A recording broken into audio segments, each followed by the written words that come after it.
Hello. Why did my keyboard make my mouth move? Okay, well, I hate that. Am I calibrated wrong again? Why does this keep happening? That's a little better. Every time, I can't get my settings right. My body malfunctions. Hello, Purple. Hello, Pathfinder. General Zwina. Moira. Hey, Moira. That was such a sweet message you left. I appreciate you. Jen. Alex Love. Hello, hello. Cyrillus. Hello, hello. Rose, what up? Cam, random. How's my Monday? My Monday is fine. My Monday's a little sleepy. I sent out a bunch of auditions I recorded this weekend. I sent back an email on the writing contract. And I'm waiting to hear back from them because the schedule for the thing looks great, but I took a bit of a swing and I let them know that the last couple of projects I had written, I was paid a lot more than this particular studio paid me last time. And I wasn't like really hard ass about it or anything. I said, send me the offer for this job. For transparency, the last 4 scripts I've written, I made this much. And they wrote back and they said they would look into it and see if they could match me. So at this point, I'm waiting to hear back. And I got nothing else going on. How are you all doing? Praetorian, hello, hello. Thank you so much for resubscribing. That's freaking awesome. Thank you. I live. I took yesterday off. I hope that was okay. I'm probably going to start to try to work in a weekend, a day or 2, and not, in fact, stream 7 days a week. Although it's been very fun, and that was my goal for December. Now that we're in January, I'm starting to think about schedules and being responsible so I can take care of myself and also be here for all of you. Which might mean a 5 or a 6 day schedule. I should go the other way. It should mean either a 6 or a 5 day schedule versus a 7 day schedule. But yeah, I was up a little early today, so I figured we could start early. It's Monday, and most video games reset on Tuesday. So I have some Destiny stuff I need to figure out and get done before we exit the week. I still have this weird switching lag every single time I trade my gear out, which is so obnoxious. We've got an ad in progress, so we're going to hang out and wait for anyone else who is not subbed to get back. Yeah, I don't know. Excuse me. I'm going to make all of you start yawning now. I don't know what the deal is with Tuesdays, why it started. I feel like the first time I saw that was a World of Warcraft thing. Like, it was definitely, like, World of Warcraft was at least my first experience playing a game that was like, it's Tuesday, that means it's patch day. And I was like, oh, okay, why? What's wild is that there are some games that don't have, I guess games have gotten better and better at it. Like, back in the day, World of Warcraft, you'd lose, like, the whole day. Like, a giant chunk of Tuesday would be gone to patching. Like, you basically couldn't play most of Tuesday. And now it's gotten better and better. Like, now there are a couple of games, like Black Desert Online, I think it's Wednesday, and it'll go down at, like, 3 a.m. for me and be back by noon. So it's kind of just like the game telling you to go to sleep. Destiny is usually not down at all. Like, they'll sort of hot patch in a lot of stuff. And like at worst, it'll be a few hours, but usually I feel like it's not even anything. Like maybe it's down for an hour or two tops. But they got their shit together.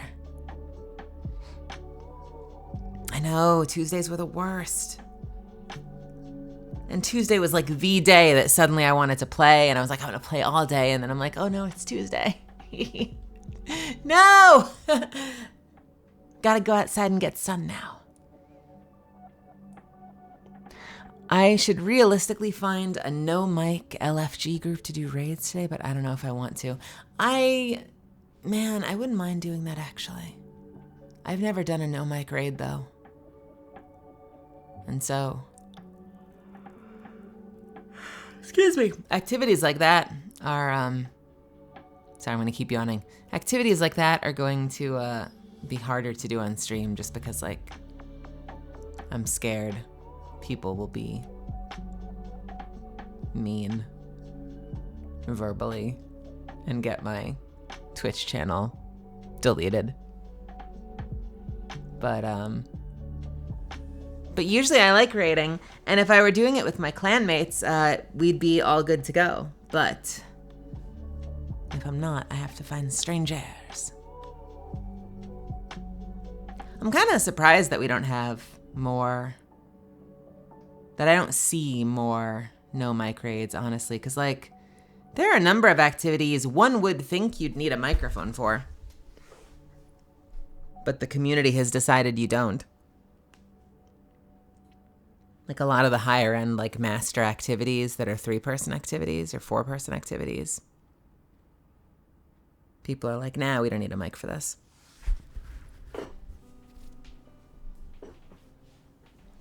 But raids you do. I mean, raids are, you need more coordination, but I still think it's probably not unreasonable to do it without a mic.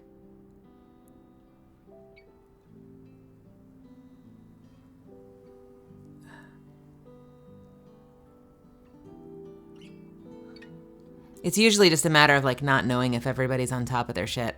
Because I feel like a lot of the time, just about everything, I mean, hell, even Vault of Glass, like, people can be fast enough in chat and you have enough time that I feel like you could do just about all of that without a mic. You just kind of, you're relying on everybody that's in there to know what they're doing. I cannot imagine doing a no mic teaching run in this game. And I'm sure that they get done. But I find that super intimidating. That sounds like a lot. Garden, no mic garden teaching run. Can you imagine? Can you imagine?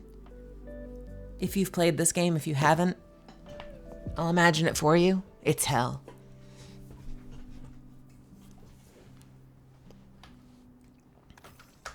I was in a garden teaching run, and like, I'm a bit of a slow learner, but I'm a good master. Like, it takes me a while to get it down, but eventually it's like in my bones.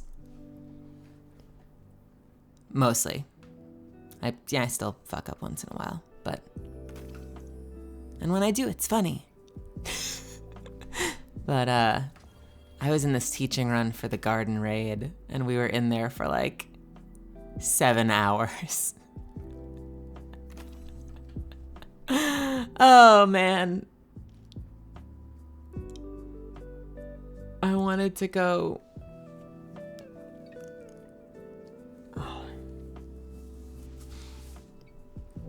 I wanted to go like lie under the wheel of an ice cream truck. Like it was a nightmare. And then you end up with sunk cost fallacy where you desperately just want to get it done. So you're waiting and you're waiting and you're praying that people tackle it and understand the fight so we can just please move on. Can we please move on? We've been on this one fight for hours because you made us sit here for 45 minutes listening to you monologue through every step of the fight. I know you want the achievement or whatever, but it's not worth it.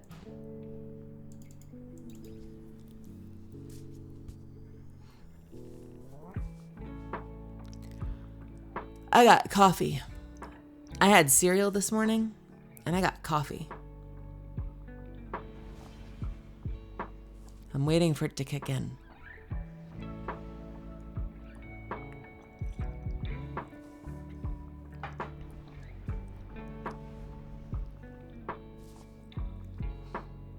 I spent yesterday in a mix of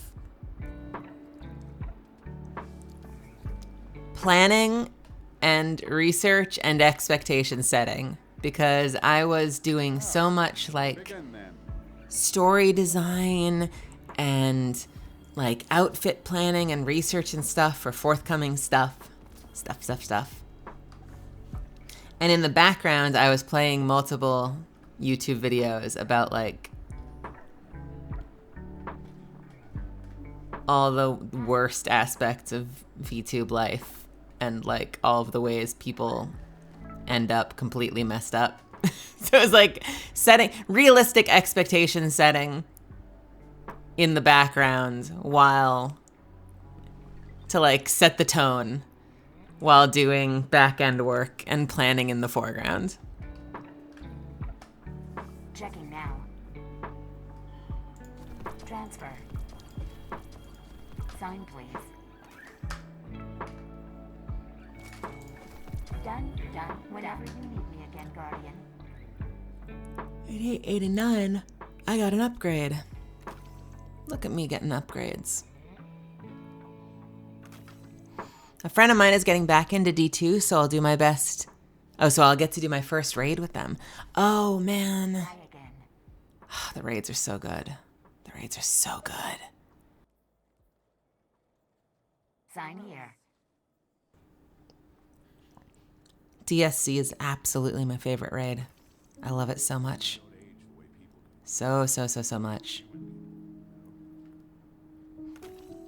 I think I read some statistic that like the percent of players that actually do the raids in this game is absolutely like infinitesimally small compared to the rest of the fan base or the player base. And that blows my mind because the raids to me are like the best content this game has to offer. Recording data that can only be opened by those you allow to. Now that. Darkilla! Thank you for gifting subs! That's amazing. Thank you so much. Hell yeah.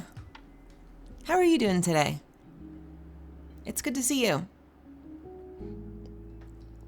Have I ever done a day one raid? I have been present for 2 day one raids. Both went really poorly. Nilki was tangentially there for one of them. So my clan kind of has, there's like 2 successful day one raiding groups in my clan, sort of. One of them, so okay, hang on. So for people that don't play the game, I think this is really unhealthy. I would not be against doing it maybe at some point if I had the right group again, but I kind of fundamentally disagree with the fact that the game does this. So when a new raid comes out, for the first 24 hours, although I think the last raid it was extended to 48 because of bugs, for the first 24 hours, you can do the raid on a hard difficulty. So it's extremely challenging. And if you can manage to get the raid completely clear by noon the next day, so within the first 24 hours of the game, you get like a special banner emblem and you know, you get your cred. I think that's all you get, because I think if you finish it the first weekend, you can still buy the jacket. So I think what you get is you get the banner. And, you know, that banner is something that you see everywhere. It's like right here. You see it when you're in groups. You know, you see it in towers and stuff. So, like, it's legit very visible cred that you've accomplished something. What I don't like the fact that the game itself encourages people to stay up for 24 hours playing their game. Where like most MMOs these days are starting to include loading screens and stuff that tell you to have like a game life balance and drink water and take care of yourself and go outside. I forget if it was Terra or BDO, but one of the games I played actually tells you like you've been on for this many hours, like you should consider taking a break. Final Fantasy 14, from everything I've read, the creators are like, you know, if you want to go away and try other games or like do other stuff with your life, like we get it. We support that. We'll be here when you get back. And, you know, hopefully you'll still enjoy it when you get back. So, like, I don't like the idea of a game being like, hey, you know you want to stay up for 24 hours. Hey, you know you want to take poor care of yourself. And, like, the better people who do it, I know will, like, take breaks where it's like, all right, everyone go shower. Okay, everyone's having dinner now. All right, you know, like, I know someone who, like, orders catering, so they're eating really well that day. But there are a lot of motherfuckers who are probably taking extremely poor care of themselves during not just that day, but like the whole week leading up to it because they're doing practice and stuff like that. So that's my preface about day one raids, although I know I said I would consider doing it. Now I'll go to the story, now that you have an understanding of how it works. So my clan has 2 semi-successful sort of day one raids. One didn't start that way, but after a couple of attempts, like a couple of seasons, a couple of years, they've got it down.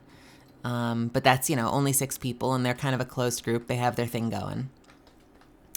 So the first time, since I'm not part of that like established group. Oh, and then the other group is actually Nilky, who's in the chat. But Nilky does like background checks and like hardcore interviews. Like I think they use the machine from Blade Runner, like to assess like the perfect candidates for day one experience. They're like, there is a puppy in the street, and a train is slowly rolling towards it. You stand there, grinning gleefully as the puppy is run over by the train. Why did you do that? And they're like, I don't know. And Nilky's like, great, you're hired.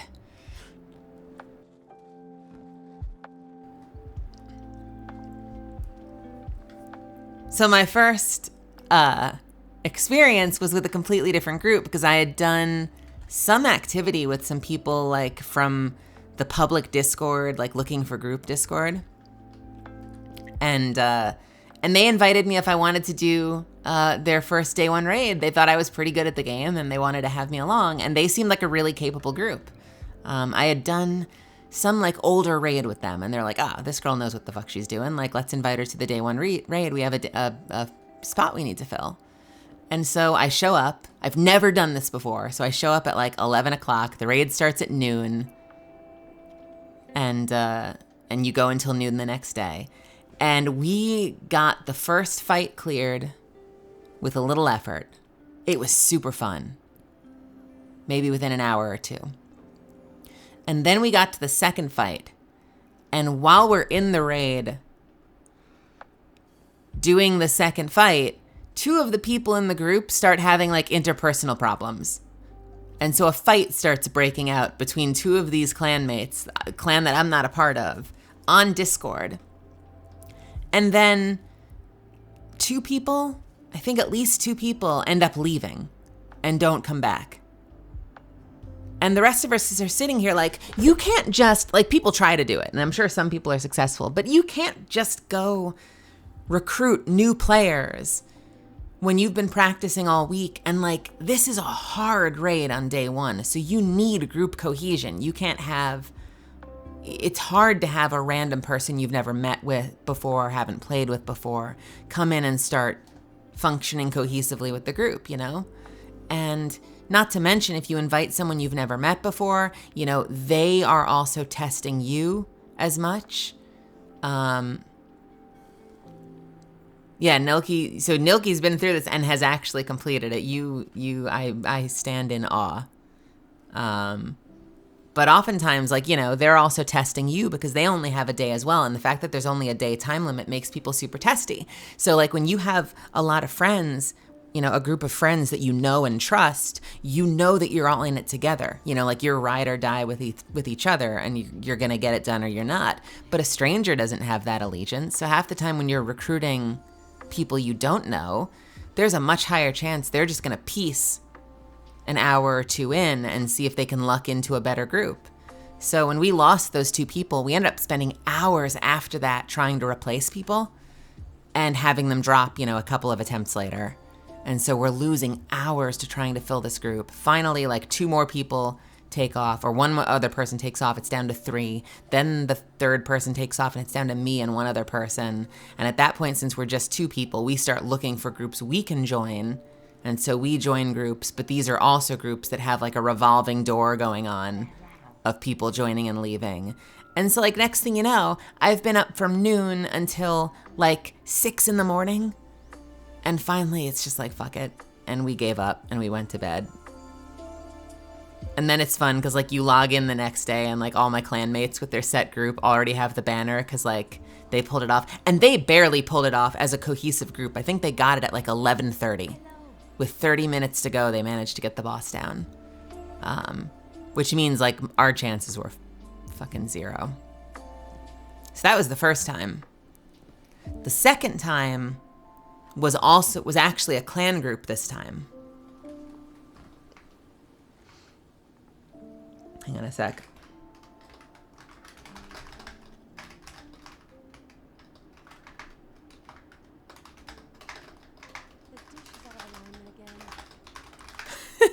That's real. Oh, you can't see most of it because I'm in front of it. So the second time was actually a clan group. And it was, I think we had like 1 friend, but it was like a friend of a clanmate. And so we were practicing that week. Rose was actually out for the week. She was visiting from the place that she used to live. And I was juggling practicing for the raid with like, taking her around Dallas and showing her the place. Did a mediocre job of it, but hey, it was enough that she decided to move there. Now my ass lives out in California, so she replaced me up there. We're playing Leapfrog. Eventually she'll probably come out here. I say that with love. I still feel guilty about that. Life happens, There were opportunities out here I had to jump on. It's just a bummer that we didn't overlap in Dallas at all. Like, I literally, like, the same week she was getting out there, I was packing up. It's extremely unfortunate timing. Eventually. But, so, literally, like, the night before, like, the Friday night before the raid, the second time, 2 people, like one of our clanmates and the friend that they brought, post in our Discord, and they're like, we are going to go with a different group. Sorry. The night before, practically. It might have been the Thursday, but I think it was the Friday. And so we're like, well, fuck, because now we have no one we can take. There's no one else that can come with us. So from the start, we're going to have to recruit random people who are not going to have the same level of commitment, obviously, as a group. They were we were furious. Most of us don't associate with those people anymore. Because that was just, and I think it's how you handle it afterwards. Like, they kind of just sort of pieced, and there wasn't a lot of conversation. Like, it just very poorly handled. And Nilky was a freaking superhero and spent like half the day recruiting for us and trying to find fill-ins for us, but it just never came together. Apparently Nilky's Blood Pact group was like brilliant and had the raid done in like 5 hours. So for a moment we were like, come with us. You know you want to do it again. And Nilky was like, ha ha ha ha, no. But they put in overtime trying to find replacements for us. And sadly, none of them quite worked. So I am very averse to doing day 1 content. That, like, the first time was like a fool me once. The second time was like a fool me twice, shame on me, where it's like, I knew this was going to be a bad experience from the start. I do not know why the hell I thought I would give it another try. Maybe the fact that it was with clanmates gave me some kind of hope. I don't know. I think that there are like 1 or 2 really specific scenarios where I would probably go back to a day 1. And I think it really comes down to the commitment of the people. Because like, I will be absolutely the first person to say I am not the best player at this game. You know, I'm a good player. I'm not an amazing player. There are very few games I would consider myself amazing at. I think for a minute, I was a stellar World of Warcraft player. I was an exceptional DPS, and I think I was a phenomenal tank. Since that game, my priorities have changed a lot because I don't play any one game 18 hours a day anymore. And I have had experiences like losing meaningful relationships over obsessing over MMOs. I have lost years of my life working retail because I was afraid to follow my dreams and pursue a life in the arts, which, like, thank goodness I'm here now. And I think that's made me a little defensive towards... I get really fickle about games I play. Like, I hop in and out of games. I don't try a lot of new games. And I think it's a defense mechanism to that. Because I know that I want it to just be there for fun, and I don't want it to supplant the stuff I'm trying to do with my life. This is kind of a weird overlap right now, streaming, because, like, I'm literally playing games, but there's also a certain, you know, but there is also I'm also creating something, and so I haven't quite figured this out yet.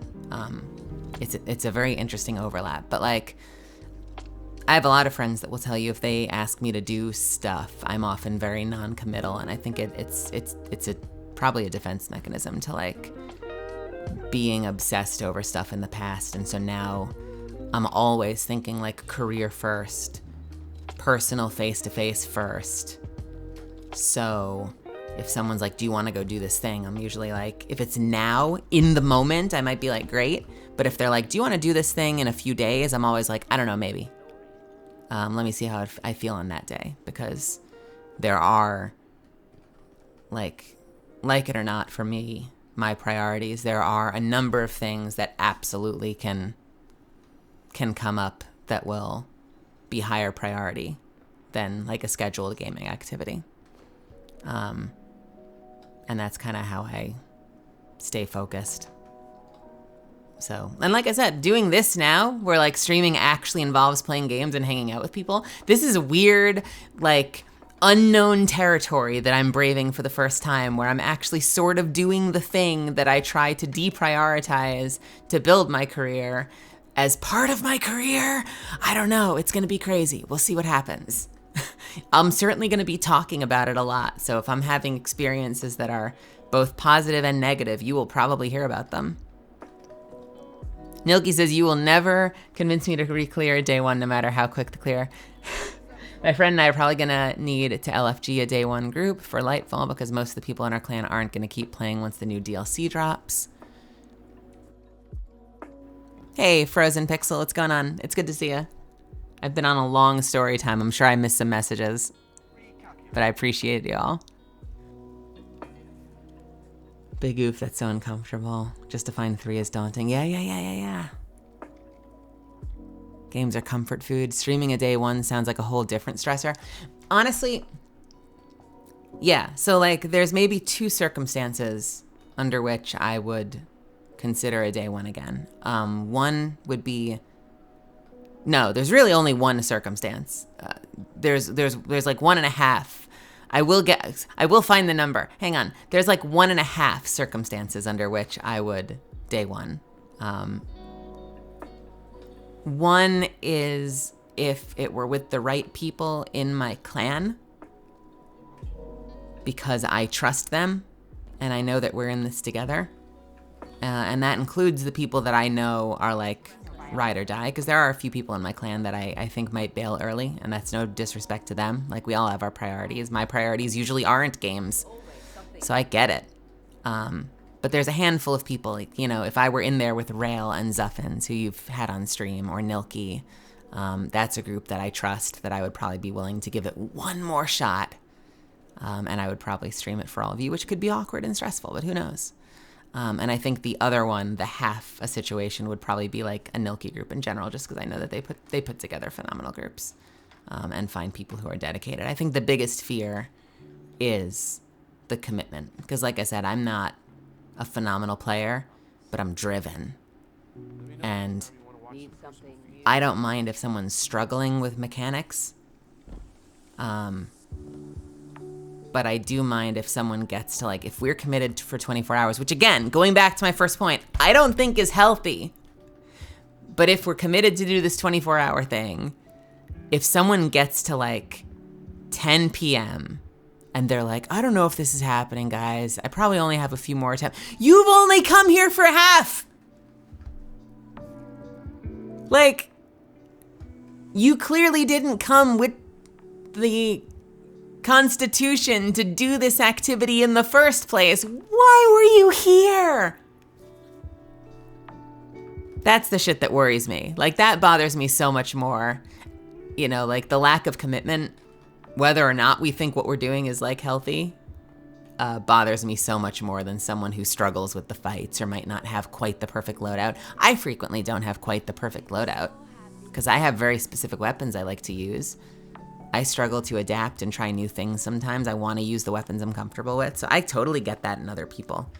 But just like I will just tell people, like, I'm not up for this. I don't think that I've got the staying power for this. People that join the group and only have like 9 or 10 or 11 hours of patience is a deal breaker for me. And that's all on top of the fact that I feel like it's really unhealthy anyway. I know I'm speaking out of both sides of my mouth right now, but those are my complicated feelings about it. Streaming a day one sounds a whole different. I'm lucky my husband has been understanding of my gaming. Used to do 80 hours a week, but now it's my job, so it all worked out. Maybe. Sounds good. My LFG groups are held together with duct tape you don't want in. I am the anal day one raider you hate to play with when I put together those groups.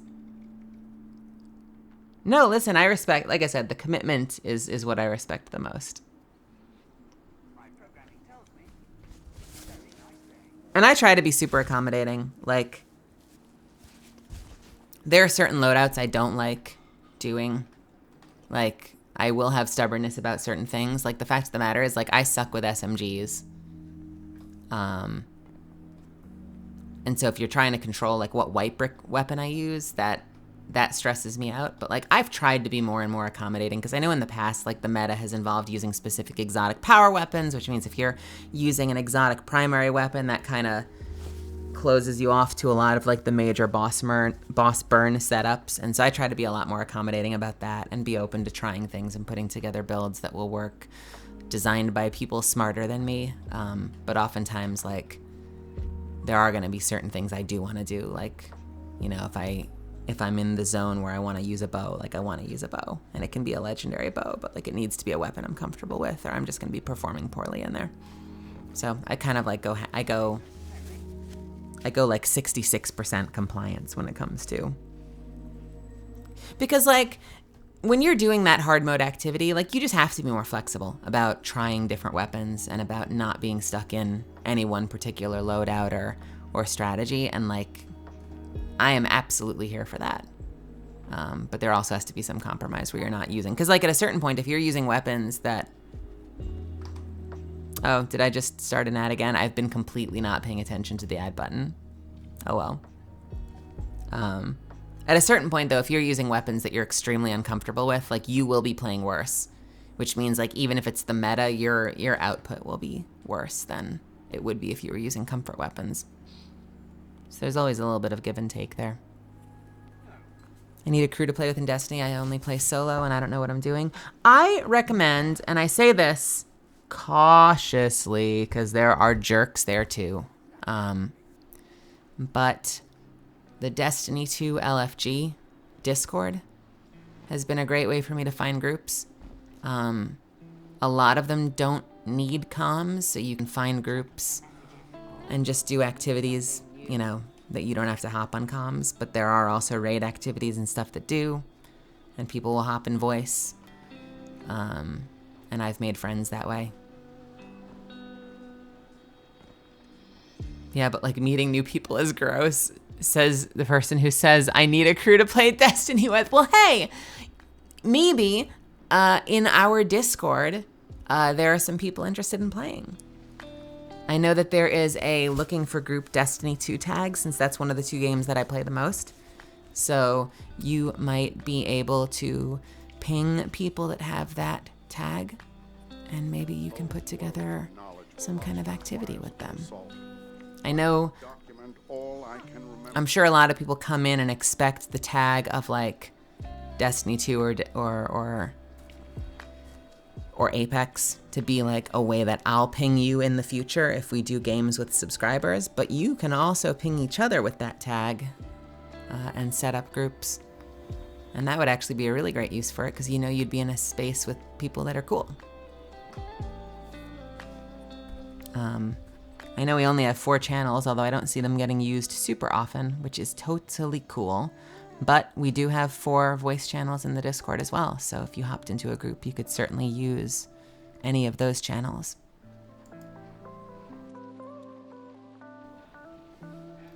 If people are hanging out in a Discord voice channel, I'm not gonna police that.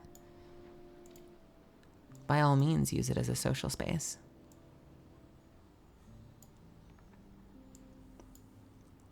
Have a good stream, Alex Love, Eli X Love. I'm gonna lurk while I do some cleaning. Okay, you might already be gone, but thank you. I could do a 24-hour thing only if it was for charity or something, I reckon. Yeah, it would be easier for me to do it if it was for a charity thing.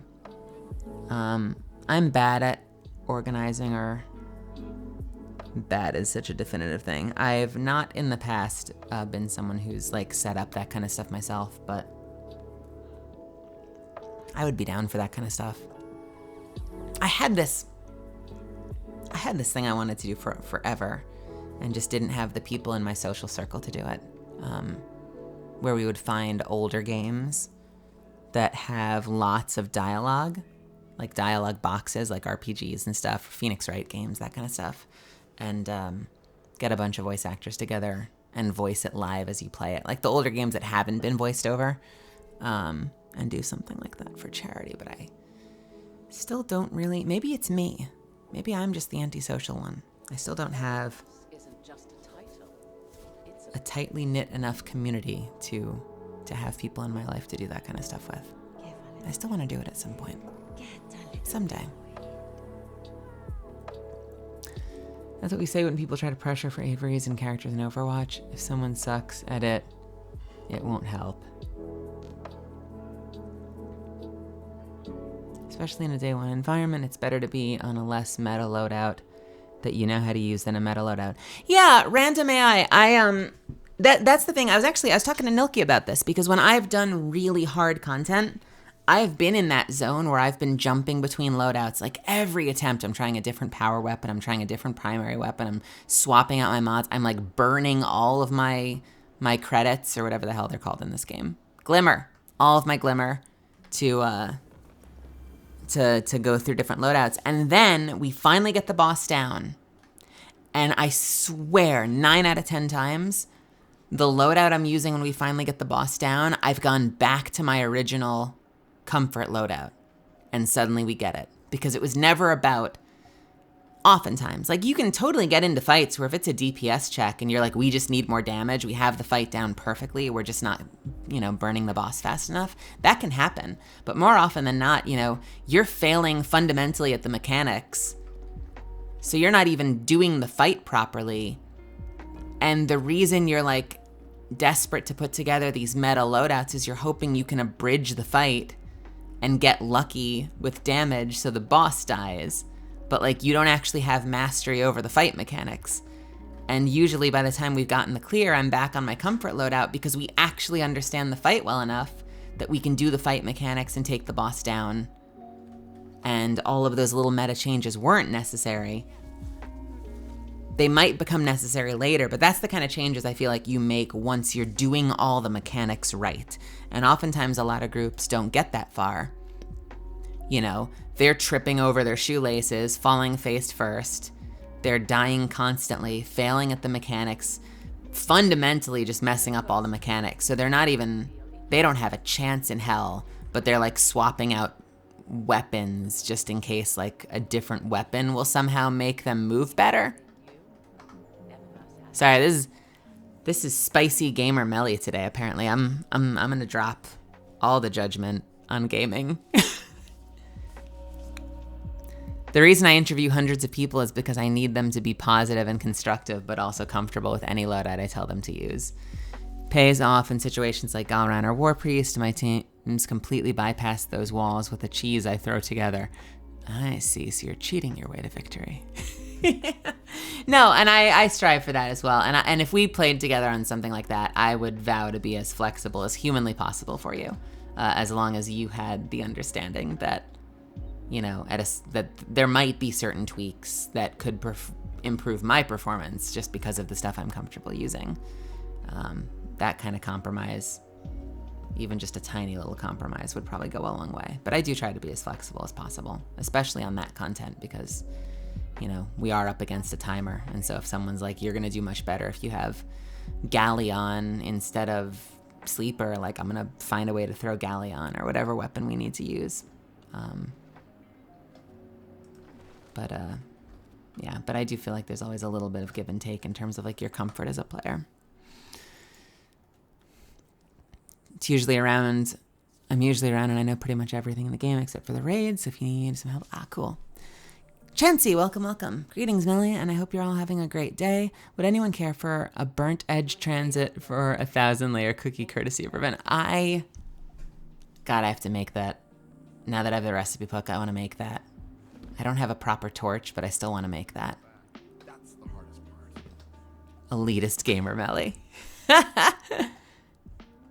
I've used some rather creative weapon loadouts in the past on day ones. Hello, Kester. Welcome. Me who refuses to part with my hung jury because of my D1 nostalgia. I still don't have a good hung jury. I heard it's back, though, this season. So maybe I will finally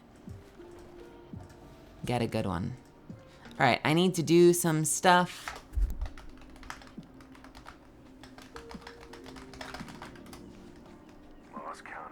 We're gonna jump in and do some activities so I can finish up my seasonal stuffs. If Rail is still there, I don't want to cut him off from whatever he's doing without letting him know.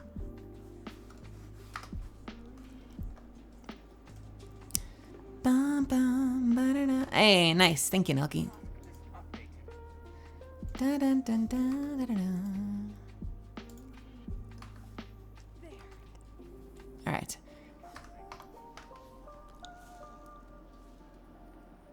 I've been totally the opposite of Skillshot lately. Like, all I've been doing is grenade launcher. I've been having so much fun doing it. Eververse has the goods. Which is so different from how I usually play the game. I'm usually going so hard on the bow.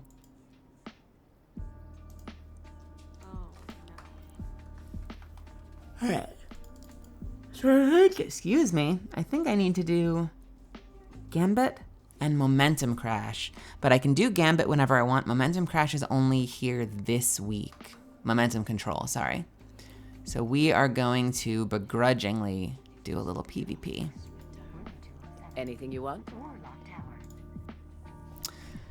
Achieve victory. I can't speak today. By capturing zones and defeating opponents, all weapons. I really can't speak today. That coffee needs to kick in faster. All weapons are more lethal. Abilities replenish only with targets defeated. The tracker is disabled. Sounds good.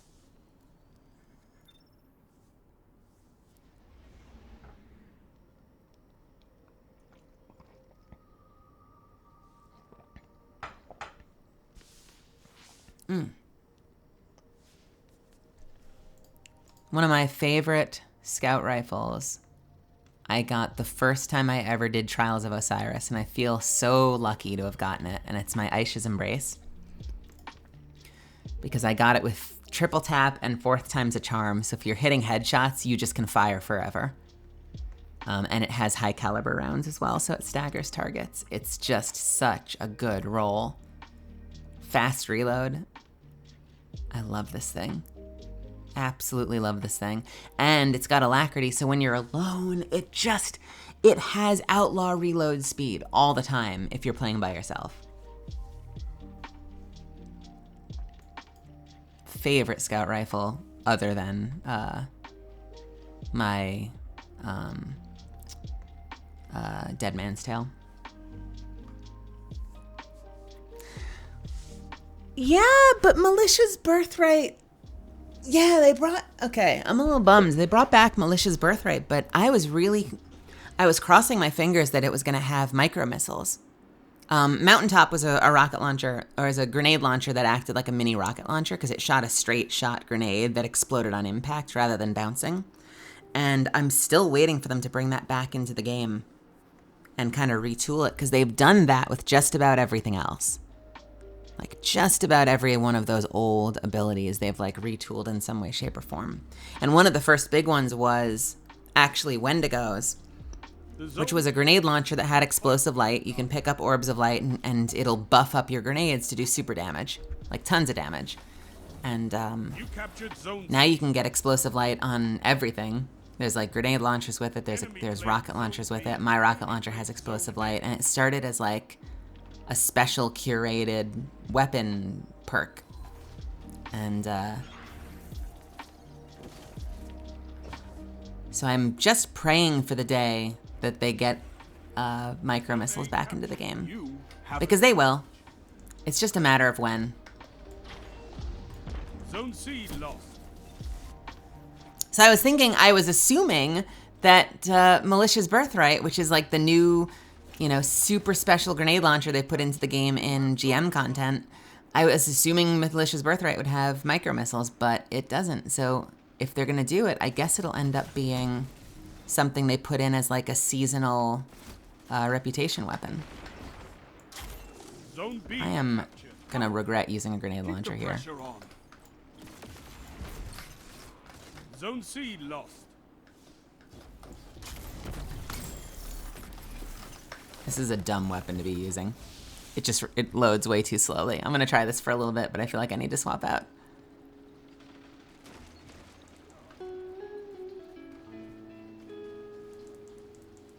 Thank you for the smoothie. Yeah, this is a dumb weapon choice. I should use Le Monarch. Zone advantage is Would yours. probably be a better choice.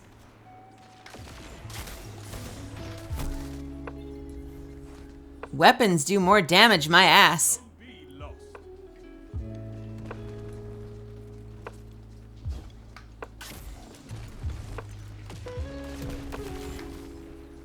Well, their weapon does more damage. Maybe I should be using Dead Messenger.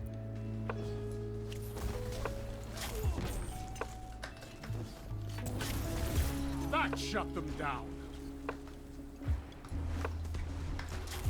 But how can I call this the spin infuser build if I don't get used to it? I must be better.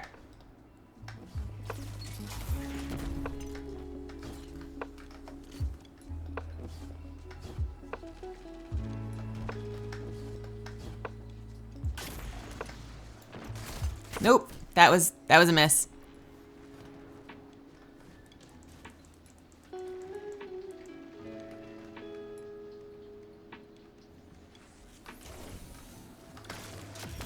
You captured Zone B. You have zone advantage.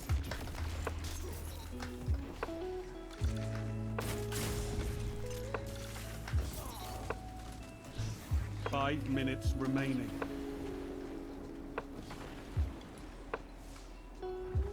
My spin fuser dreams are going up in smoke because I can't use it well in PvP. What do I do?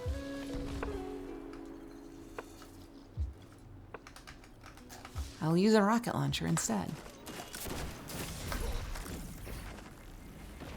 Zone A. Yeah. You have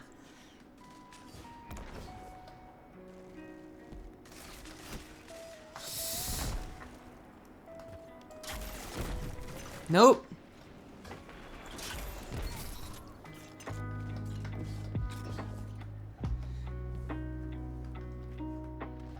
Zone A lost. All right, I'm getting more than 0. I'm just not doing great.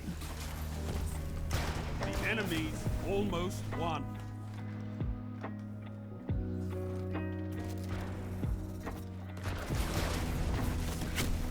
Ghost says trans rights. Rise from this loss. I was killed by Ghost says trans rights. Ghost said trans rights and then murdered me. Why, Ghost? Why? You eat monsters for breakfast. You can win a battle for territory. Again. Ghost says trans rights. LGBT. Top score. Love to see it. Meanwhile, this asshole down at the bottom, who brought the wrong grenade launcher into a PvP match.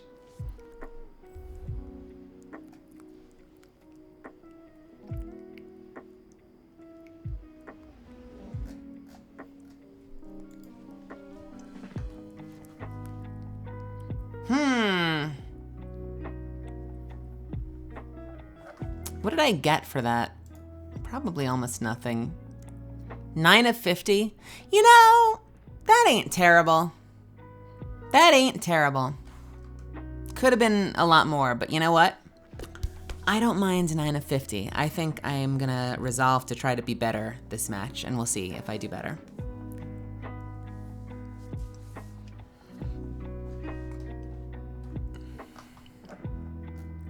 Actually, I wonder if...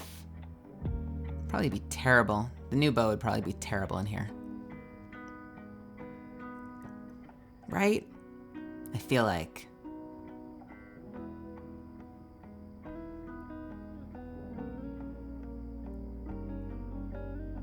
The whole idea, it's so weird to have something that plants you and roots you. That just seems like such a bad move in PvP.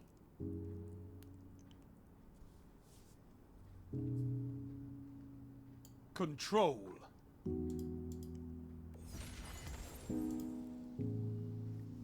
Wait, why do I already have a fighting lion? What? I have 2 fighting lions? This one has 4,700 kills. This has 0 tracked kills. Wait, it had 2553? Where did this come from? Go away. I swear I looked for this. I pulled a new one when I put this build together because I couldn't find the other one. I must have spelled fighting lion wrong. What?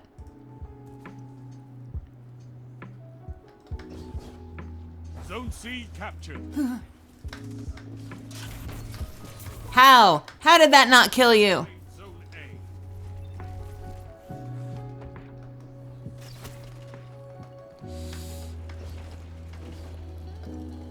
A. I just want Zone to B slay. captured. You have advantage.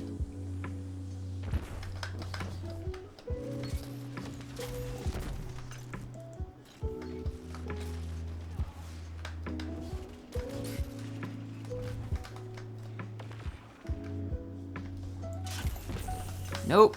See? Depth perception. Maybe I should... man. I don't want to give up. But I feel the pain. I feel the pain of this build. All right, this is the last match. Then I'll change my loadout. Oh, come on.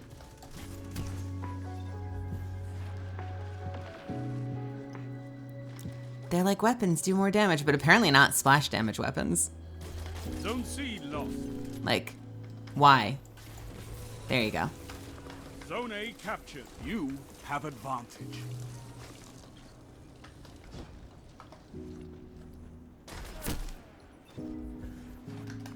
Zone Nope, B lost. nope, nope. I'm losing my mind. I'm losing my mind. I'm losing my mind. You know what? Let's try, this is gonna be such a disaster.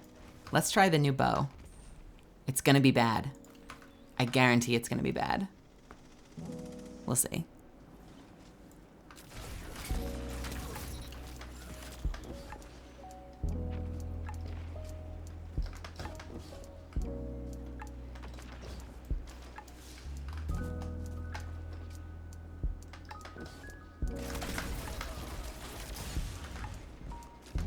Your enemy has a power play.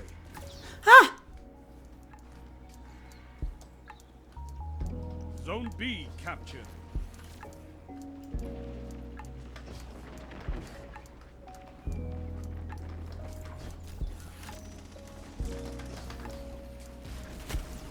You You captured Zone C. Zone advantage is yours. Wait, I'm sorry. Why are my kills coming up as submachine gun kills? They have They'll never know what I'm using because it says submachine gun. Zone C lost. Your enemy has a power play.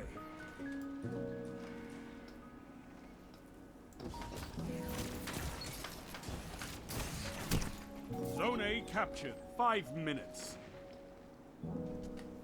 This is on the Cosmodrome, so probably. I don't know if the map was, but the zone totally is.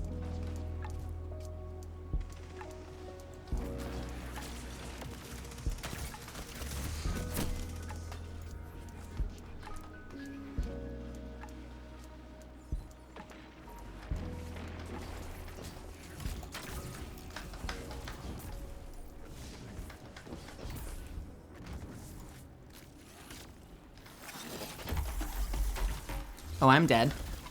I'm dead.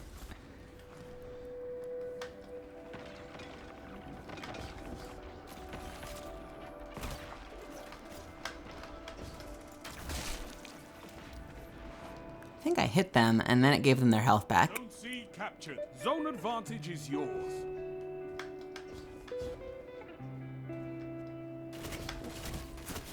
What?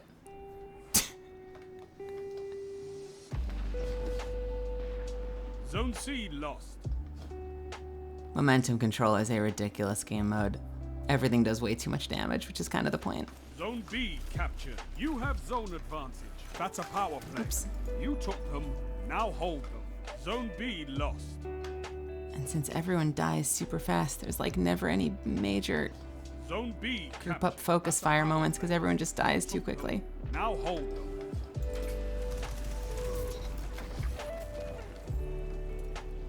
Zone B lost. I feel like getting the 3 kills you need in this is not impossible, but like, since it doesn't work with assists, Zone C lost. you've got to get kind of lucky on a weapon that can't one-shot. You know? 3 minutes left. Zone C captured. You have zone advantage.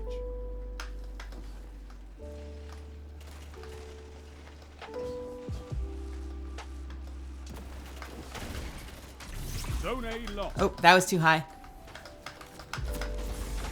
The enemies all Well, that was a waste. I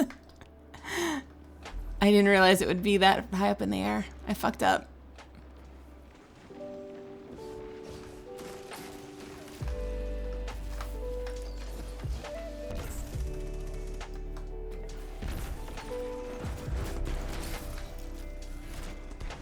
rise from this loss and fight again.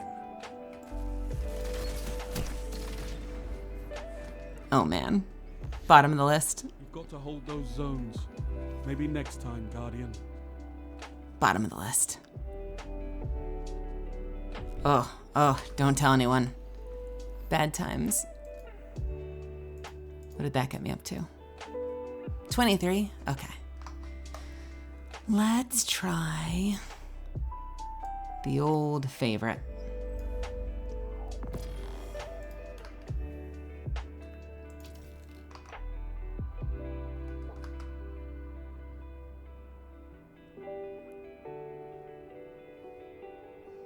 Oh, did it? Yo, my KD was amazing. Only last place, but my KD is higher.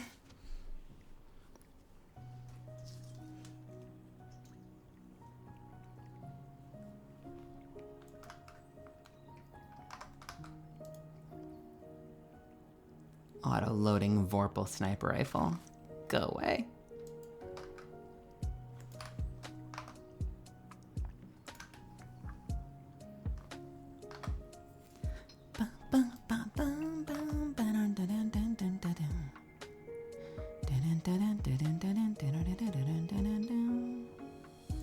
Actually,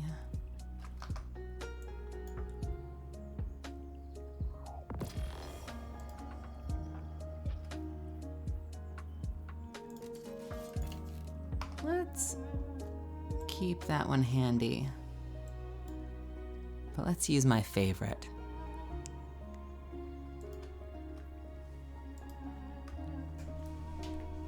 Let me have this, Nilky.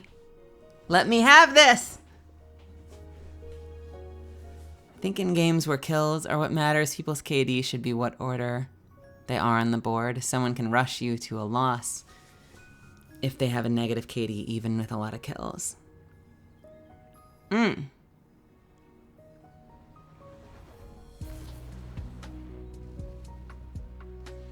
Yeah, or maybe have the ability to sort.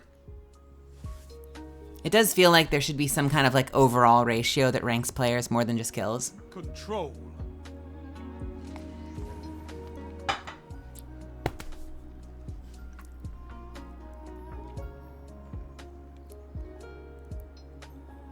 All right. Let me in. Let me in.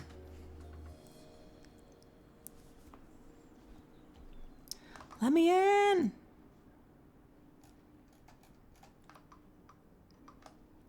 Let me in. Show me you can take ground. Hold the zones.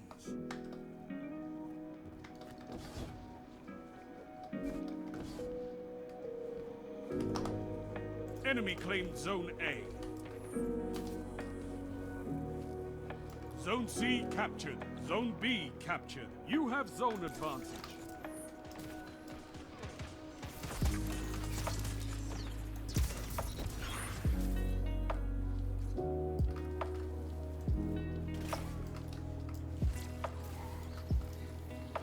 You captured Zone A. Power play. Keep the pressure on. Zone C lost.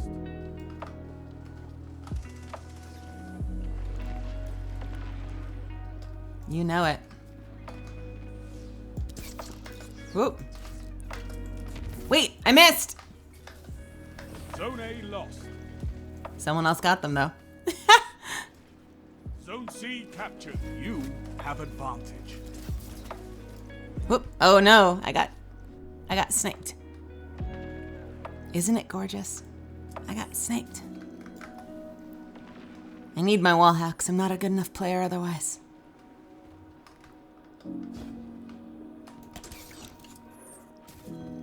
Bullshit, that didn't hit.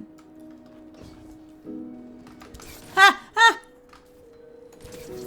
Bye! I love being able to lead my shots like that.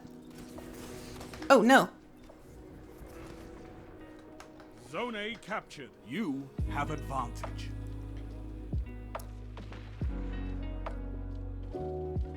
Zone C lost. Bop, bop, ba-da, ba-da, bop.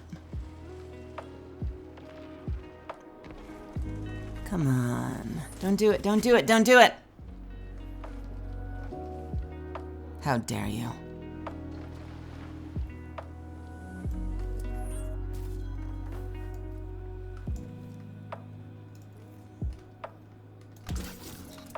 Don't even think about it.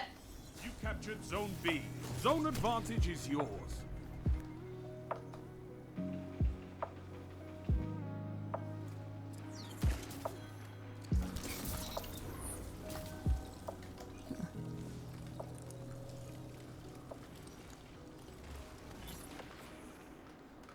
Who is it? Who is it? What do you want? I missed.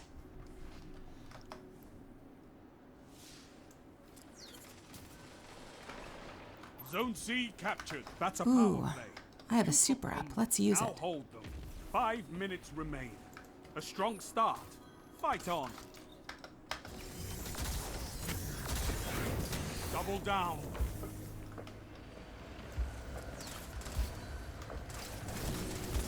Ha!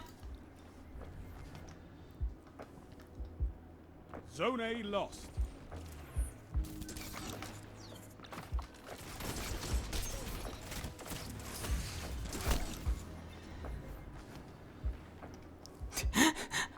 Hang on, Chansey. I'll read that in a second. We're getting close. Zone B captured. You have advantage. Oh. Oh.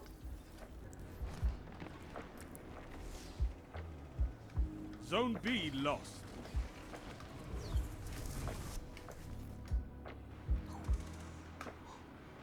Zone B captured. Zone advantage is yours.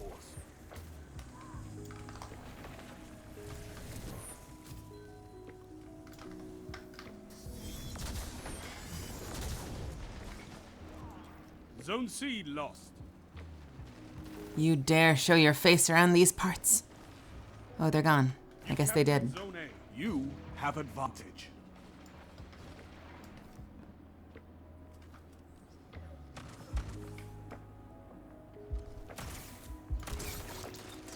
Zone B lost. Every time I get tunnel vision, someone snipes me from the side.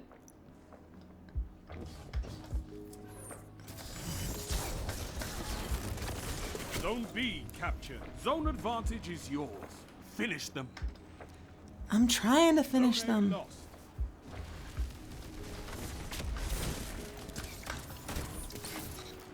Zone C captured. Zone advantage is yours. 3 minutes. I think this might be my best match. And this battle is yours. And we Zone won. C lost.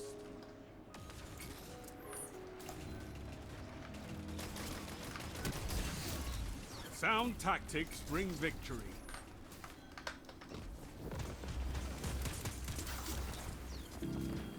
How'd I do? You fight like a demon. How did I do? Show me your friends. I need more. Show me that score, baby. I did mediocre. I'm gonna hit the add button. I'll see you in a few minutes. Don't go anywhere. Please. Boom. We'll get a big ad out of the way so we can hang out for longer. How's that sound? Bum, bum, bum, bum, bum, bum, bum, bum.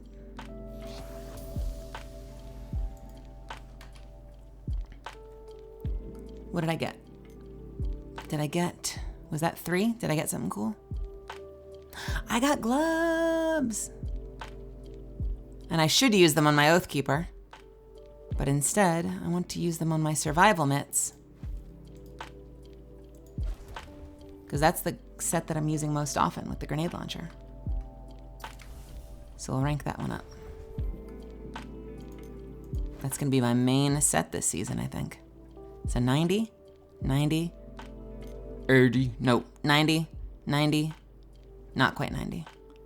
And then my weapons, I've got 90. I've got my 90 on the Pardon Our Dust, but I need to level up my bow, so I have a backup option.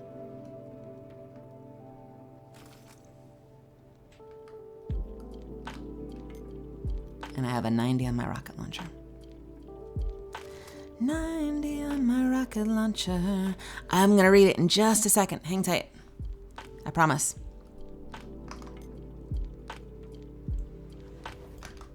I got it saved.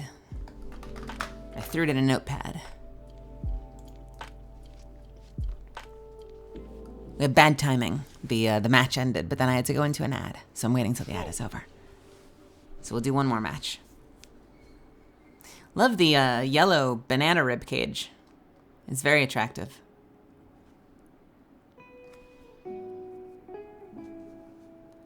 Banana rib Capture and defend, cage. Guardians.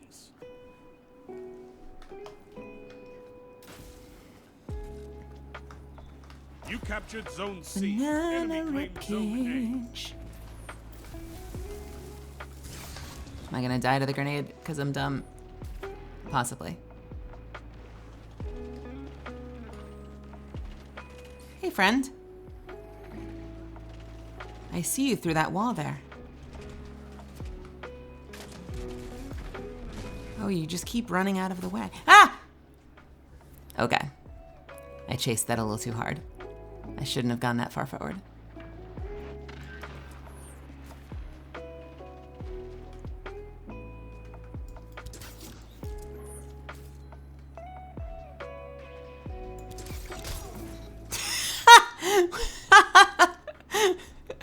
I missed the arrow and then we both punch each other dead in the face.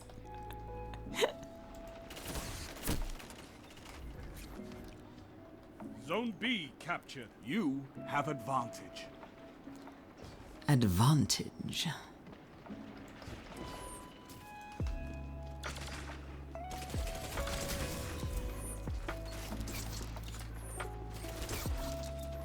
Someone's a better shot than me. Because all the shots I'm taking are going to them. Oh yeah, no, I'm missing all the arrows.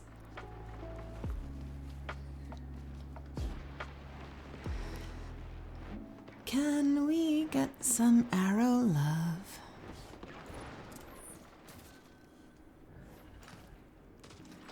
Can we get some arrow love? Zone C lost.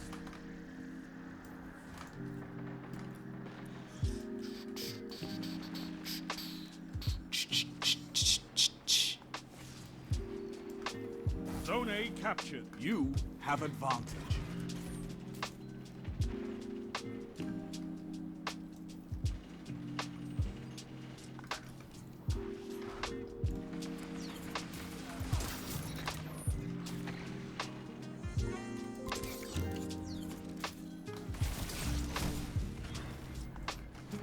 That's why I love this game mode. It's literally D1. Everything is overpowered, so for me it's hard to feel slighted when it's like, well, everyone's OP. Yeah, if you get crushed constantly, like, you feel like you want to get something yourself once in a while, but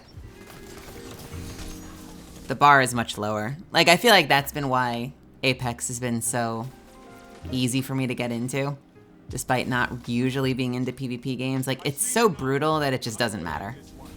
Like, I don't think too hard about it. People are like, why are you doing ranked mode? Or they're like, you're really doing ranked mode in Apex? It's so ridiculous. And I'm like, well, I'm bad either way, so it literally doesn't matter what mode I'm playing. I may as well be in ranked. Impressive. You could give the Red Jacks a lesson in territory control. I think that was it. Chansey writes,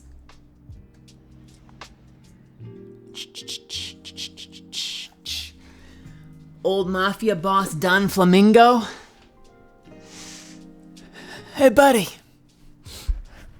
It came to our attention you were misgendering our friend here. Whether or not you did it intentionally or not, they deserve an honest apology and a correction. If this happens again, I'm gonna hand you over to Jerry. You see, not only does Jerry make a mean cosmopolitan, he also made these fabulous footwear called cinder block shoes, you know what I'm saying? Gonna send you to swim with the fishes, if you know what I mean. Take you out for a ride on our yacht you'll never forget.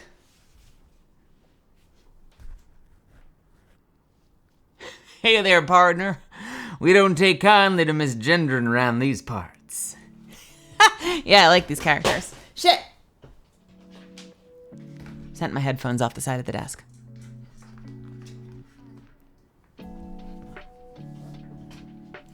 Alrighty.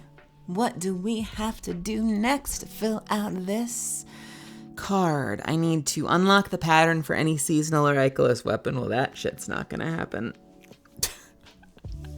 Am I even close on any of them? Seasonal or Icolos? Let's see.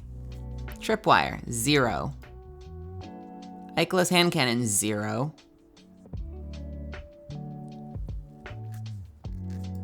Disparity, 2.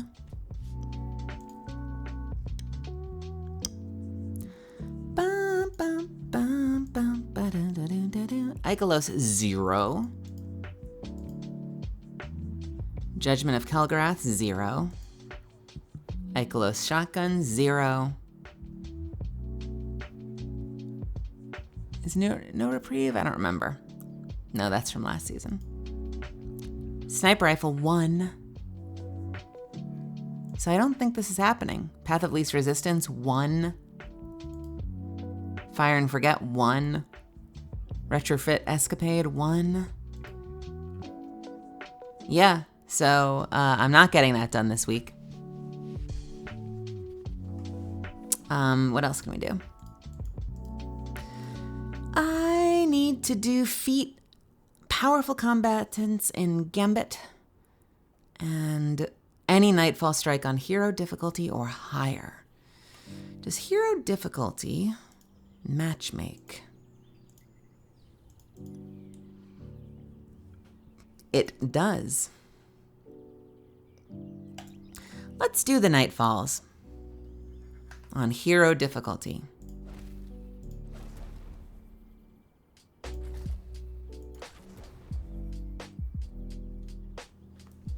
If there's one thing in Destiny that I don't like playing, it's raids. Oh no, I love raids. They're my favorite part of the game.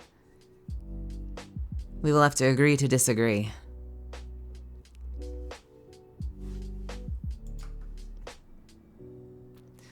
I love that I have a challenge that says complete Heist Battlegrounds, but then doesn't progress when I complete Heist Battlegrounds. Oh dear. If you're doing the story, I know the story one I don't think counts. I think you have to do it from the playlist.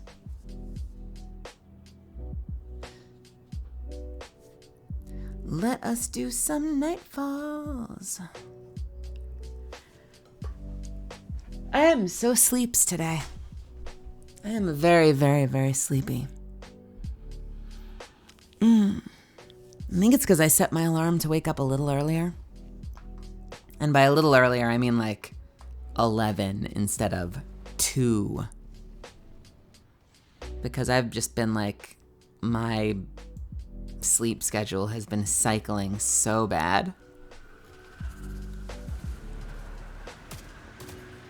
We're approaching the temple, Petra. Copy that. Standing by.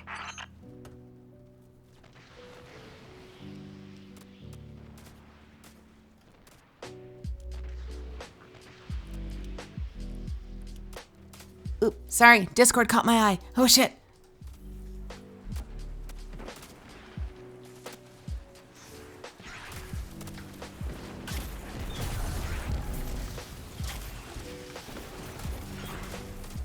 Oh, you gonna put your shield up like that? Oh, but you're gonna jump away from your shield? That's excellent gaming, my friend. We're heading inside now. Good. Descend to the heart of the temple. You're looking for one of the Queen's Techians. Tech witches, you Guardians call them. Tech witches, you Guardians call them. She was taken. Sandwiches, you Guardians call them. She will try to kill you. Much as you might like to do the same, you must spare her. Okay. I was just catching up with the server discussions chat that happened at 3 a.m. last night that I didn't notice.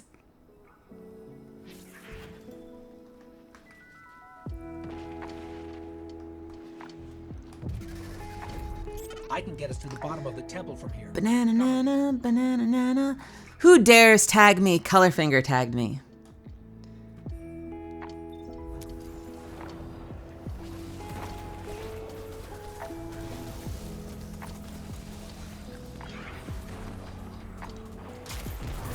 I will check up on that in a little bit.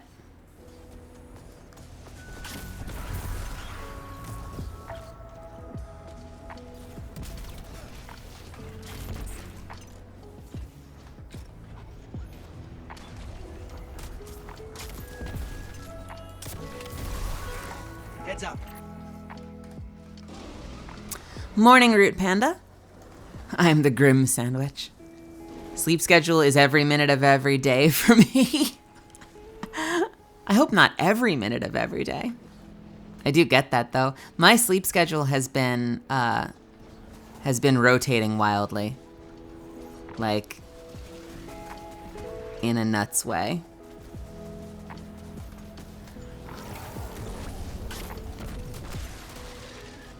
I've just been going to sleep later and later and waking up later and later.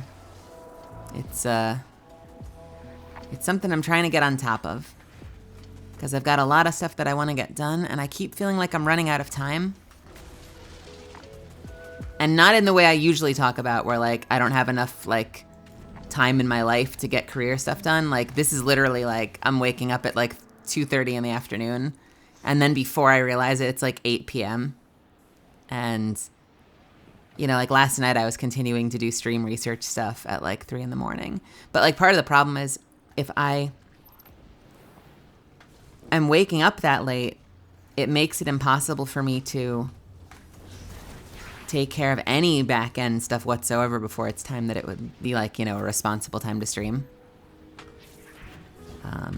So I think there's probably a world in which I might have streamed yesterday if I didn't wake up so effing late and have stuff I actually wanted to get done.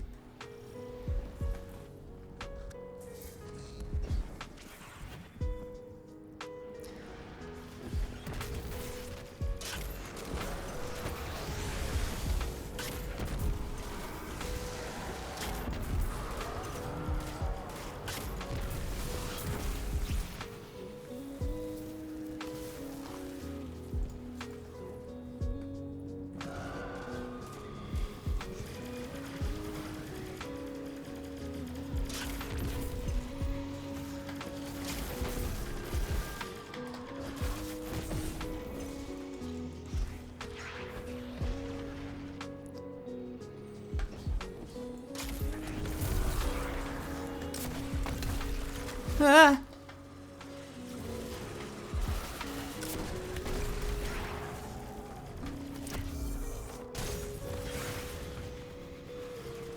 Would you leave? They left.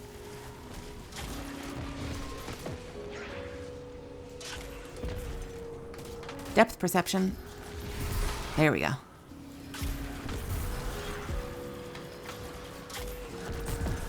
It's supper time. Oh, it's supper time.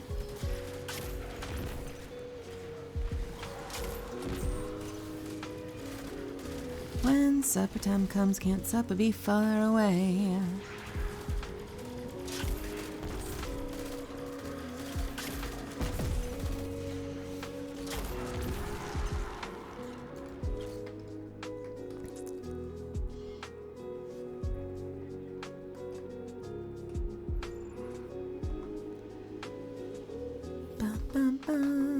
Tabbed out for a second, sorry.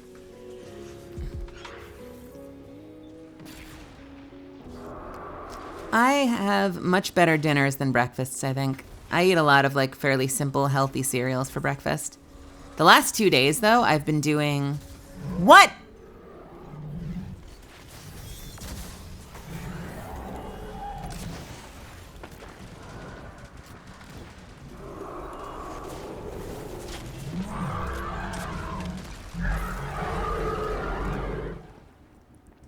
The last 2 days, though, I've been having top ramen. But for some reason, my stomach's been so bad. I don't know if it's like one of the ingredients I'm using or if something else is going on. But for some reason, like that's the only thing I can trace it to. I had ramen. I cut an onion into the ramen. I used some lemon juice, some mirin. I kind of like make it my own with my limited ingredients. And both days, my stomach was like upside down, gurgling, and was just a mess all day. And the only thing that changed about yesterday and the day before was I made my ramen. So that bums me out because it's a really good bowl of ramen. But you know what's interesting is when I get ramen, like actual proper ramen from the place near me, it's totally fine. So whatever it is, it's something I'm doing when I'm like approximating my own version of top ramen. Because like proper ramen just hits good. It's perfect. I'm considering finding pants and getting a matcha latte, some wonton poke tacos, and poke burritos. Sorry, I don't know why I read that. Like, I forgot how to read for a second. That sounds really good. I think my brain sat for a second, was like, poke. Okay, got it. Yeah. I could go for a proper bowl of ramen. Because my ramen is like cheap, poor Italian ramen. Like it's just, you know, the package of flavoring from the top ramen that I'll mix with like some mirin and some lemon juice. And I'll put in like a little bit of MSG and some salt and pepper and dill. And then I'll mix that up with like, you know, usually something like either like grilled chicken meat or like sometimes I'll literally dice up a turkey dog and some onion. And it's like very much a like, this was whatever shit we had in the fridge and we made it into ramen. And it's delicious, but it also apparently makes my stomach angry. Maybe it's the lemon juice. Maybe it's too much citrus. Because I do like lemony stuff. So maybe the lemony stuff is rebelling against me. Yo, that sounds really good though, Root Panda. I could go for a matcha latte. I could go for pants.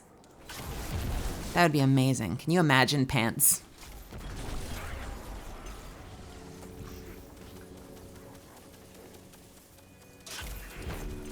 Okay, let's try that again.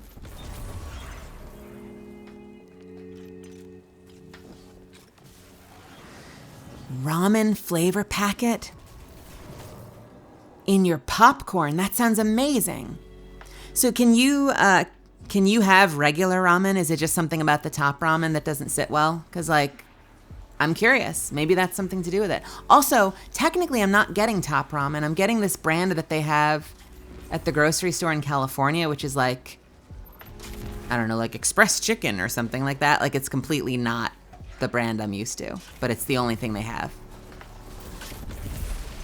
So they make the packaging look like it's even better for you somehow, but it probably isn't. It's still just Top Ramen, but rebranded.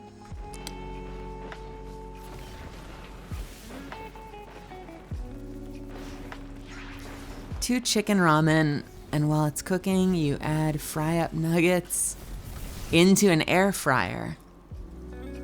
To sauce, you add some pickle juice, soy sauce, hot sauce, and a bit of butter. Yo, I'm not gonna lie. I haven't done it a ton, but I cannot tell a lie. I have used both pickle juice and sauerkraut juice as augments to soups in the past because I liked the pickliness that it added.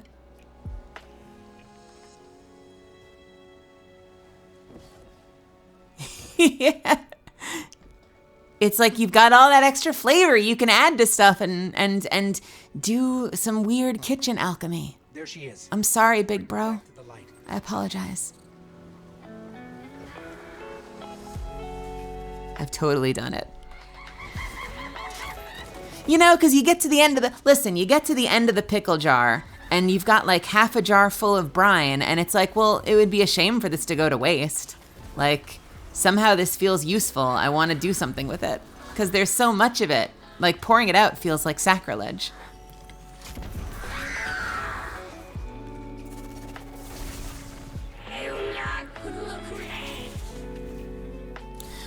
Oh, wow. I wonder if it's the noodles. That's really interesting. You could pass. When you pass, they become more powerful. You could pass. You could. Okay.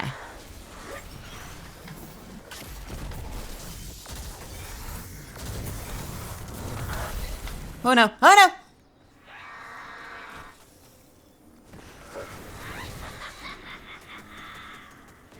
Pickled jalapenos are the best. That's like one of my favorite parts about the ooh, maybe I'll get halal tonight. One of my favorite parts about the halal dish that I get is they have all these sliced up pickled jalapenos and pickled cherry peppers, and there's just something so satisfying about pickled hot peppers.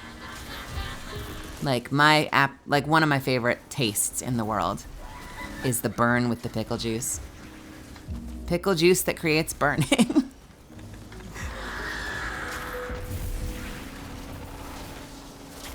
You know, like the good kind of burning, not the bad kind of, the other burning. That kind of burning, I would see a doctor. Fam, you need to pass the ball to do enough damage to break the shield. Please pass the ball. I want you to pass me the ball. Give me the ball. Please give me the ball. I want the ball. Yes!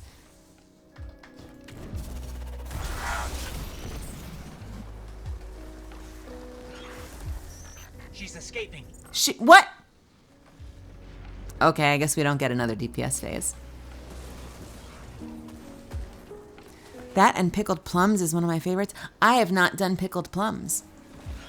I find it fascinating. How are pickled plums? They're good? I don't have a lot of plums in general. I've had a couple of plums in my time.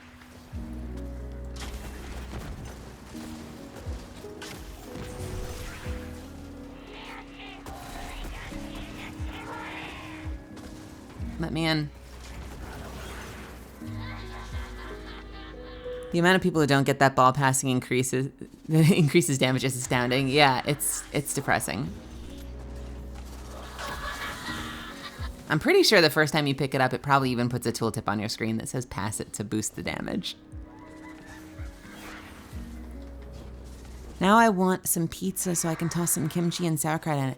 I used to get the best kimchi ever. And I bet I still can. But the only H Mart near me is like miles and miles away. But my friend Emmy, voice actor Emmy Lowe, who was one of the stars in the the Cyberpunk Edge Runners series. Emmy introduced me to like my favorite kimchi ever. And I forget the exact name of the brand, but it's one of the ones they carried at H Mart. And it's the one that specifically says no added SMG. Because apparently the SMG would be fine, whatever. But I can't have fish. And so a lot of the kimchi there is made with like fish sauce or some other type of something. And the no MSG added one doesn't have fish in it. But it does have pickliness. And it's like the most pickly... It's the most pickly kimchi I've ever had, and it's incredible. Did I say SMG? MSG! MSG, not SMG. Don't put SMGs in your kimchi.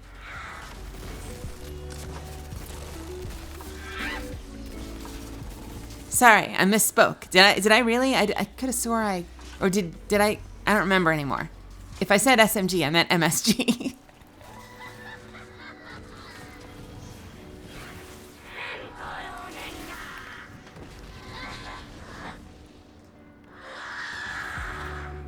Yeah, there was an H Mart like 10 minutes away when I lived in Dallas. And now the only H Mart is like an hour drive, which just I just can't. What? Oh, you got it. Good.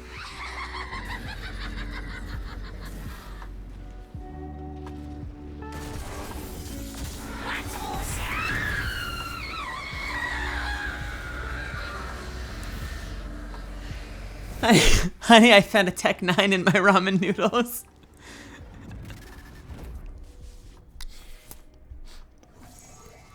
Are you saying that your ramen noodles chop? What has happened? I like my kimchi with threat detector and incandescent.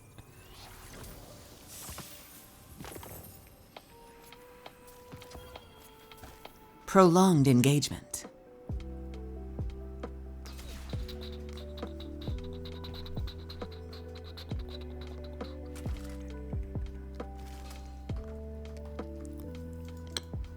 Where does that leave me? 1 of 3. I have to do 2 more. Oof. Big oof.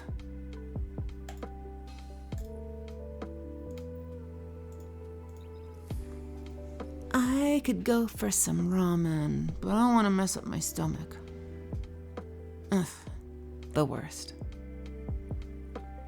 Don't even know what it is. Maybe it is the noodles. Man, that would be so interesting if it's the noodles. Because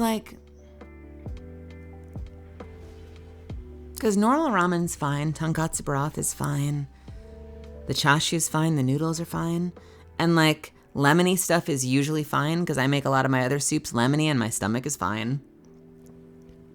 But the ramen messes me up. And then like you could say spicy could potentially mess you up, but sometimes like I've poured hot sauce all over like a bowl of Chipotle if I got a Chipotle bowl. And when I get my halal, it's just covered in spicy peppers. Not insanely spicy, but spicy enough. And like that goes down just fine. So I feel like, I haven't had good healthcare in years.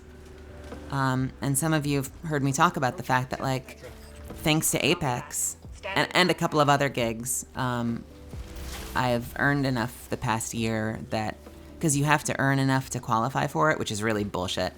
But I earned enough last year, mostly thanks to Apex, that I finally have healthcare for the first time through SAG-AFTRA, the Actors Guild. And so like there's so much. I'm gonna be like a cyborg this year. I'm going to a dentist for like the first time in ages. I'm gonna be probably wanting to like find a way to see a nutritionist and a gastroenterologist, and I want to see an ENT, and I want to talk allergies, and I want to talk like everything. I want to like fix myself. We're heading inside now. Because you have to qualify it every single year. And so thanks to Apex is a steady job, and so that's actually going to take a really big chunk out of the qualifying amount, but you never know what's going to happen in your career as an actor. I would love to blow up and be working in video games all the time. That would be everything I want out of life. But there's also a chance that like next year I might do absolutely nothing that's not Apex. You know, I might not book at all. You never know. And so there's a chance that next year I might not qualify for healthcare anymore. So like this year, I want to do everything. So even if I run out of healthcare and I don't get it back immediately, at least I'm like starting over from square one with a clean bill of health. This is an elevator. That's something that I want to try to take care of. Melly is going to be a cyborg. And to answer your question, with pickled plum, you'll immediately get the extreme sour and salty taste, and depending on how fresh they are, you'll get a tart aftertaste. Oh, wild.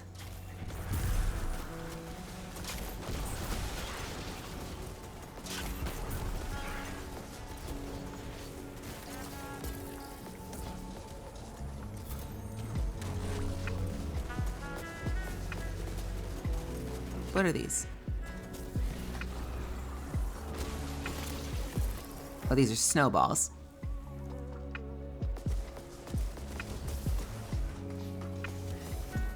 Come on.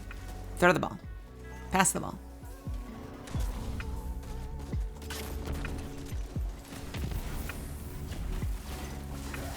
Melly, as a VA, what do you take when you get sinus congestion? I've been popping decongestants, but it seems to have no effect.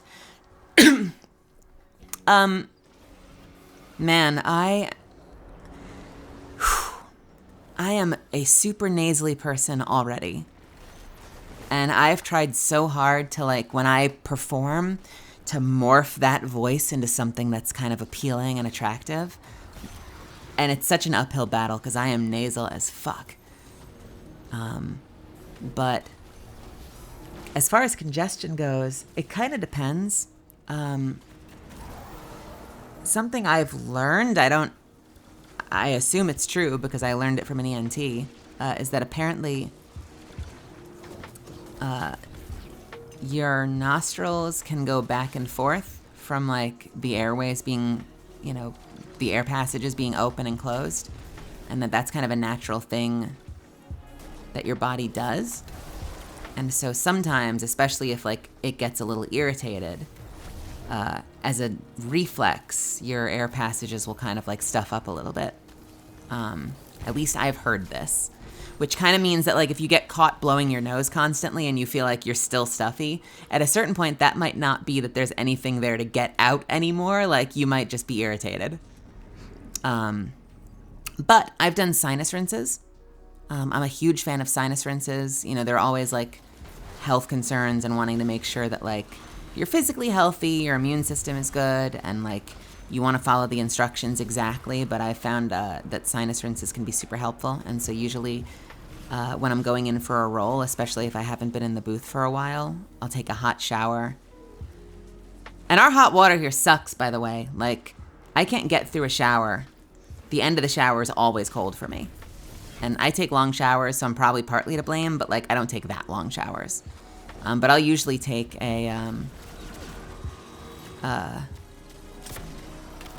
I'll do some kind of a sinus rinse with a hot shower to kind of clear my airways. Generally, like for me, a lot of the fixes come in the form of steam. There are things you can get, like medically, that you can get that can help if you really are bad enough, like nebulizers. But like for me, a lot of my relief comes in the form of like hot showers and breathing in steam and doing sinus rinses and that kind of stuff.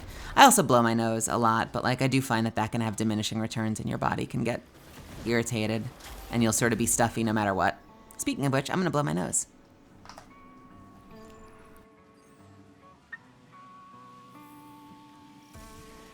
Ooh, that nose blowing ASMR. Oh, baby.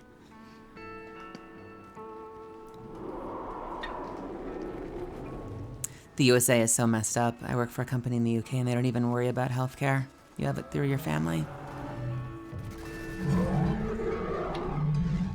I too do not have healthcare.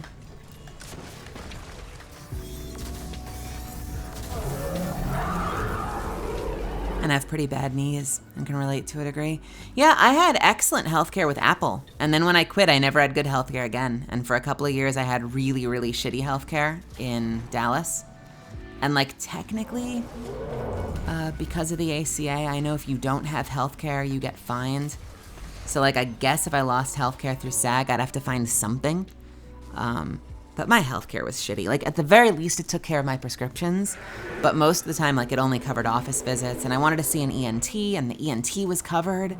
But, like, any procedure the ENT wanted to do was not covered and would be, like, $500 out of pocket. So, like, why are you letting me go to that doctor's office and sit down and talk to them if anything they want to do is going to be out of pocket? Like, why are you even letting me go in the first place? Andrew, get some sleep. If it's the noodles, you might want to look at some other ramen brands and test it out. Yeah, I might do that. I don't remember having problems with top ramen, so maybe it's this stuff. And I need to go find the good stuff, the real cheap, you know. That good, that cheap.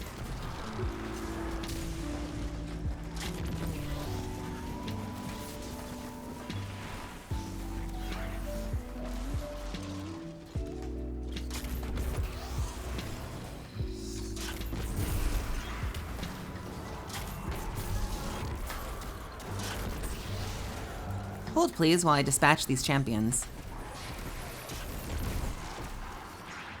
All right, I'm back.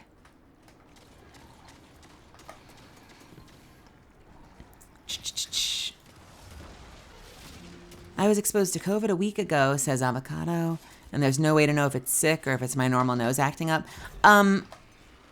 Yeah, that can be... And Chansey talks about a surgery would be... Yeah, no, the out-of-pocket stuff is nuts. I know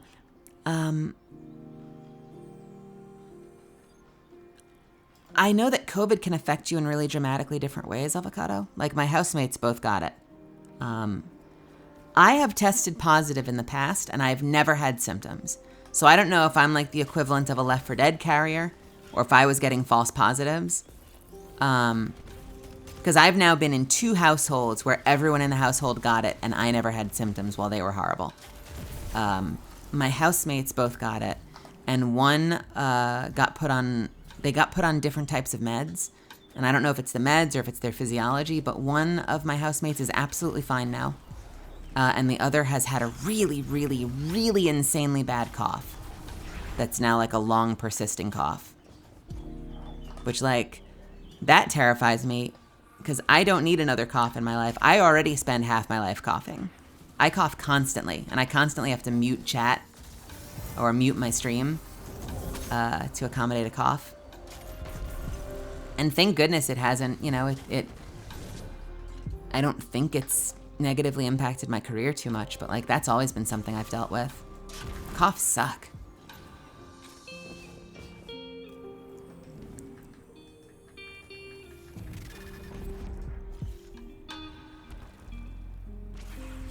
Like most healthcare stuff over here, very good. Sadly, trans stuff still overlooked mostly. Yeah, when I got all my stuff done, we had to go through the DSM, which meant that they have to pathologize it and essentially treat it as like a mental illness in order to get you the care you need. And I'm thrilled at the concept of more and more of that gatekeeping being out of there, because it's... When I was doing my thing, it was looked at as like a necessary evil, and it sucks because it kind of feels a little stigmatizing, although like at the end of the day, I did have healthcare for it, so it's hard to complain, but it is weird that you have to sort of like, I don't know, the way that it has typically been described uses less than flattering language in order to get insurance companies to play ball. Is basically what I'll say that most of you already know.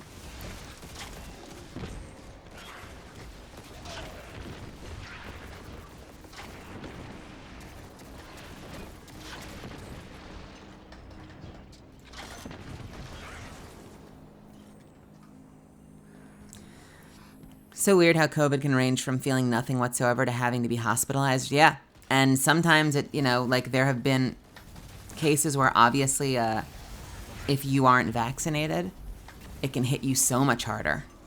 But then there are cases where like you are vaccinated and it still hits people just dramatically differently. And I just find it so hard to believe that somehow I've dodged the bullet and I've been in 2 households that have had really bad COVID and I've just been fine. Because in one of those cases, I tested positive. And I tested positive on one of like those NBA spit tests where you Google that and it's like, oh yeah, these things don't give false positives. So either they messed it up or Let's bring her back to the light. like twice in a row now, once with a positive diagnosis, I've just been absolutely fine. Literally zero symptoms. I think the vaccine hit me harder than, well, again, I don't know if I actually got it, but then at least any of my experiences being in a COVID household and my experience getting a positive test have hit me. The vaccine knocked me out and like fucked me up a little bit. Not in a dramatic way, but like it like shifted my center of gravity. So like getting out of my chair was disorienting and felt weird and I was dizzy and nauseous. But then ever since that, I've been like right as rain. Whatever the hell that means. What the hell does right as rain even mean? I have to look that up. Why is rain so right?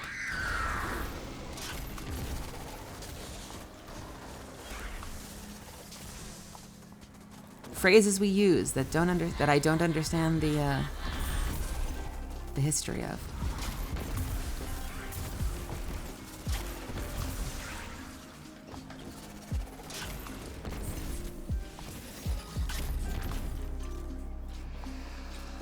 Overhaul of trans healthcare is the next big trans thing to sort in Scotland.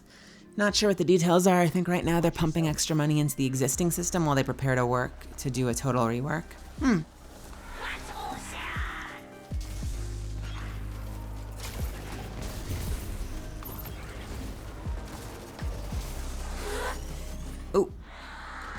My healthcare did call me and did ask what I thought that could be done in regards to trans issues, mainly bottom surgery and laser hair removal procedures. And it did feel great that they listened and acknowledged some of the stuff that they could improve. Oh, nice. I did have a kind of backwards kind of reimbursement healthcare for the stuff I got done. Laser hair stuff, totally not covered for me at all. But Groupon came in super handy. And I got some really good discounts courtesy of Groupon.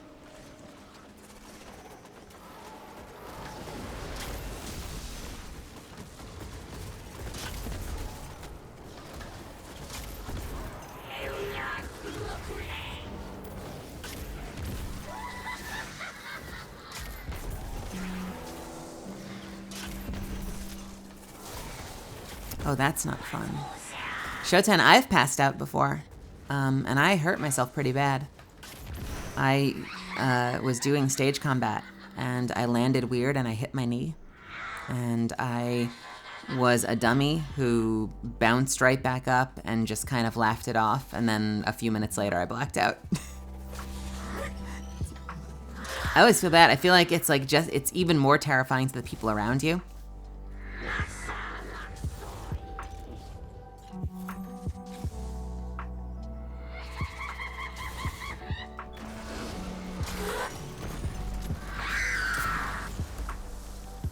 Great. We've got her on the run. Keep it up. Convinced I'm a carrier, like you said. Been dodging since the start. I simply refuse to get it.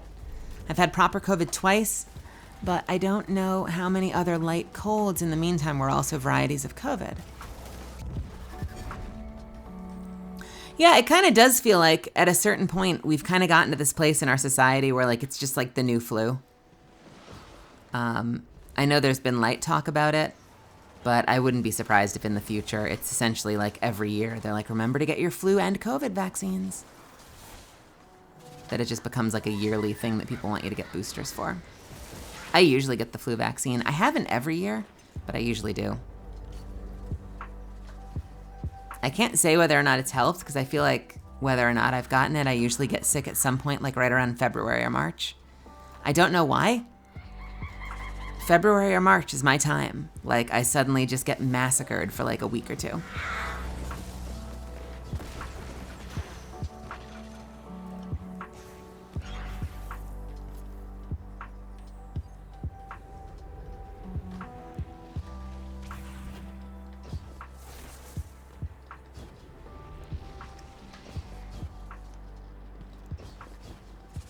Yeah. I feel like, at least in LA, it's gotten to the point where it's sort of understood and respected as a personal decision. And that people are left to kind of to use their best judgment. I go back and forth, and I kind of, base it on the scenario. Like, I've gone into a lot of grocery stores where I basically always wear a mask on my wrist. And then based on how open the area is, if it's outdoors, if it's indoors, sometimes if it's indoors, if it's not super, super packed, I might not put it on. Sometimes if I'm going to eat with people, the notion that, like, you're going to mask just for the 5 feet from the door to the table and then unmask after that feels a little silly to me. But I always carry it because there are lots of situations where I go into a place and I'm like, all right, this is a little packed and there are a bunch of people here, so I'd rather be masked than not. If I don't, if I'm like sitting in close proximity with someone and I don't need to be eating or something like that, like I've been in a lot of situations like that where we just throw our masks on.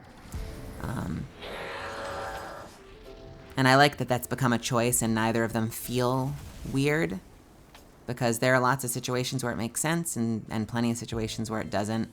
There was definitely a phase in the voice actor community where, like, for a minute there was a lot of like proactive bullying about it, like, to wear masks. And it was at a time where, like, it didn't impact me much because I was wearing a mask literally everywhere anyway. But I remember looking at it and being like, I mean, it's smart, but it's kind of a bummer that the only way that we can seemingly get through to people, or at least the only way people have decided we can get through to people, is with shame. I mean, if it works, it works, but it's kind of makes me sad for our species. Oh, but if you were in my car, my gear shift in the middle, I've got like 6 masks wrapped around it. Mostly because, like, I keep forgetting whether or not I have them in the car. So now I always have a mask if I need one, because, like, literally there are like 6 of them strung around the gear shift. And there's one right next to me on my desk. I basically always have one either around my wrist or in my back pocket.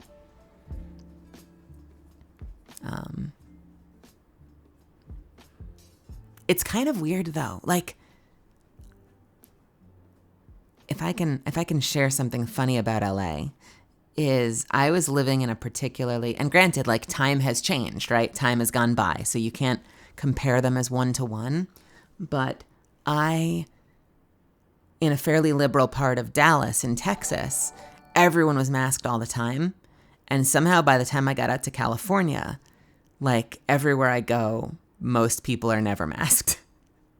And it's very funny. Like, I know time has passed, so that probably has a big thing to do with it. But it is very funny to me that, like, going from conservative Texas to liberal California, I've run into more people never masking here than in Dallas.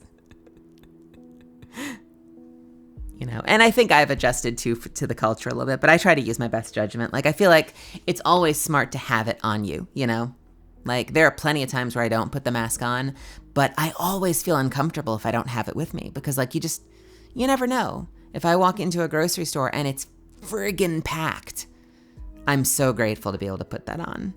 Even if it's just, like, for nothing else than just, like, for my own personal comfort, so I feel a little bit more at ease. Even though I know it's not foolproof by a long shot. Blah, blah, blah, blah, blah, blah, blah. All right, I think we have one more of these that we have to do. Yeah, one more nightfall.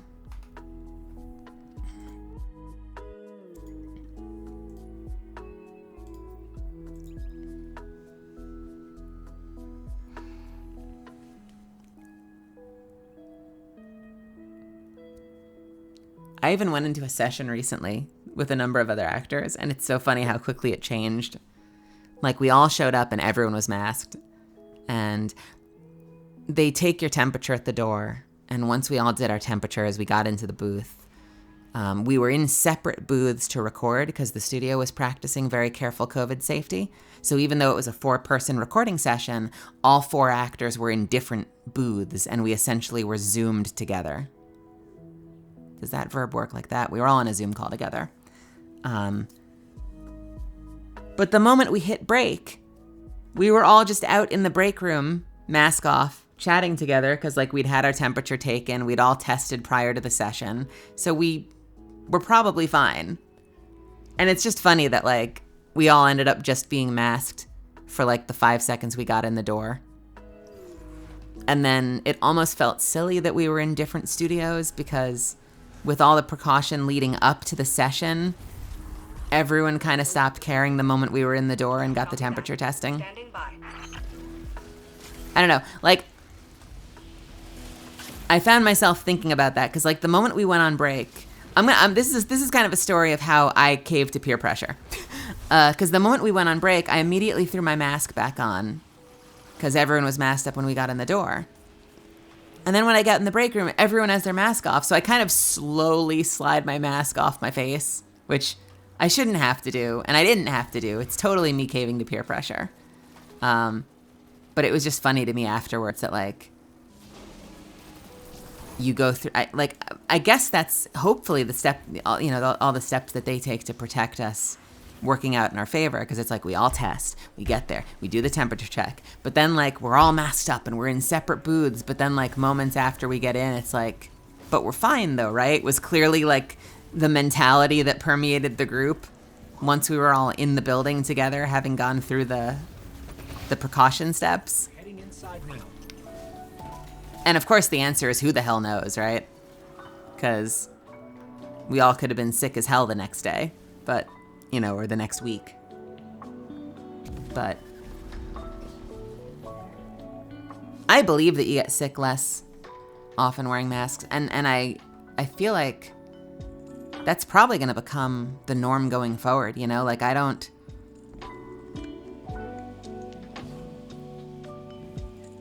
Because the way, like when I think about my career, it doesn't matter if COVID exists or not. Getting sick impacts my career because I use my voice for my career. Both, you know, what I'm starting to do here, but especially as a voice actor. And so I know I'm far from the only voice actor who like now that masks have become a normal thing are like, oh, I'm always going to keep a mask on me. So if I ever end up somewhere that's really, really busy, or if I go to a convention and I'm meeting fans, like I'm going to start taking precautions like this all the time because I'm going to lose work if I get sick. And you might lose work in any profession, but you're definitely going to lose work in a profession where you need specifically your respiratory system and voice. You know, there's no such thing as showing up sick. Not that you should show up sick anyway. Don't show up sick to work ever. But like, you don't even have the option of showing up under the weather to a recording session because like if you can't be in the character voice, you can't do the job. Like you can't even work, period.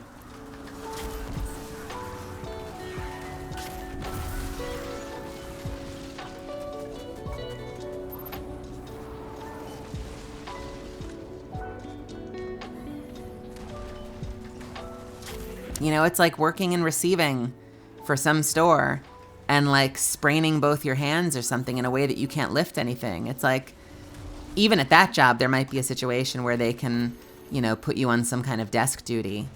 But like for the most part, if you do a job where you need to be lifting things and using your hands, you're not doing that job if you've messed up your hands. Like you need to take time off and heal.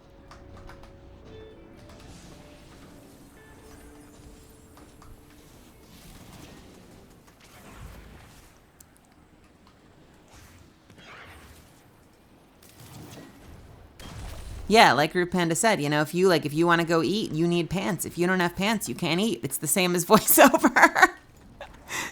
It's the exact same thing.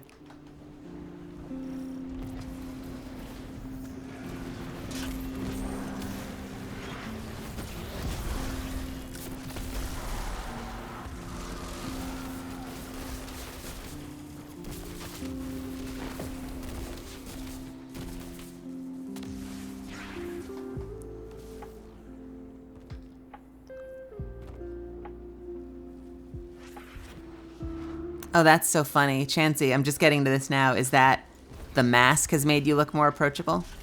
That's very funny, if that's true. Did not mean to use that button. Well, there goes my super.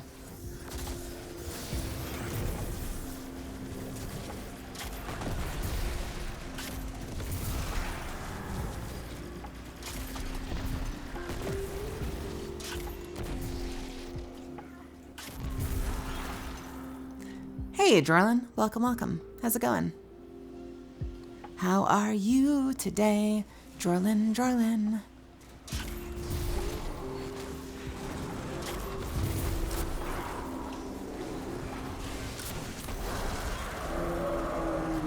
Oh, this was the boss. Whoops. Excellent.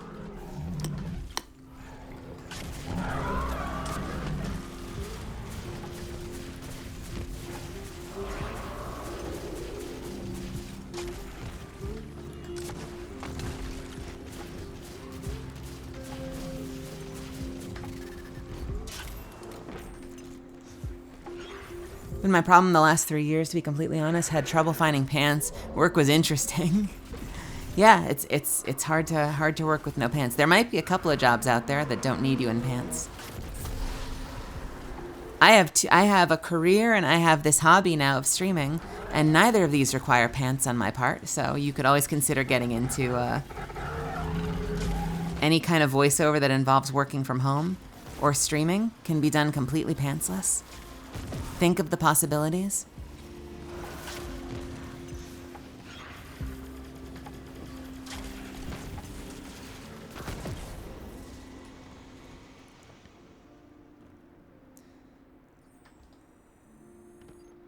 Are we done?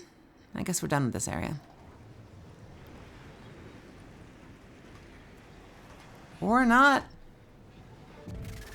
Oop.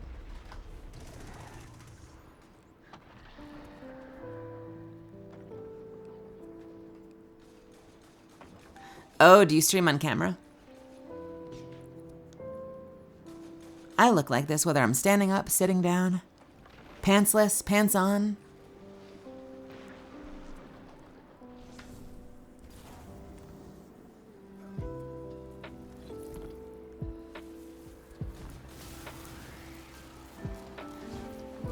Gonna be busy the next week or so. What's going on, Jorlin?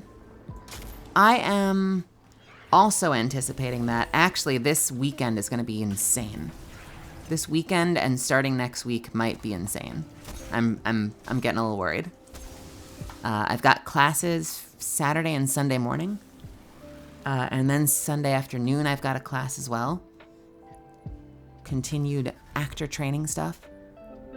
So Sunday especially is going to be absolutely just stonking busy. And then there's a chance I'm very likely going to be starting my writing contract next week on the 10th. And that's going to mean writing every day while also trying to get auditions in to my agency and also trying to stream at least 5 days a week. So we're gonna see how quickly that drives me crazy. It's a shame that it's all under NDA though, because like, I would just do a writing stream in a heartbeat, but I can't share it since I'm under NDA. Like barely under NDA. It's like, by the time the first episode launches, I'm announced. And so at that point, everyone knows I'm working on it, but you still can't share unreleased material. So sadly, I can't do what I would want to do. Like my brain is constantly like, just stream writing. It would be great. People would love to see the process of creating anime, and the studio would totally fire my ass. Even though I think that would be great content.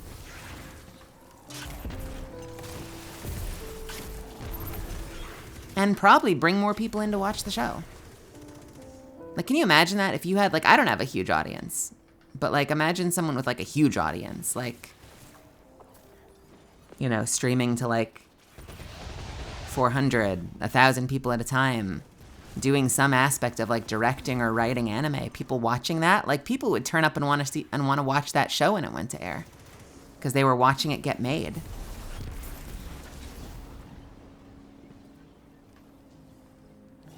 Yeah, we used to do bloopers with they might still once in a while, but I know that even Crunchyroll, that used to have a bunch of bloopers when they were Funimation, stopped doing bloopers for whatever reason. I think the Japanese client doesn't like that. They tend to be very cautious with their licenses. Sometimes too, like what I think is a huge fault. Like, oftentimes, like when you see the Love Live shows, because the Love Live series in Japan, this is just one random example, because the Love Live series in Japan stars idols, they usually don't want the English voice actor to announce. And so like everyone might know exactly who it is if they have a recognizable voice, but they're like not allowed to officially announce the role because I think the Japanese client is trying to maintain the illusion that it's always that one idol. So it's not surprising that, you know, showing bloopers where you see the character say out of character things or curse or stuff like that is something they wouldn't be into. It is a bummer though, because I think that content is super cool. I'm writing the dub. I adapt for English dubs. And it's fun. It's fun, but it's a lot of work. Especially if you want to get it right. There are shows that turn around in like 2 days. I tend to put about a week of work into my scripts. And I really, really polish the hell out of them. Are we just like, no one knows how to do the fight? Cool.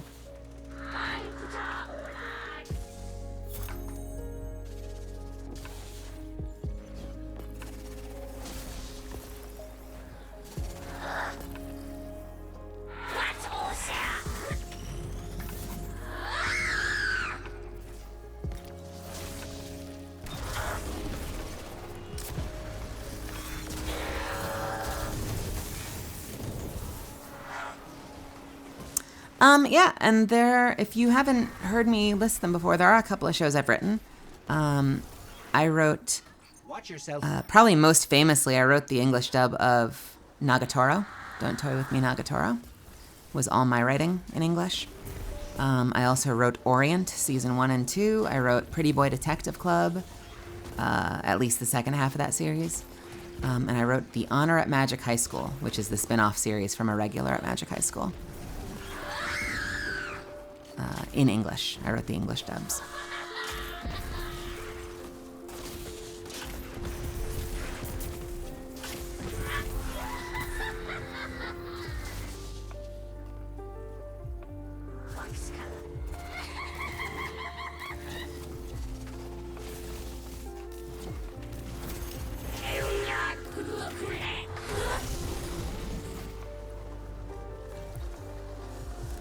I hate the screaming. Sorry about the screaming. Yeah, she screams when she shoots. She's like a banshee.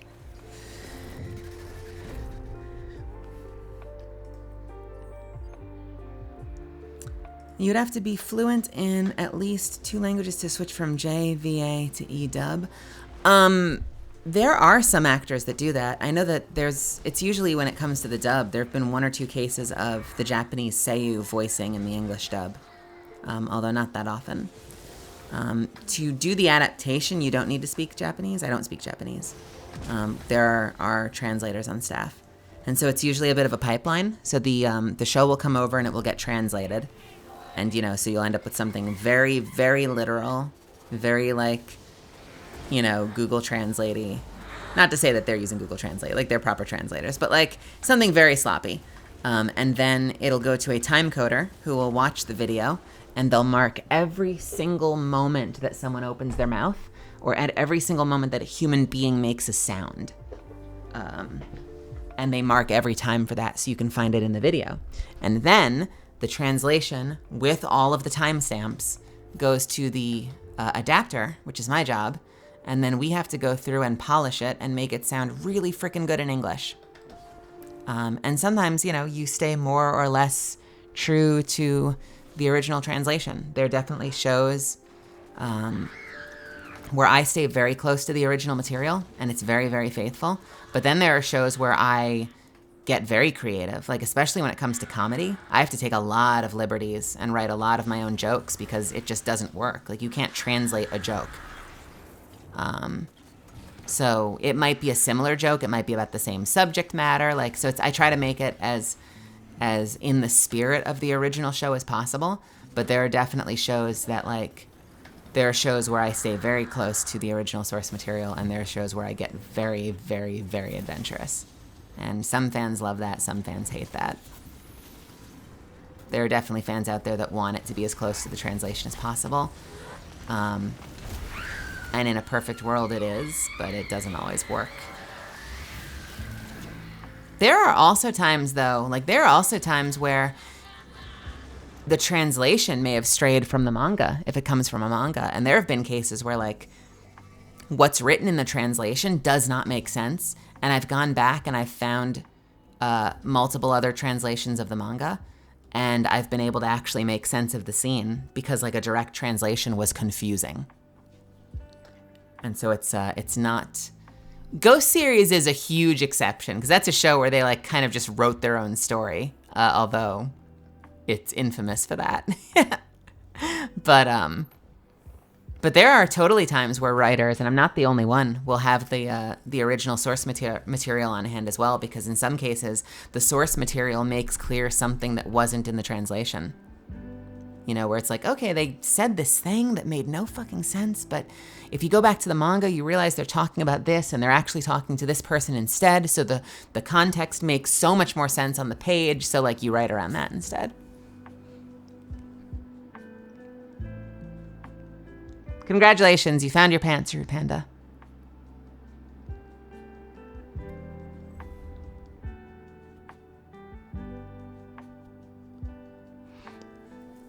Yeah, some things require a little bit more of that touch than others, Chansey. There are a lot of things that don't really exist in United States culture. You're not going to have... you're not going to have the same kinds of festivals. There aren't all school festivals in the U.S. frequently the way they are in Japan. And, the reverence that students pay to their upperclassmen doesn't translate a lot to the United States. And so there's stuff like that you have to adapt around. And, show by show, client by client, they want different things. I've done shows, when I wrote Nagatoro, because it's such a central part that she calls him her senpai, we had him called senpai. But there are other shows where not even the English producer, but the client themselves want to get away from honorifics and stuff like that. So there are times where I've seen shows that go to air and all the honorifics are gone. We don't use words like senpai and kohai. We're saying things like upperclassmen, lowerclassmen, and, big sister, or they'll even discourage us away from that. And it's literally the Japanese client saying that they don't want that in English will sometimes be what happens. Jorlin, yes. I wrote the English dub of Nagatoro. That's probably the show that I took the most liberties with. And for the most part, people seemed to like it. It had almost universally positive reviews outside of the initial cast announcement where a whole bunch of racism happened. Because there are shitty people in the world and the main VA is black. But aside from that one moment right at the outset where a whole bunch of really ugly ass people showed their faces, overall the show was really, really, really well received. And that probably is one of the shows that I've taken the most liberties with. The most notable being I completely changed one of the characters. One of the friends, Yoshi, I just upended and turned into my own little gremlin monster that is so different from what was in the manga. But there are a lot of videos of Yoshi jokes out there on YouTube, so I think people took to her.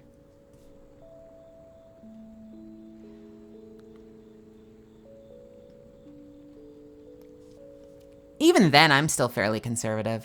I try very hard to live up to the source material, but there are moments where I stray, and when I stray, I feel like it's for good reason. honestly, sometimes I stray from what was in the original source material because I think it makes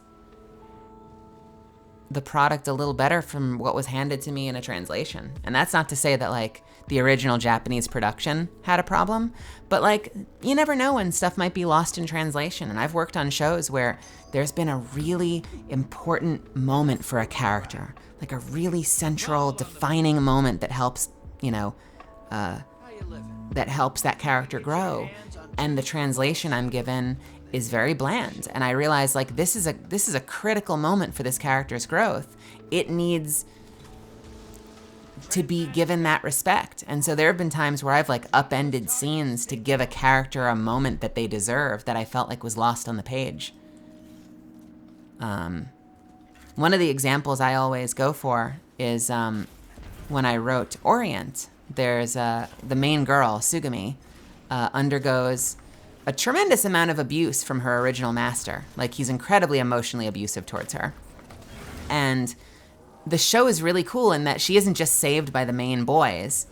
She actually fights her own fight at the end of that arc. And she's the one that kicks the ass of her master and gets like a major triumph over him where she demonstrates both with her words and with her actions that he can't control her anymore and she's not going to let him continue to abuse her. But the show got a little shonen-y. So like the villain, right towards the end, right before the finishing blow, the villain is like really lacing into her old master, and is saying like, you're a stupid, useless, like, stupid, useless, helpless waste of a girl. Like really, really being a jackass about it. And this is the moment right before she beats him. And the script got very, very, again, this could be lost in translation. I don't necessarily assume this was in the original production, but at least what was handed to me on the page is just very shonen-y. He's like, you're a useless waste of a child. And she says, I'm going to beat you. Or like, I'm going to stop you. Or I'm not going to let you win. Very shonen-y stuff. Like, I'm going to be the strongest. I'm going to destroy you. And what we ended up going with was some iteration of, you don't get to say that to me anymore.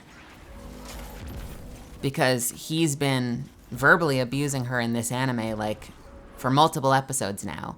And so, in one of the last final moments, he's slinging his usual crap, and it just felt so much more meaningful to have her say, you don't get to call me that anymore, and then slam his ass into the ground and win the fight, than to have her just say, I'm gonna beat you. You're losing motes. Ice the blockers. High value target. And it's moments like that where like the line is very different from what was in the original J, but I think it serves the moment and lives up to the spirit of what that moment was trying to convey better, at least in English.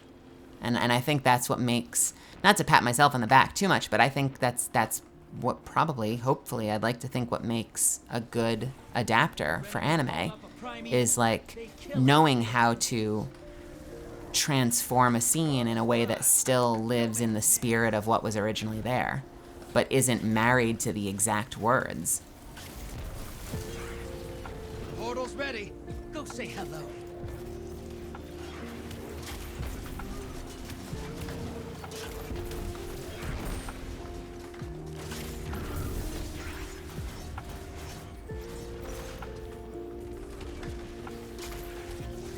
And granted, there have been some fairly iconic moments where like fans have rightfully called out where like a change was made that wasn't in the spirit of the original show and kind of changed the meaning of either what was in the Japanese version or what was on the page in the manga. And like, so there is such a thing as an overuse of that competency. Like, no one's infallible. And so there are totally times where like in an effort to create compelling story, we stray a little bit too far, but I feel like when you're doing it right, you're finding that balance and you're walking that line in a really, really beautiful way. All right, you can still win this. Burn that primeval to the ground. Allies headed to the other side. Fight's over. Opposing team killed their primeval. It's one of my favorite shots in an anime as well. Like, God, if I can find, I wonder if I can find that moment really quickly. I only have the Japanese version on my computer. It's super, super short. Let me see if I can find it. Not the line itself, but there's the, let's see. I don't think any of this is it. Do I have it in a tweet? I gotta show you this real quick, if I can find it. I probably can't, which means this is probably for nothing. They posted, there was a little clip that we posted. From...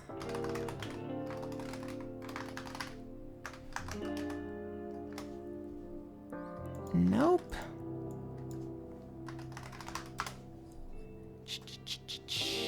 I know where I have it, actually.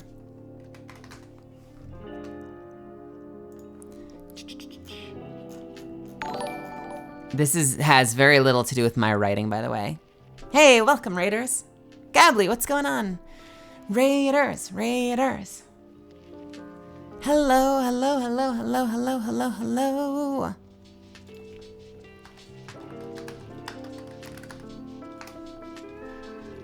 Good to see you. How is everybody? You are playing Mario Kart? Nessie Raid. When things like that happen, does the studio go back and fix it?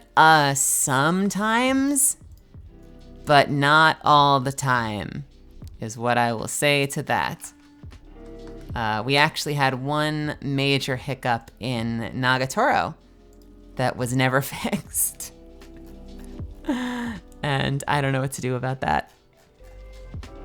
We'll see. If and when season 2 hits, how we can write ourselves out of that one. Double raid, really? Welcome. I'm playing a hunter. Ooh, that was 52%. Yeah, let's do another gambit. We'll be out of here in no time. I like my hunter very much. I'm using grenades. Yeah, I don't think I'm gonna find this. Sadly. I don't think so anyway. I'll do one more search. What rank am I? What do you mean? In what, Gambit? Or you mean I'm a season 19 rank 71 is what I am. Is this?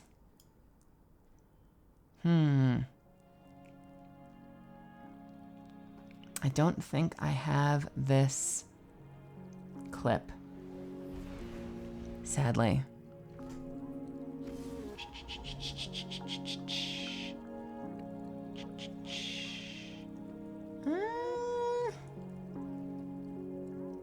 Oh, this might be. Actually, hang on a second. I'm going to mute my sound for a second to check this. Give me 1 second.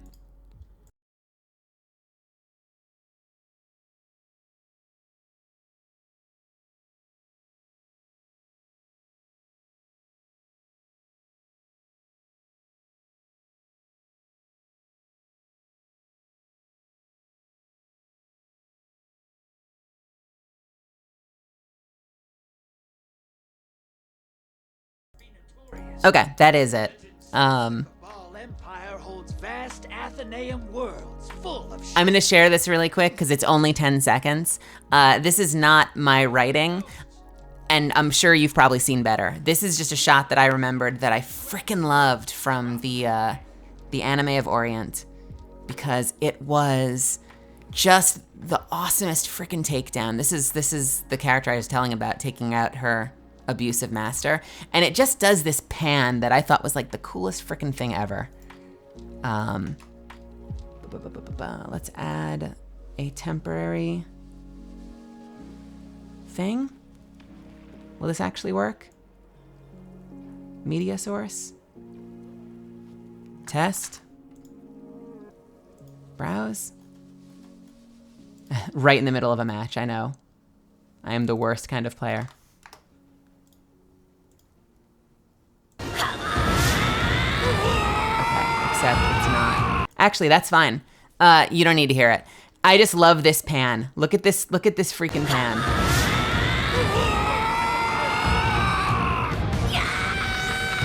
And the black and white on the back crack. I'll play it one more time. I thought that was super freaking cool. You can hear it? No, I can't hear it.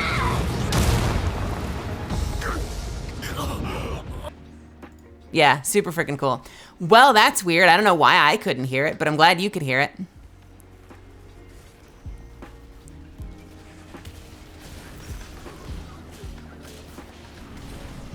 Really great use of like fairly simple animation too to create like essentially that camera pan as she's bringing him up into the air. Super satisfying because he has been freaking awful to her, like absolutely awful. And so I shit you not, I definitely, and this is when I was writing, so I was watching like the preview video they gave me when I was writing it. I definitely leapt out of my chair and screamed like, fuck yes! When his back hit the ground because he deserved it so much. Give him hell. You just hit the other side with a medium blocker. That'll keep him busy. Portal's ready. Grab your Guy literally works, so they're protecting themselves from essentially kaiju. And Guy literally works her older sister to the bone until she dies one day. And he keeps her working and protecting the city by just like emotionally abusing and gaslighting her. And then when the older sister finally dies, he takes the younger sister under his wing and does the same thing to her. And when you meet her, she has no self-confidence.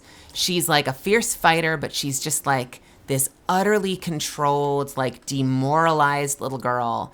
And hang on. And Vader's dead. Keep pushing. And yeah, the fact that the show gives her that fight and doesn't rely on like letting her be saved. Cause like, by the way, the boys are there too. Like, it's not one of those situations where like they stand back and she's like, girls, get it done. Like, they're there helping evacuate, cause the whole city is shit. Like, they're there helping evacuate people. They're there fighting off the guards, but she gets the fight against the master because it's her fight to win. And I thought that was just really well done. Like, it's a silly little shonen. That particular beat I thought was really cool. Called up a prime evil. They kill it. They win this. Oh, I need to go turn these in.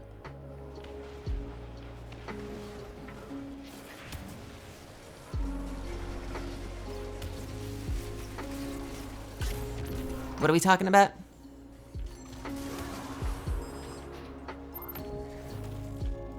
Portals The funny blue robot. Are we talking about Cade? It's making a break for it. Cut him off. You're not out of this yet. Kill that prime evil. Oh yeah, poor Cade. Cade is in this game. He was played by Nathan Fillion and was just brilliantly played. But Cade had a very bad day a few years ago. Invader incoming. Prime evil I think it was mostly due to scheduling conflicts with Nathan Fillion. Nolan North ended up playing him for the first part of that expansion because it's literally just the first mission. But he's so well done by Nathan Fillion. And like such a freaking loss to not have him in the game anymore. Flounder Theory, welcome, welcome. I know I frequently sound like a cranky little gremlin on stream, but I am in fact the voice of Catalyst.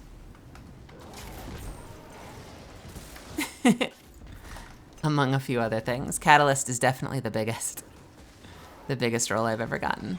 So far. Just you wait. I have literally been throwing this match. I'm so sorry. I need to start contributing.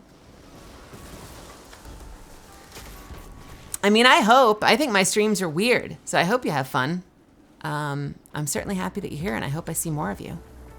Convoys terminate. I've been Bring the house. trying to stream as much as possible.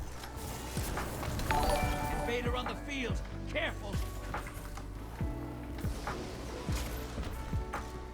Okay, we are going to right side. Enemy invader down.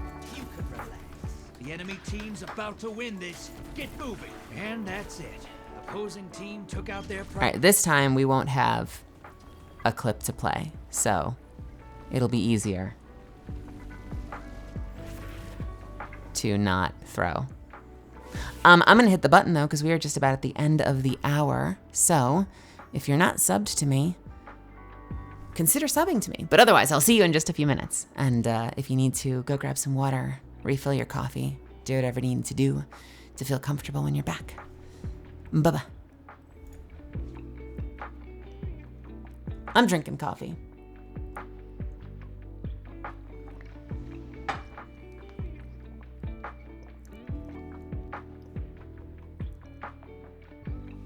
Nope. Just hit the button. Oh, I'm sorry. When I say I'm hitting the button, that means that I'm starting an ad.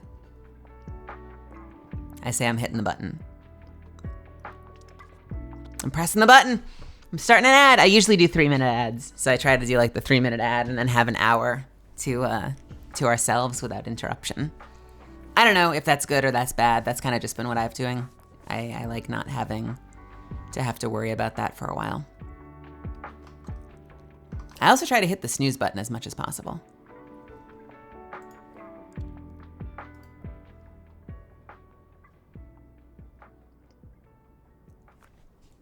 I hope that the video I played wasn't really freaking loud. I probably should put a limiter on my audio. I have a limiter on my voice. I should probably have a limiter on the rest of the stream. Let me try that actually. I'm gonna add a limiter to my stream so that if I play any weird videos or start anything, it's not stupid loud. All right. Let's see what we've got. Ready to see who you're fighting today, Guardian? Vex on the field. Bring a sword. Think you could eat a hive knight? Those are the There, I now have a limiter on my desktop audio. Also, I'm streaming today without my headset on, without my headphones. So let me know if for some reason you hear weird, like, double music or anything. I'm trying to see if I can get away with doing this without having my headphones on all the time. How you living, sister? I have a naturally textured voice, but I do not have texture the way Todd Habercorn has texture. So I feel like whenever I do Drifter, it ends up making my voice sore. That is not a voice I'm meant to be doing with my career. I'll leave that to Todd. But once in a while, you'll get some Drifterisms and Zavala-isms. Transmat firing. You ever try to drink the milk in a Vex? I'll tell you, it doesn't go good with Oreos. Transmat firing.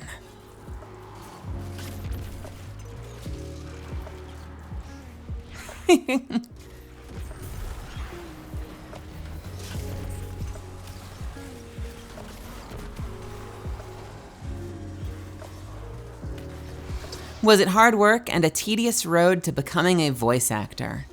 Or just takes some patience and some hard work? Well, it definitely takes hard work because it is a craft. It is something that one, works hard to master and continues to try to level up. There is sort of a romanticized idea of the pipeline, let's just say, from fan to working professionally. And it is rarely that straightforward. But it's not impossible, and there have been a couple of really high-profile examples of that. But as I'm sure you'll hear like a bajillion actors say, it is acting first. And acting, like anything else, is a craft that you can hone and master and continue to improve if you're willing to work hard at it. Doing it as a profession is something that can be done if it is truly something that you want more than anything else. And is one of the only things you see yourself doing, because it's not an easy profession, and most of us do it and find some semblance of success in it because it's the only thing we enjoy doing. Or one of the only things we enjoy doing.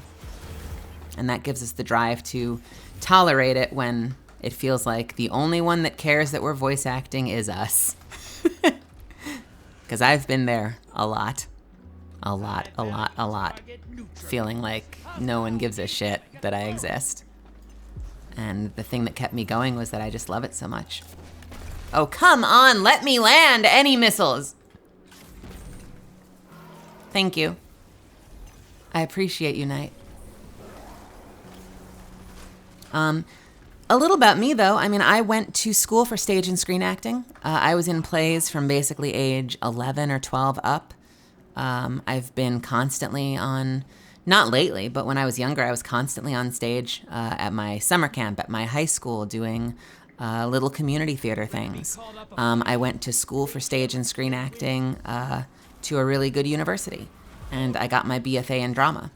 And then I worked in tech for 10 years, and by the time I decided I wanted to be a voice actor, I had a lot to catch up on. Like, I had to kind of remember how to act, because there were a lot of things that used to be instinctual and really natural for me that I got really rusty on, and it took me a couple of years to kind of get back some of those instincts that I feel like used to, I don't know, make me good at what I do. And now I feel like I'm finally getting to a place where the performances that I'm doing feel compelling. And just in the nick of time, right? Because, you know, my work in Apex means so much to me. And I wanted that role more than anything else in the world. So it's very fulfilling and meaningful to be able to see, you know, a major shot like that taken on me. Because there definitely was a moment in time where I was working retail and, like, I didn't think there was a chance in hell that I would ever have an acting career again. Especially after I transitioned, I felt like there was no way in hell anyone would ever cast me. And somehow, I've managed to make an acting career for myself and prove myself wrong, and I've never been more happy than to be proven wrong about something like that. Yeah! Hey, you didn't start that fight. You finished it. Ah, thank you, Wolfie. You're in the I'm lead. catching up real quick.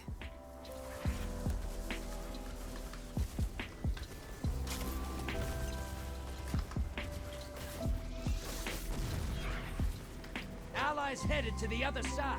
Yeah, I don't condone or understand what drives people to make, like, severe body changes for a role.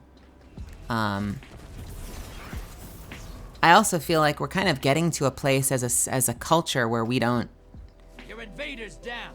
But ask or want actors to do that as often anymore.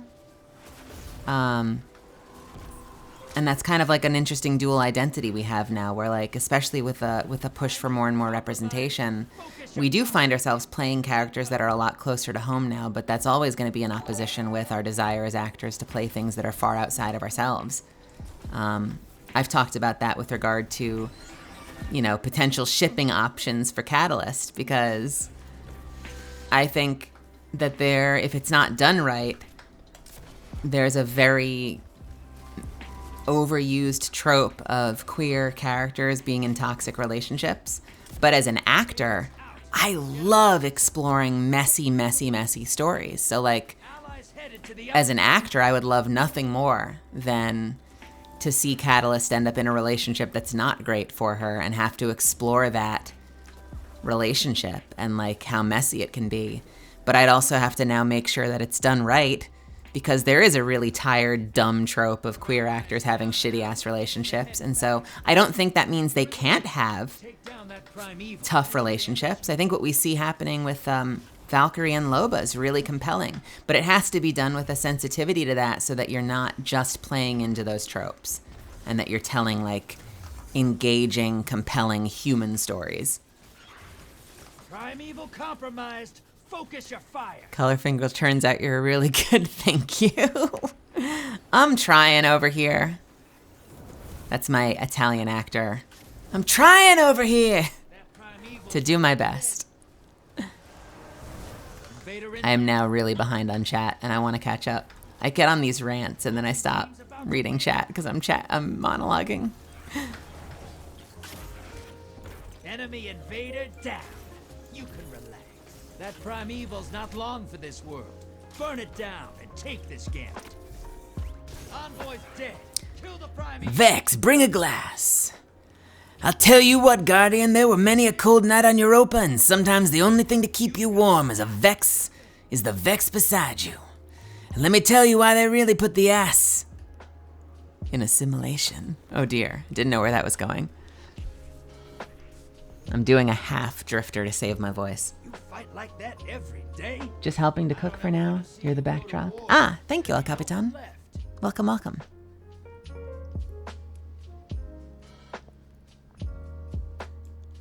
Are you playing this super high intensity fight while casually having this conversation? Yeah, I know. I'm really good at monologuing while playing video games. Sometimes. Other times I just stumble and stutter my way through it. What did I get? Did I get something I needed? Did I get something I needed?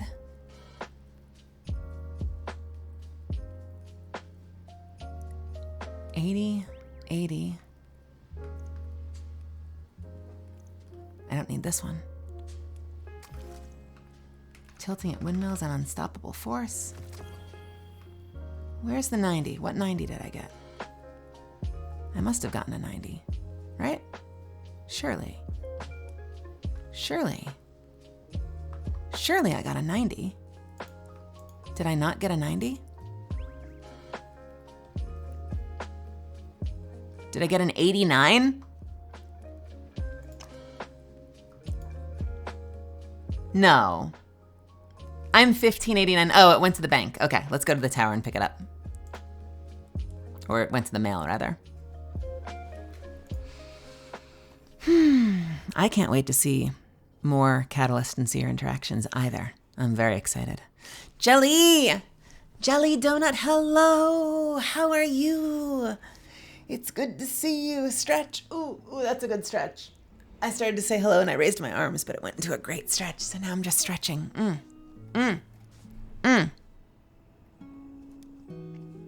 Okay, Chat and Melly, I'm gonna order dinner. What sounds better, pizza, hot wings, or Taco Bell?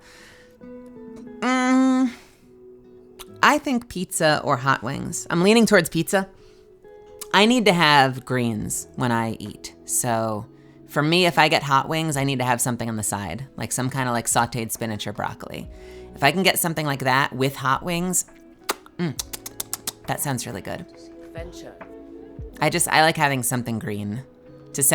Not to sound too much like a parent, but I like having something green when I eat. Makes me feel good.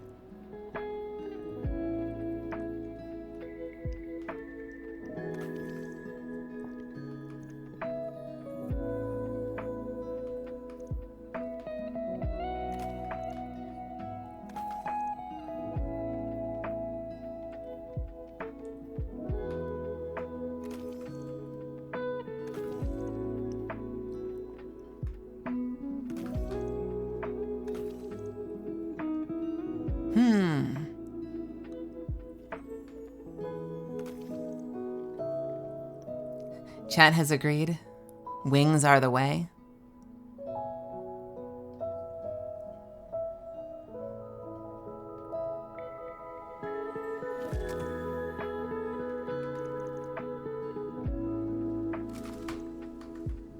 Thank you. Well, maybe what that means is you need either buffalo There's no data like encryption. chicken pizza, or you need to get wings that are slathered in mozzarella and marinara sauce. How's that sound? Terrible!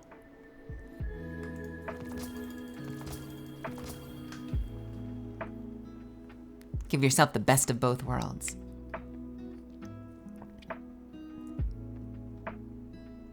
Get you some pizza wings or some wing pizza.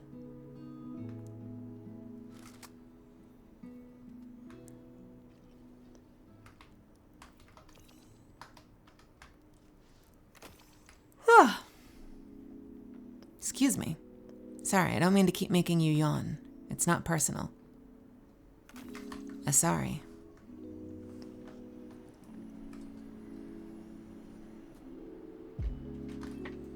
Let's see what we got in the bank. Acknowledged. Nice. Check, check, check. I do not have any upcoming projects I can talk about, I'm afraid. Sign, please. Energy weapon. Nice. I can make that. My glaive is usually what I have in that slot when I'm playing with a primary weapon that's a kinetic. So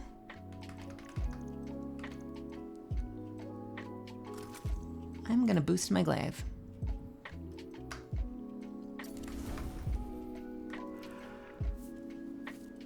Oh no! Gosh, stop yawning. Take care, Wolfie. Good to see ya. Green pepper jalapeno and pepperoni pizza with an 8-piece mango habanero wing. So you're doing the best of both worlds. Nice.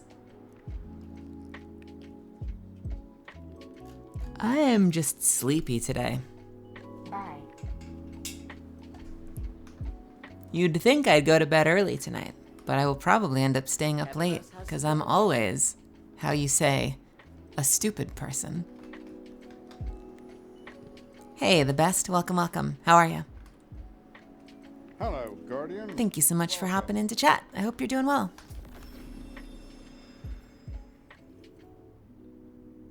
Fourth time's a charm kill clip.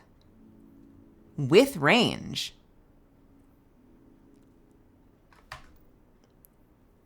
Is this the stasis scout rifle I've been waiting for?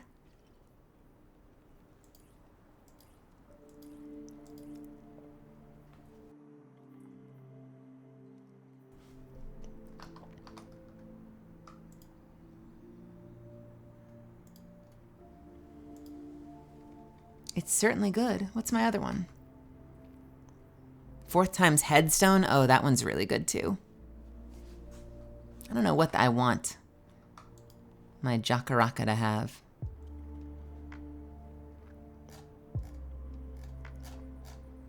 I feel like headstone would actually be a good roll to have.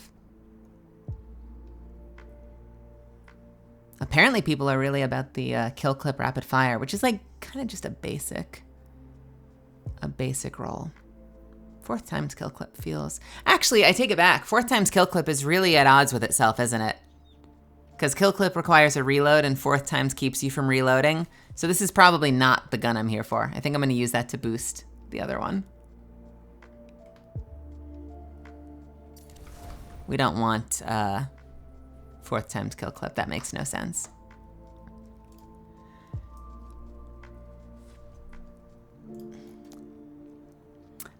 What is this game about? It's a game where you get to be a space wizard.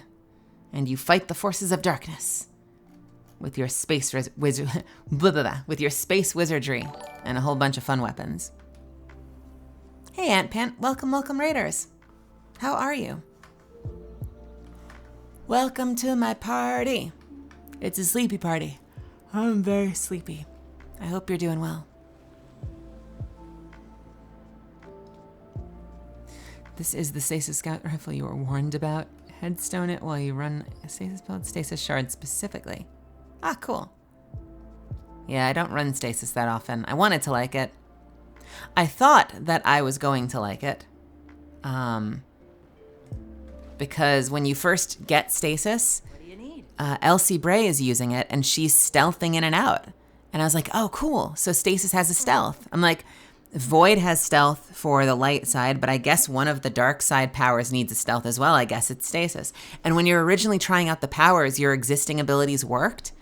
So my stealth was working while I was testing out the powers. And then you finally get it, and it doesn't have stealth. And it made me very sad.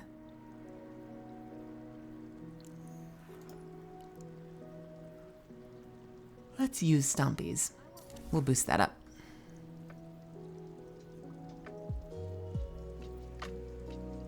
Maybe. Will it work? It will work. MXM Games, welcome, welcome. Did I voice act someone in Black Clover? I did background work for Black Clover. I don't know if I did... Like, I don't think I've played a character in Black Clover. But I think you can hear me in the background as, like, a nurse or a soldier or something. But I did do some stuff with it. I've got a small character in My Hero Academia. I've got a fairly significant character in the final arc of Dragon Ball Super. I have a significant character in the final arc of Fairy Tail. I'm in a lot of final arcs, apparently. It was always my dream. Like, my dream above all dreams was to find a character in Attack on Titan. And it never happened. Do you have something for me, Guardian? That's like my biggest missed opportunity. And I say that like I had any control over it. They just didn't cast me. But my biggest missed opportunity that I still mourn is the fact that I didn't find a character in Attack on Titan. That show got me back into acting. It would have been a dream. Oh well. I was just hoping you'd stop by today. Oliva's got something special for you.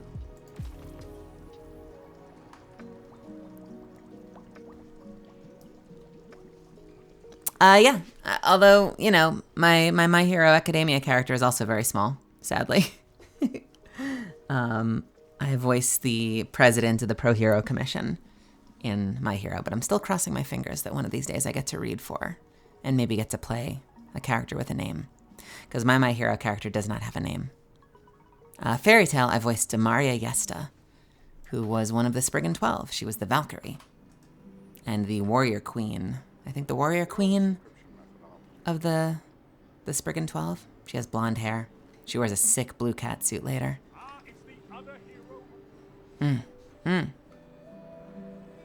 If you're in My Hero and Dragon Ball Z, does that mean you're in Fortnite? I don't think I'm in Fortnite.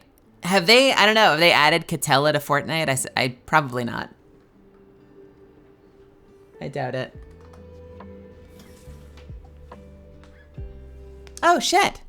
I did not get the notification. Let me scroll down real quick. Hang on a second. Daniel.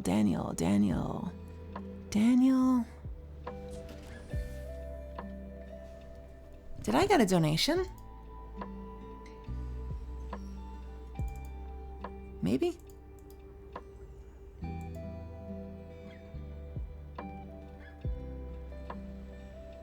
If I got a donation from somebody here, thank you so much. I very much appreciate it. Thank you so much for the donation. I appreciate you. I don't know why it didn't show up in here. That's weird. I wonder if there's a way to do that. Hey, Colorfinger, are you here right now? Do you know if there's a way to have like an automated stream elements, like thank you for the donation or thank you for tipping? Is that something that...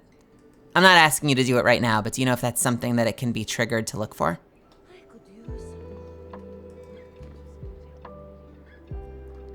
Because that could be kind of fun. Because I only just saw it pop up on my phone and it said 2 hours ago.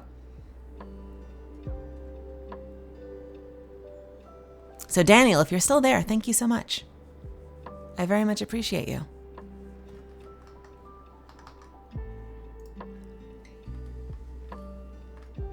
Checking. Checking my stream elements real quick.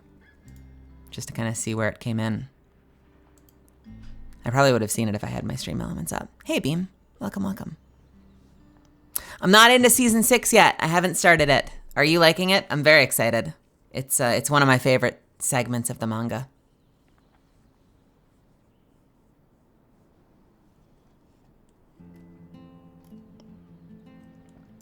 Activity feed.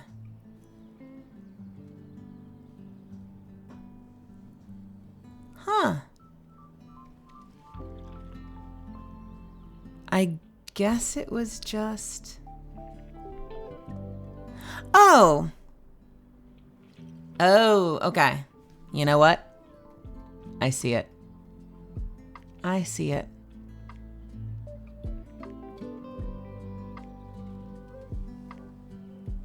All right. I think that was actually someone that has a handle, so lest I connect their name with their handle, I'm not going to do that. But if you're still there, you know who you are. I really appreciate it. Thank you so much. All right. Thank you. Yeah, it didn't pop up for some reason. We gotta fix that and get a message in there. Gably, have a wonderful, wonderful night. Thank you so much for stopping by. I really appreciate your company.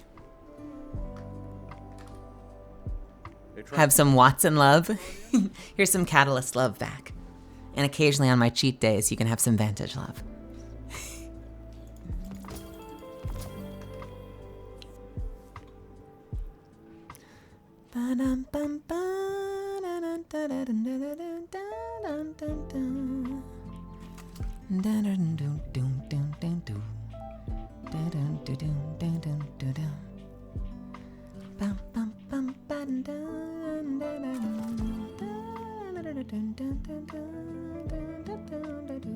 Don't need this anymore.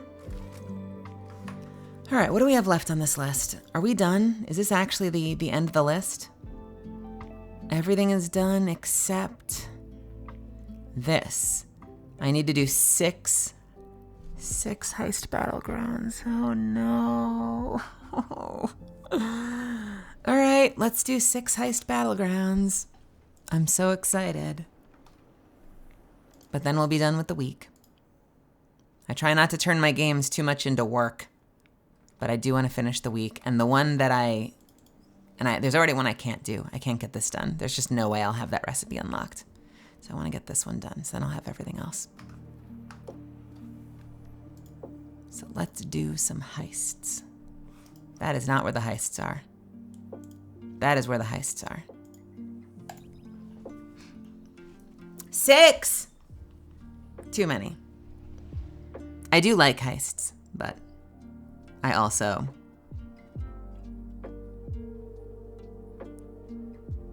They're long, okay? They're very long. I'm just saying. Time to go into the heist. I should change this to Sleepy Stream. I'm gonna name it Sleepy Stream. I didn't know it was gonna be a Sleepy Stream when I started, and then I started yawning all over the microphone. So it is now a Sleepy Stream.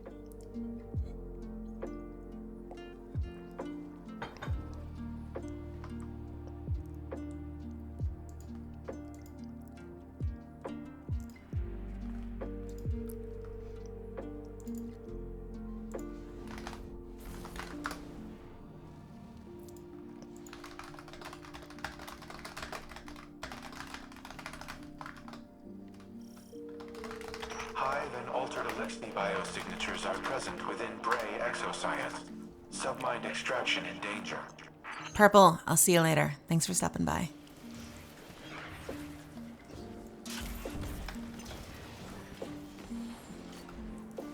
Perhaps the sleepy stream will be effective. If I'm sleepy enough, everyone else will want to go to bed, and then I can sleep vicariously through them. Oh, that was terrible. Let's try that shot again.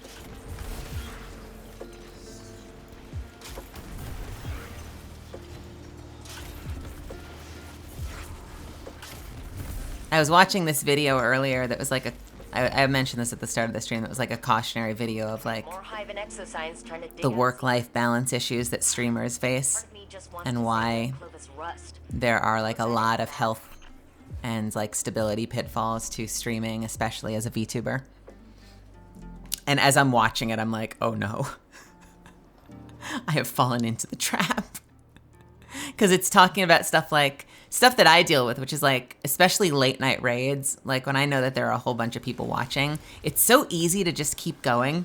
And so I'm watching this video where they're like, and once there's momentum, streamers feel pressure to keep streaming. And that can lead to a poor work-life balance as they stream more than they probably should. And I'm like, I feel so fucking called out right now. How dare you call me out like that, video?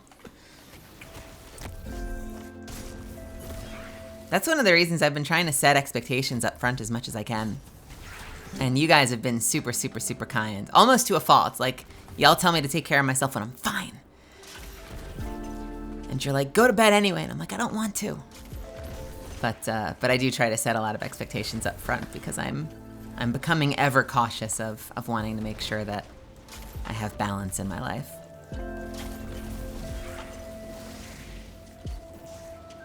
They tell you that you're fine and you're not fine. And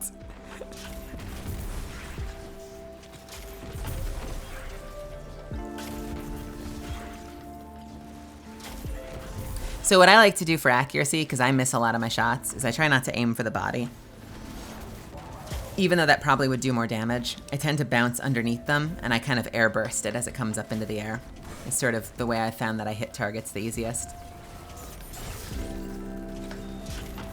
Like that.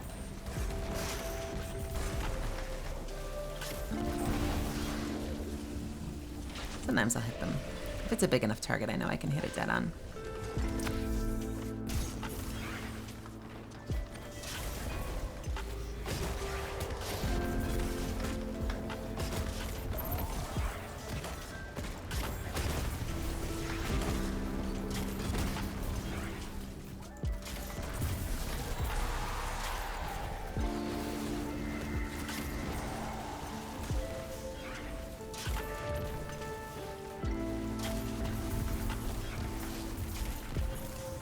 I think a lot of my experiments, nice job, Melly.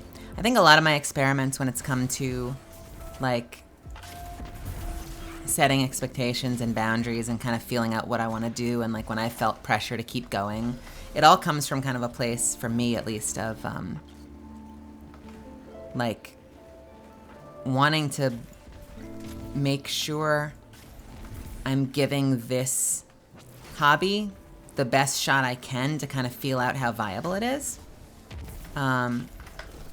Because, like, I feel like, you know, what happens here and how many people choose to join me and, you know, and how much people seem interested in what I'm doing can kind of shape, you know, to what extent I do it. And a lot of that does come down, you know, some of that does inevitably, unfortunately, come down to money.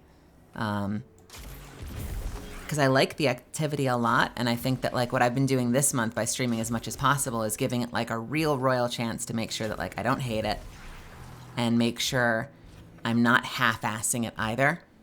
And it'll be interesting to see going forward once I'm juggling it with a writing schedule. Like, I still want to make sure I'm putting in as much time as I can because I want to not half-ass it so that in the end, when I look back and I put on, like, my, like, viable career, like, financial hat, and I'm looking at the numbers, you know, depending on whether it looks like the channel is successful and if it looks like something that could sustain me in some way, shape, or form, I also want to make sure that I'm not judging it on numbers that are bullshit, you know, and that can go both directions. That means, like, if I'm streaming 7 days a week, 9 hours a day, and then I look at it and I'm like, oh, look, this is actually a profitable venture, you know, that's not being true to myself because that's really unrealistic expectations and that's really an unrealistic schedule to be able to keep. But I also don't want to, like, you know, stream once a month and then look back and be like, well, I guess it didn't work out. It's like, no, girl, you didn't even try. So I'm trying to find that balance where, like, I'm going to be spending January probably honing my schedule and, like, the amount of time that I spend doing this. And, like, trying to find that balance where I know that I'm putting in a sizable effort, but also keeping a good, I guess you'd call it, like, work-life balance. And if I find that number, then, you know, I can come back in 5-6 months and be like, you know, fun aside, what's the viability of this based on, like, giving it a real shot? I don't know if that makes any sense.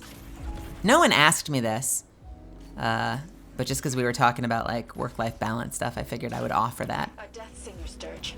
It's Zevu's battle song. That's kind of the arithmetic that goes through my head.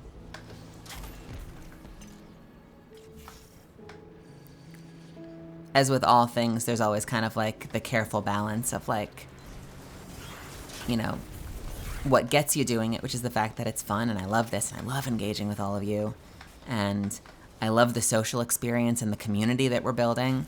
And then there's, you know, the brass tacks side of it, which is, like, you know, as an actor first, it's very easy for me to do this, you know, every once in a while,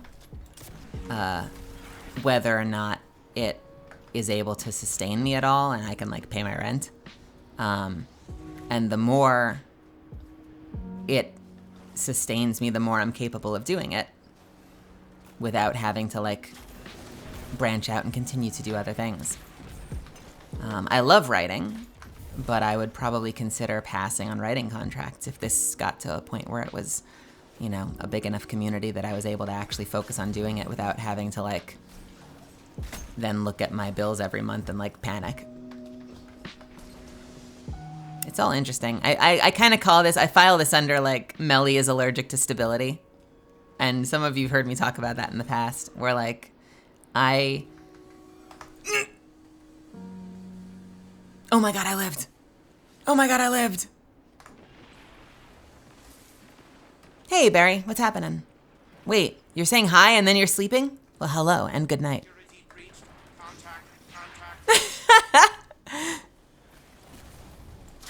Did I get the orbs shot yet? What does that mean? But yeah, like.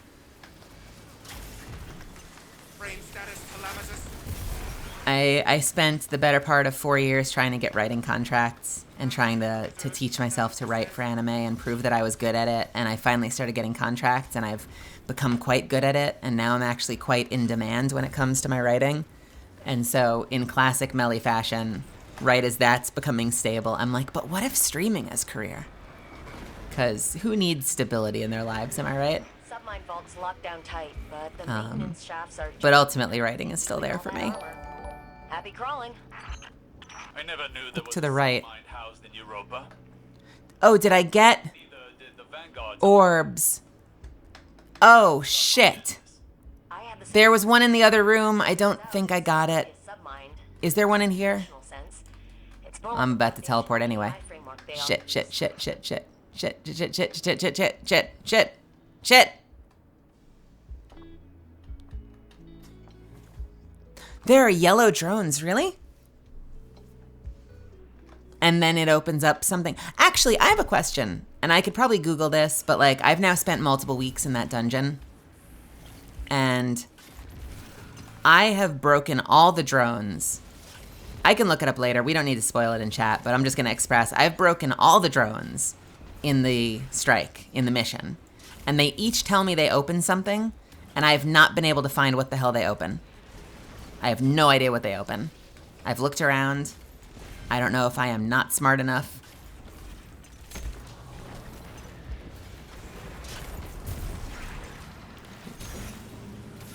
I do know the Hive Commander. Yes.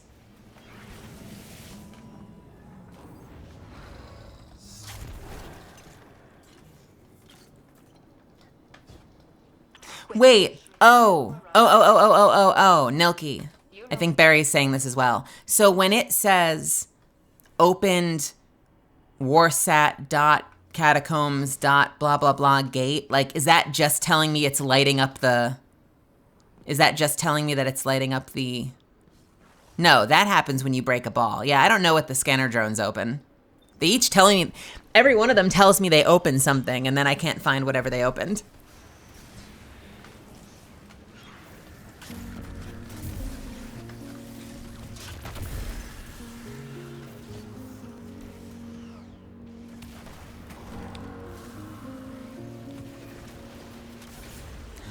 Oh. Scanner drones is a door somewhere on the mission. Or in multiple locations and activities. The thing they open only opens when you have all 50. Okay, yeah, so there's the balls that when you shoot all 50, you get... I know where that door is. And then there's... Okay, so you'll find the drones somewhere. When you do the mission, the drones will be somewhere, and when you do the drones, it will open up the bonus chest at the end. Okay. That makes more sense. Because I think I broke them by accident the first time I did it, and so the bonus chest was there, but like, thank you so much. Thank you so much. So much for teleporting right as I use my super. I appreciate it. Go to hell, giant eyeball. Go to hell.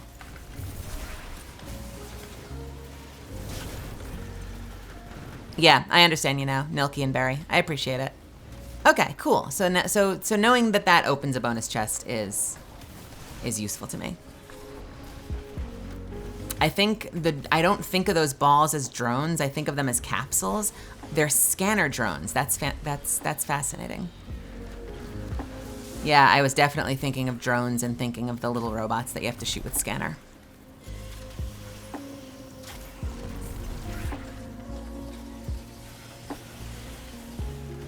I probably should make a stream out of getting all the balls.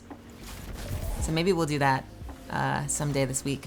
This week is actually going to be a fun little collaborative week, assuming that it all works out. I still have to play with Kimmy at some point. Kimmy rain checked me last time, and I don't think we made a makeup date. Actually, at the cost of my life, I'm going to message Kimmy right now and be like, yo, girl, when we playing?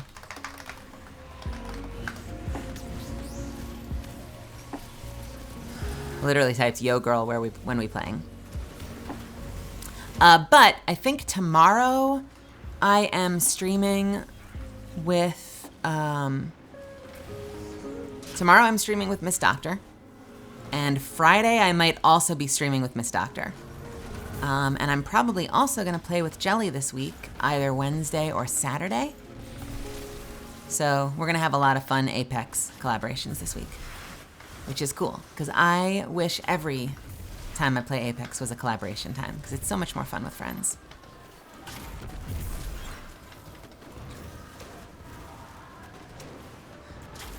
Well, she's here, but do you see her in Fireteam? Right. Right. Miss Doctor does live rent-free in my stream, but we are not, in fact, in group together. But we will be collaborating on Tuesday and Friday. As I, like, utterly ignore this fight. Let's do my super.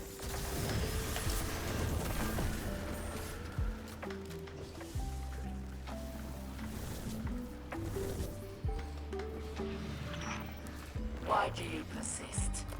All these fancy people with their fancy frickin' schedules.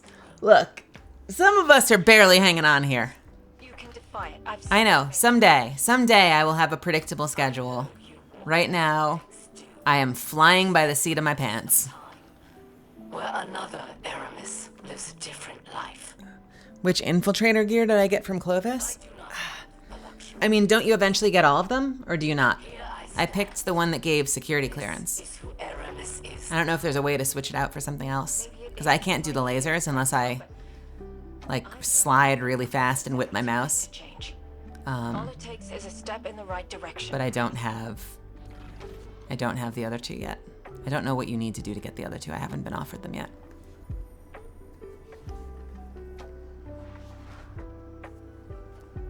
That was one. One. I need to do 5 more of those. Ugh. I like the heists. I don't like the heists that much. You can get all of them? Are they like week locked, like you get the other one in like a week or 2 maybe? I wonder. Or maybe I have to accomplish some achievement that I haven't yet. Root Panda, make food and caffeinate. You made the pantsless, or you made the pants food.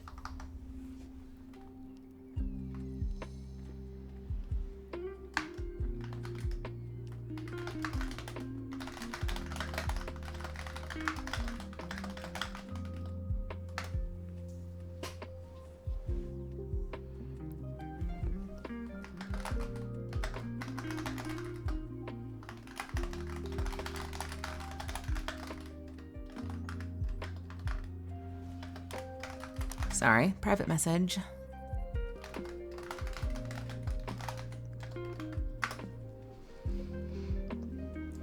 If you want, I can help. Otherwise, there are guides, and lasers can be circumvented by doing heavy slash with sword.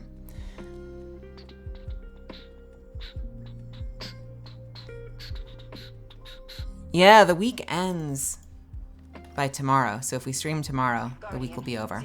So I need to get these 5 done today. And then maybe we'll jump into Apex or something. Or Minecraft. It's been a while. Or captive audience. I could introduce you to this game that I've been wanting to get back into, that I'm in. If you're all down with some... I don't know. I have to decide when to do it. I really want to take you all through Tome, which is a fun little indie sort of like Mega Man Battle Network kind of game. And I'm in it, and it's really sweet, and it has a really sweet story. I just haven't decided how I want to do it yet. I've wanted to get more eyes on it too, because I think more people deserve to see the game. And so now that I have such a bigger community, I'd love to expose you all to the story of Tome RPG. I might make it a weekly thing. We can do like Tome Tuesdays or something. It's the eventual schedule. We'll do like once a month, Subby Sunday. We can do like weekly Tome Tuesdays until that game is done. Everything has to be an alliteration. Wednesday will be wank.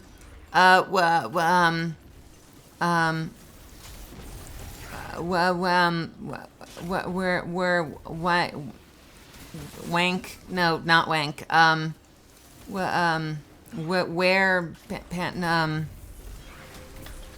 What rhymes with what works with a W? Wow, it's Wednesday. No, hang on, stop. No, clearly not. So we've got Tome Tuesdays. We can have Mass Effect Mondays. We could have wank. No, not wank. We're wild, wacky something on Wednesday. Something will happen on Wednesday. Witchy Wednesdays could be a cat. Oh, an Apex Day. Yeah. See, this is why I'm good when people write me the words.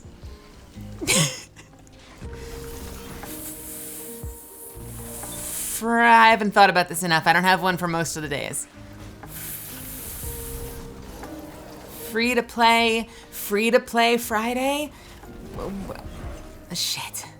I don't know. I'm going to start a pad. I'll come back to you with this later. There will be at least 100% less wank on the schedule. Help.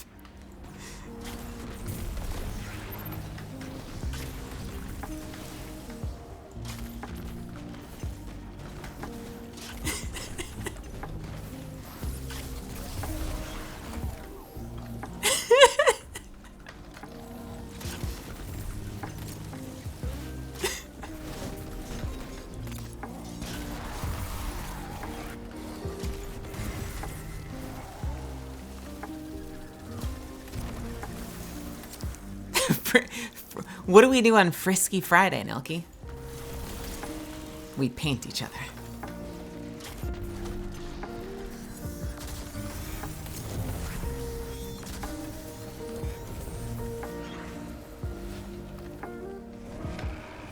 Sub-level door is opening now.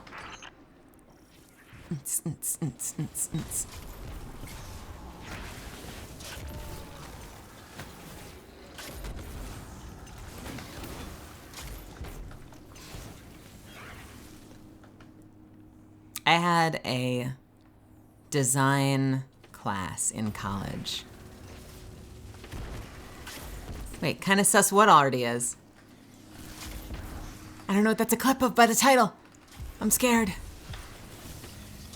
I had a design class in college where we had to draw ourselves every single day.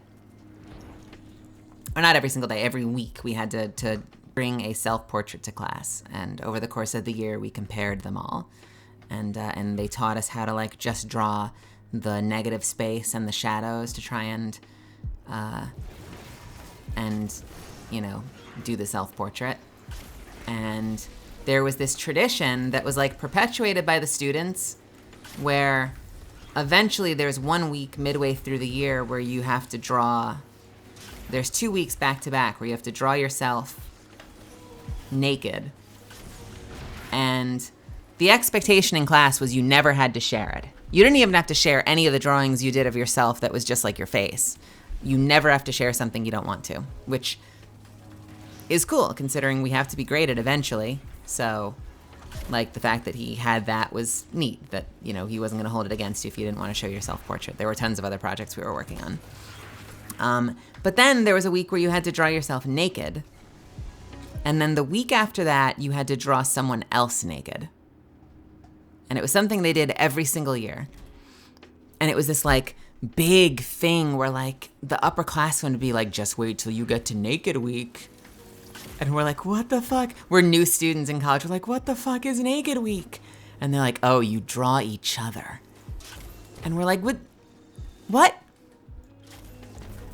And it turns out the assignment is not to draw each other, it's to draw someone else naked. But like year after year, all of the classes decided that inevitably meant drawing each other and like getting together and drinking and doing portraits of each other naked. And so there kind of became this like implicit peer pressure that like it's the thing you do, it's the tradition. It's horrible, but it's exciting. And so you all get drunk together and draw each other. And so like because that's the expectation, and like even the upperclassmen set you up for it by being like, just wait until naked week.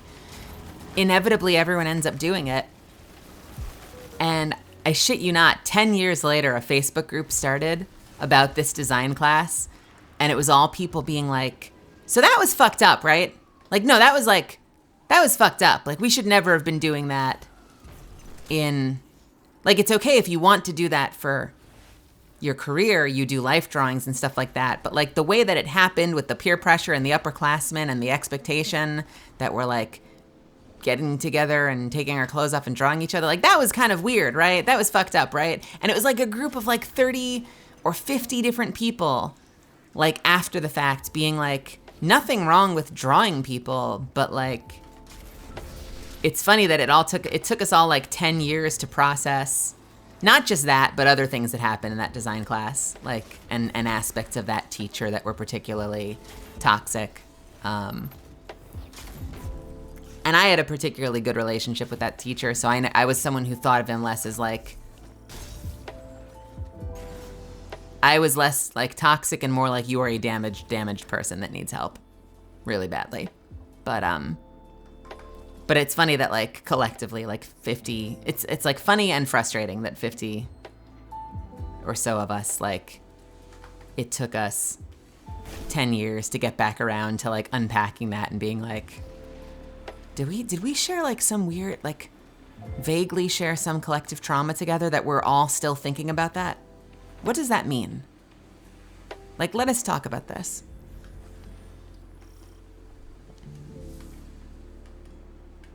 Night, night, Barry. All right, so where is this thing? I think I missed the one above as well, so F me for constantly messing. I'll be back in here 4 more times, so it's not like we don't have time to get it done. There's a lot of things like that, and I've talked about some of this, that like I came up right at the, it feels like right right at the end of this time where there's this expectation of what happens in theater school. And it's caused by movies like Fame. If you've ever seen the Fame movie, it's an old movie about the LaGuardia Theater School. Left front side. That was the right front side. Is there one over here as well? Or was that the only one? But movies like Fame kind of glorified this idea that theater schools were about, you know, really bleeding for your art and being vaguely abused by theater teachers in an effort to like bring out your true self, blah, blah, blah. And neither did the Vanguard's archives. And so there was this moment in time where the Spider-Man musical was being made, Spider-Man Into the Dark by Julie Taymor. And all this drama came out about it because it had this big, expensive, like, rigging system so that the actors could, you know, be Spider-Man and swing around like Spider-Man. And a lot of plays do that. Like the classic, the biggest example of that is Peter Pan, which for years has had usually a woman on a rigging system flying around as the eternal little boy. And they're usually fine, but Spider-Man was super, super ambitious and wanted to do things that they usually don't do, and inevitably people got really hurt. Like really hurt.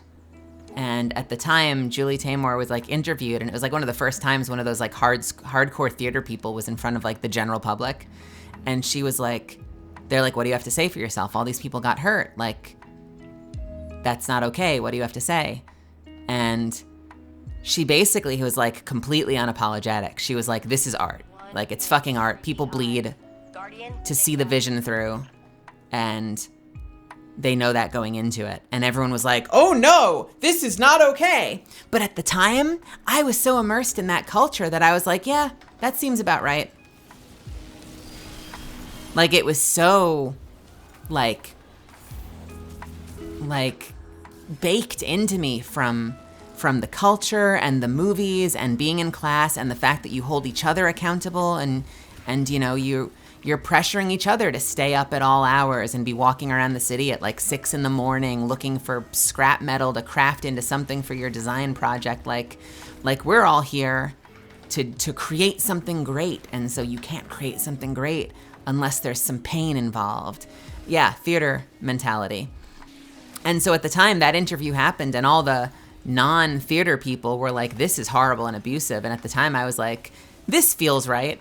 This is my worldview. I completely understand what she's talking about. And it's only now that I look back and I'm like, yeah, that's really stupid. It's amazing that permeated for so long. And that isn't to say that there aren't some incredible performances out there. Someone earlier in the chat called out Christian Bale and the way he's like gained and lost insane amounts of weight for roles. And it's certainly like a spectacle. I would certainly call it a spectacle, but I wouldn't call it necessary. And a lot of that comes down to two different schools of thought, both of which I'll overly simplify right now. But like the two like original iconic Stanislavski students, and this is very hyper simplified, were Lee Strasberg and Stella Adler, were two of the original. And they both came up with two very different iterations on the theater worlds that they were introduced to through their studying with Stanislavski. And one was the Lee Strasberg. Strasberg invented method acting, which I'm sure you've heard the term before.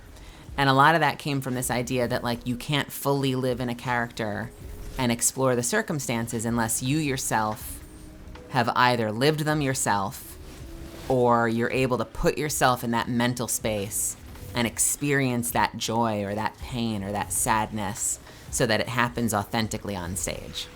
And so if you know, are playing a murderer, that doesn't necessarily mean you have to go murder somebody, but it means that you have to drudge up old trauma and stuff and bring that pain to the surface and reprocess it so that the performance is authentic. And that was Lee Strasberg. And Stella Adler came along and was like, yo, dog, we have this thing called an imagination. Have you tried using it? And this is not necessarily meant to weigh one against the other and say one is definitively better, although I do have an opinion about that. But that was the Stella Adler opinion was, yo, dog, we have an imagination. Why aren't you using it? And like, you know, movies with bad prosthetic or makeup aside, like, yeah, you don't necessarily need to actually starve yourself to play a character who is starving. And in fact, you may just be doing long-term damage to your body. So like, in a sense, it's funny that those roles are usually the ones that are given the Oscars. But if you ask me, to me, that's less of a tour de force performance. There might be a tour de force performance in there, but like, it's not because they starved themselves or put on a tremendous amount of weight. Like, that's kind of a spectacle, to me anyway. Seriously? And I don't know, maybe that feeds into the way that I do a lot of my performances. Because like, I have characters too. Catella is a crazy gremlin inspired by actors like Billy West. And I've played, you know, Buckingham in Requiem, who is this deep, low, you know, smooth, masculine voice, which is so far away from who I am. And I've found that character voice in the process of creating the work. But a lot of the time I voice characters that just sound like me. And maybe they're a little heightened. You know, like if they're a villain, like there might be something more methodical or deeper or darker about the way they deliver their lines. But it's still so close to my natural voice, with just like a little bit of sauce on top to sell the circumstances. And, you know, me using my imagination to sell the circumstances. I don't think personally, others may disagree, but I don't think personally that level of, you know, intense transformation is necessary to live in the role. But who knows? Maybe that makes me a lesser actor. I think I'm a decent actor.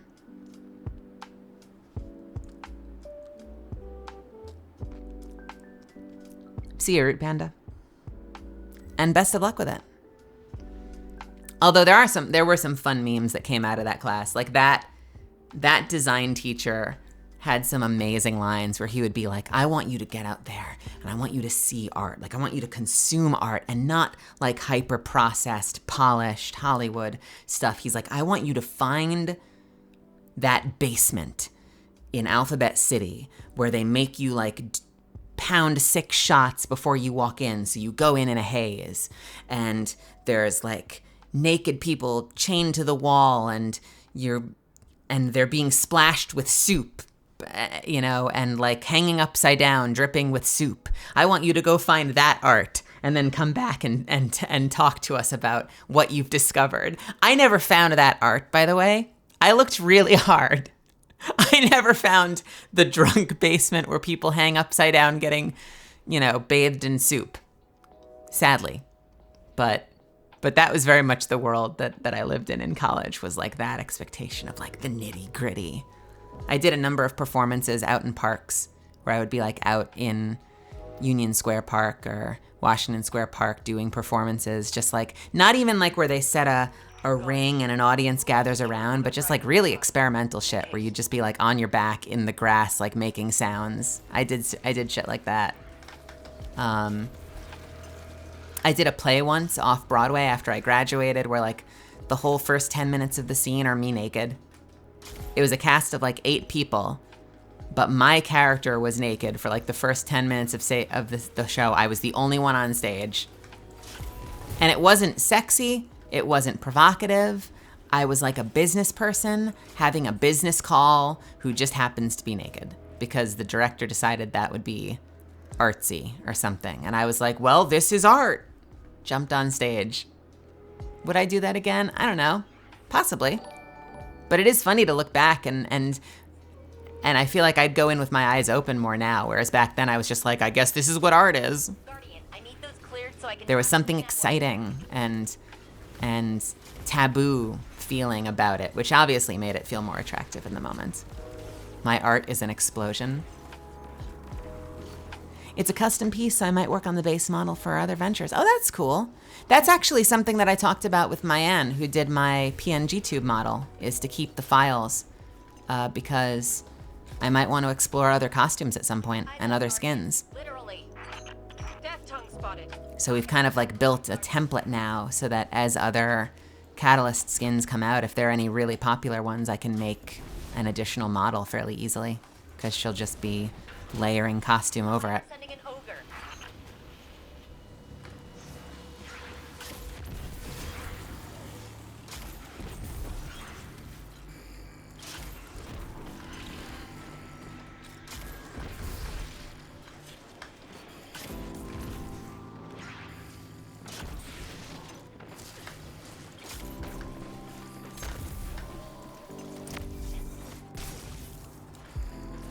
You've been 3D printing? Ah, that's super cool.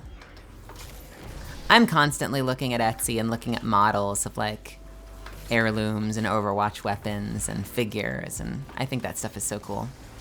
Actually, my friend Emmy has a 3D printer, and I love the practical shit you can do with it too. Like I have an IKEA bed that has this plastic little ring that separates 2 of the pieces on it.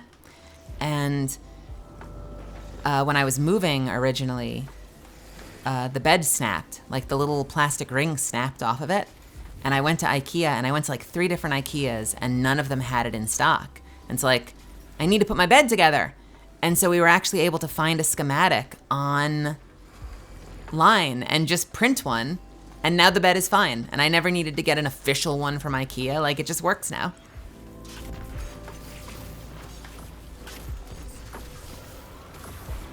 I think shit like that is really cool. That utility shit is super, super cool.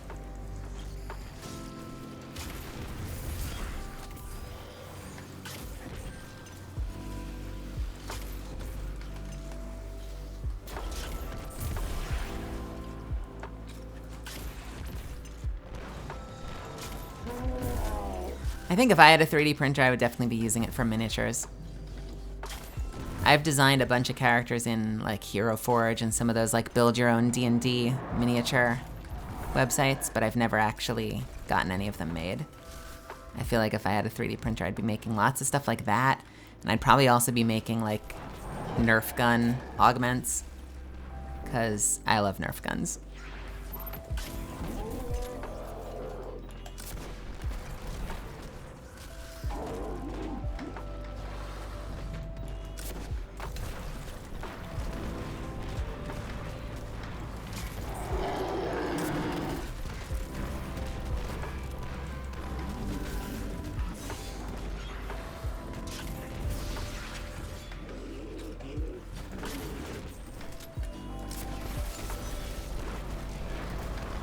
Why do you have so much health?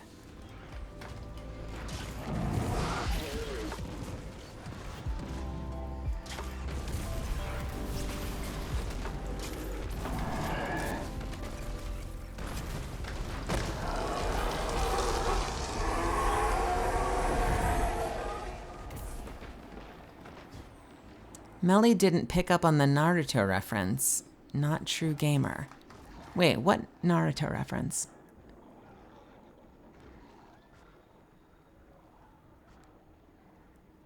Oh, my art is an explosion. Art is naked people. Sorry, I didn't pick up on your Naruto reference. But I will give you a, I'll give you a David S. Pumpkins as conciliation. Are y'all doing okay over there? Okay, they just finished.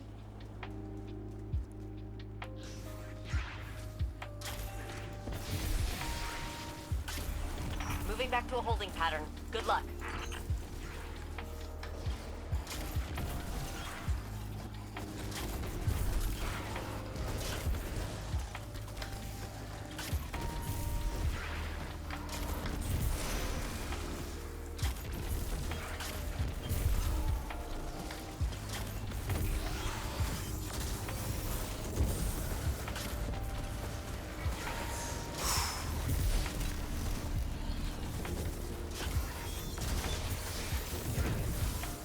I'm making lots of purple.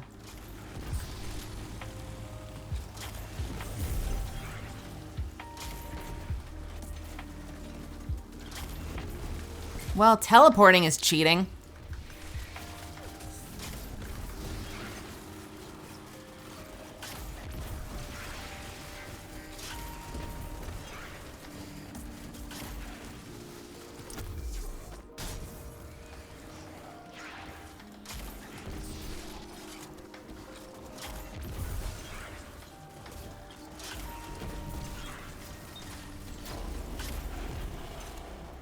Towers are ours again.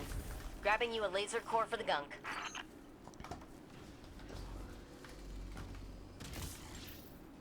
What is this? What do I do with this? Why do I have this? What is this for?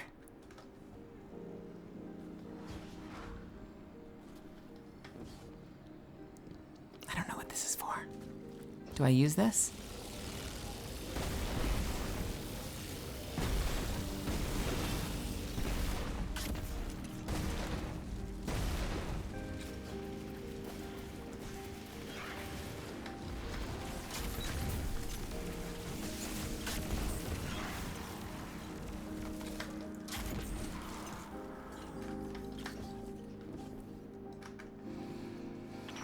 Oh, these are long, these are long, these are long, these are long.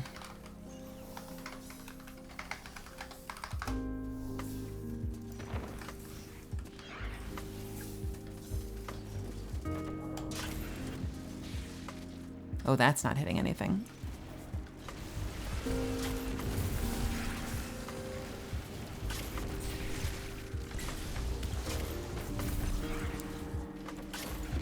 God, I love this grenade launcher.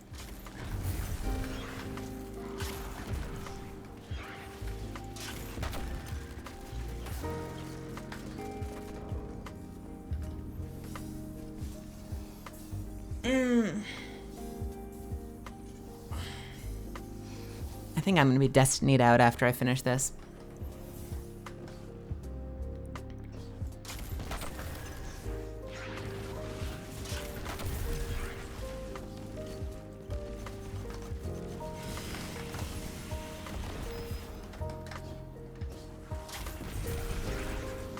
Depends on what we're doing. If we were doing like, if I ever do a stream where I'm doing like a GM's spam,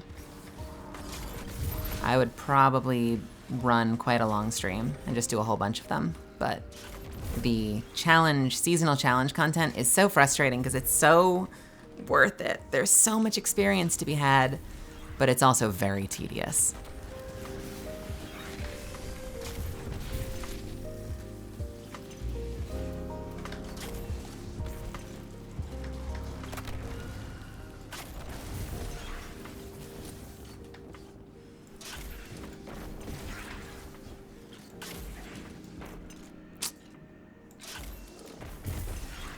Are we in? We're not in. The first time I went to Clovis Bray, I was playing with someone named Brayden, sometimes called Bray, and it was so weird.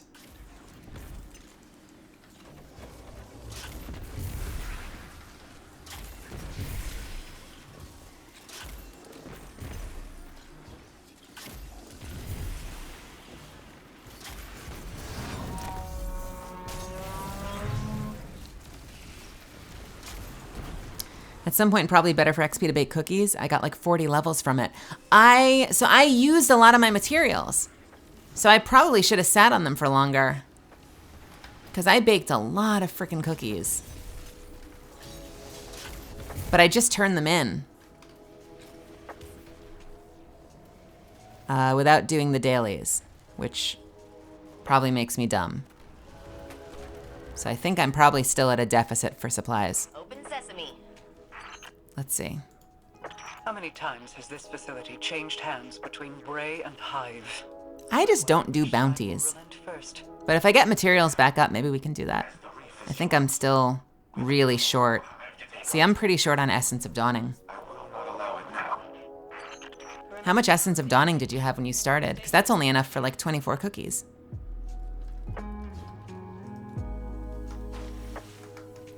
Hang on, Jinju. We're in for some chop. I need that real way to get more Essence of Dawning, because I don't get it fast enough.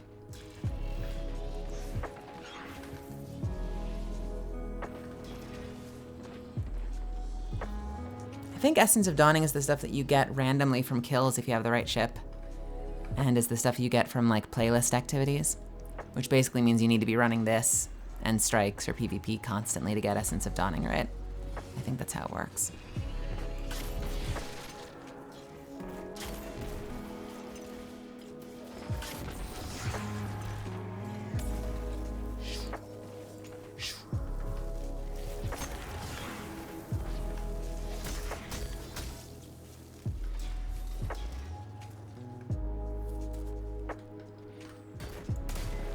I knew that one was there, and I'd forgotten to get it last time.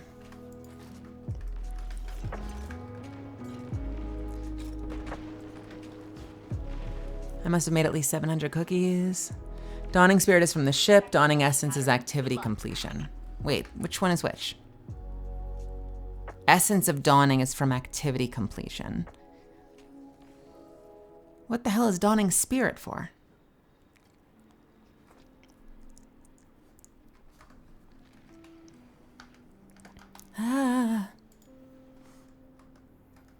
Is for weapon focusing. Oh. Okay. So I just need to do lots of playlist activities to get the materials I need.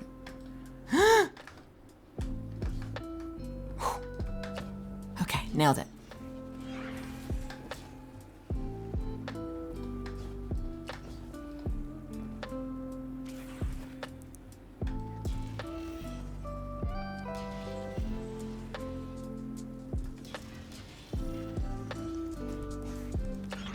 Hive aren't switching up their strategy. What's that saying you used to like, Elsie?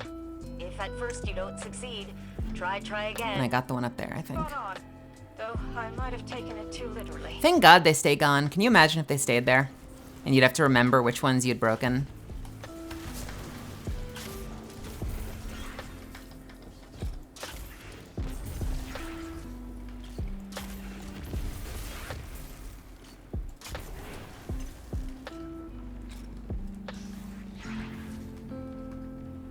Dawning Spirit is also given when you deliver cookies. It's easier to bake and deliver cookies than complete playlist activities. So you need enough. Cusco, so you need enough to get started, right? Like you probably need to start with at least, what, a couple hundred or more? And then you get more as you do the bounties. So kind of the bounties kind of keep you going. Is that the idea? What would you recommend be like a good number to start with?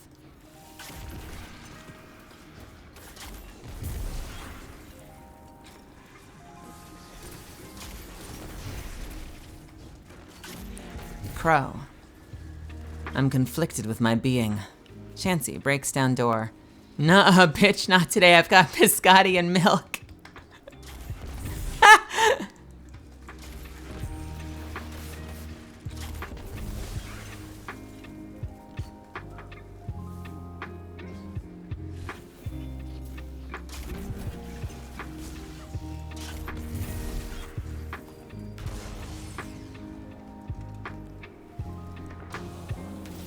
Bum, bum, bum, ba-da-da-da-da.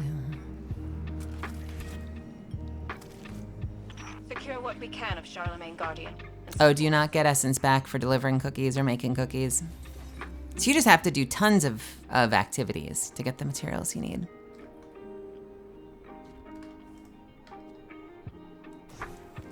I have such a limited patience for playlist activities.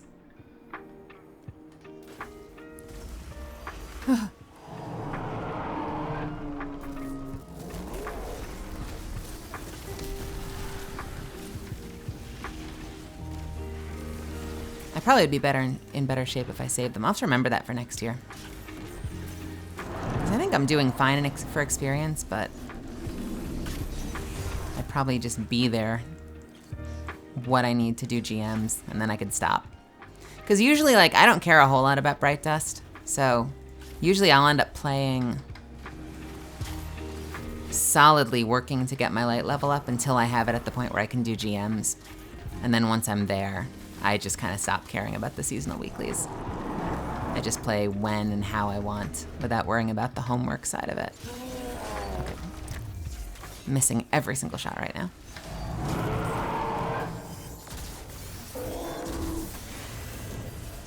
And my super, because I wasn't paying attention.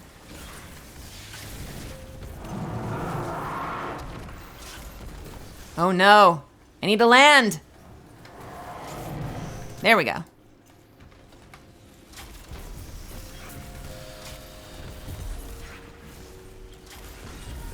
I'm glad these places are finally getting some use because this room was so underutilized back when it was just on Mars.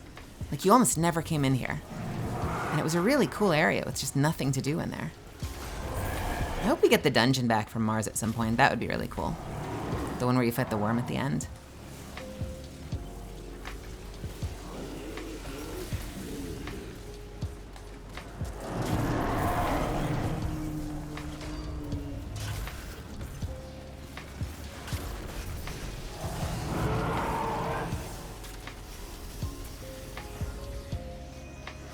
Yeah, the strike with Zal.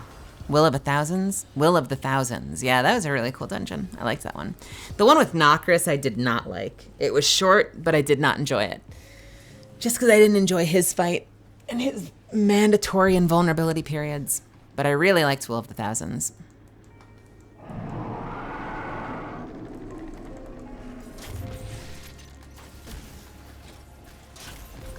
Was there a farmable? I don't remember there being a farmable worm transmat. I don't know if I ever got that. I either got it by accident or I didn't get it then.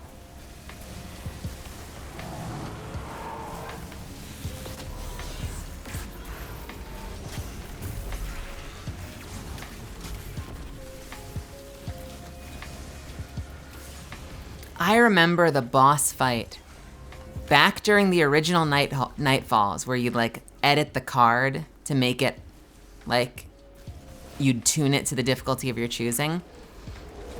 I remember the boss at the end of that Pyramidion was so hard. That thing was brutal. And if you DPS too fast, too early, it would leave the ring and be like walking. It was a bug. It would be like walking around shooting you while it's invincible.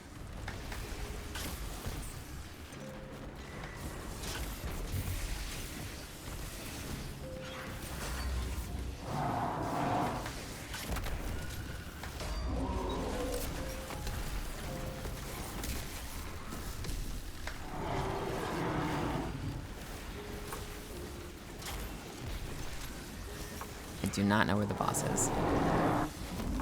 Somewhere over here?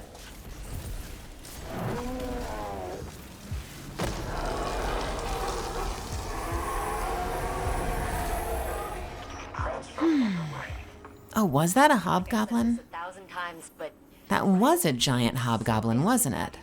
Was it? Is that a hobgoblin? Or is that its own unit type? While my core processes were suspended, I was able to perceive basic vocal patterns. Your voice was calming. I'm sorry it took so long. I'm sorry I couldn't... I should never have let that happen in the first place. Your guilt is unnecessary, but touching. Pyramidion boss. The Genesis mind. They're all minds, all the big bosses. Oh yeah, look at that. Oh, that is a hobgoblin. I completely forgot what that thing looked like. That is super cool. I love that. So we've had like giant hobgoblins, giant scions, giant servitors, giant shanks. We've had a lot of strike bosses that are giant somethings, haven't we? The Pyramidion lore suggests that that boss is Asher from far in the future. Oh no! Is that why he has the arm? Didn't he like wake up with a Vex arm for no reason whatsoever? I feel like that arm happened by accident. Maybe I'm misremembering the lore.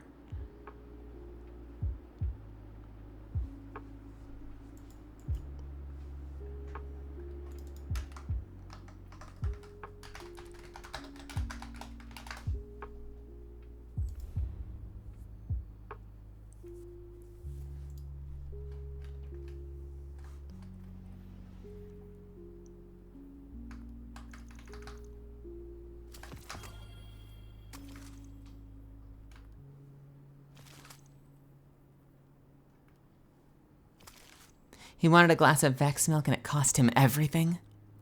Didn't we? We started to get messages from him, I think. There was a whole thing, was it last season or the season before, where there was something that felt like an encrypted message from him down in the lower area of the city. I feel like I remember that.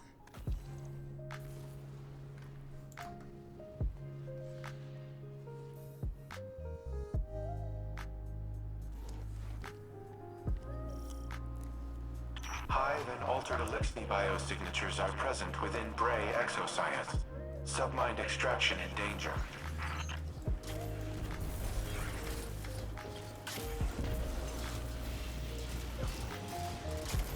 You don't like my 8 recovery? But I feel so cozy with it.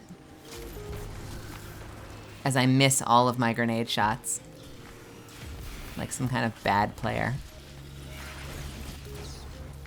Oh yeah, there are death lasers. I let the death laser count down because I was too worried with getting that shot. 8, yeah, I know. 8 recovery. Crazy, right? I take it you've seen the error. There's a reason for that. There is a reason for that. Be a lamb and kill Sort of. Because I get Devour constantly.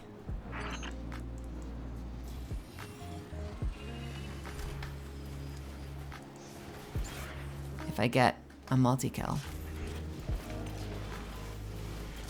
So if I get some kills really quickly, as I miss that multiple times,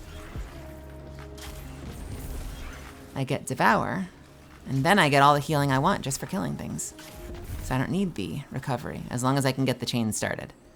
If I can't get the chain started, I'm screwed.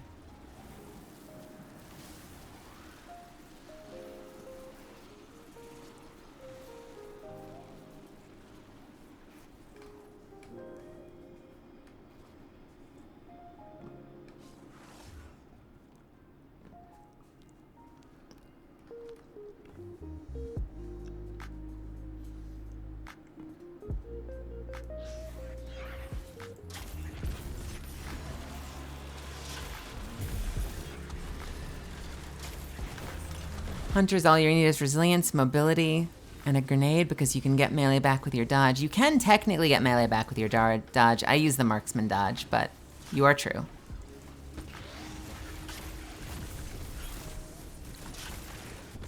I usually like to use my marksman dodge for use with stuff like rocket launchers, DPS phases, so you can refill the mag of an LFR or something. Although right now my build hinges on having explosive light, so I'm kind of stuck using rocket launchers, which is a bit of a bummer. I wish you could get, like, I wish there were more ways that you could pick up orbs whenever you want. Because if I don't use explosive light, or there's like one specific exotic that I don't want in my build, once your super is full, you stop being able to pick up orbs. And there aren't really a lot of ways around that. So explosive light helps me be able to pick up orbs all the time, even if my super is fully charged.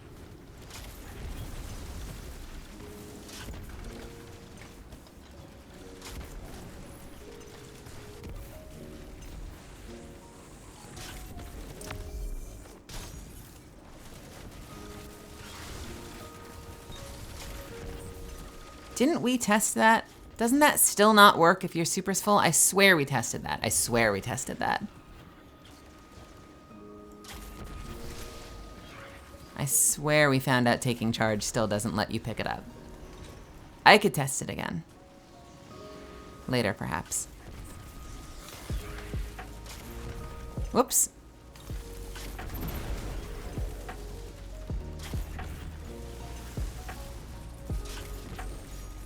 Just shooting at nothing while I'm talking.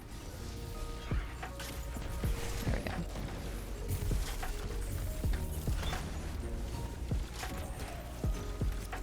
That's who I wanted to see.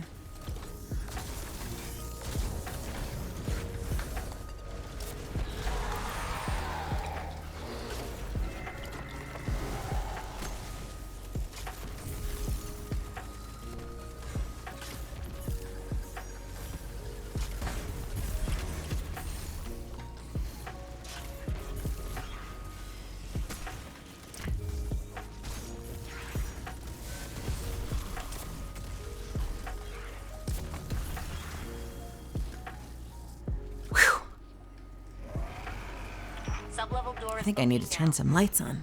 It's getting dark. I'm gonna quickly turn some lights on.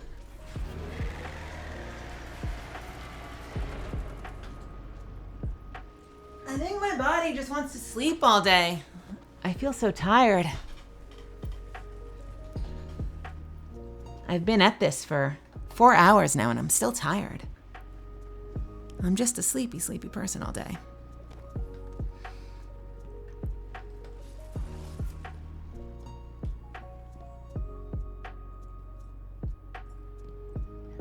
Sleep, sleep, sleep, sleep, sleep, sleep.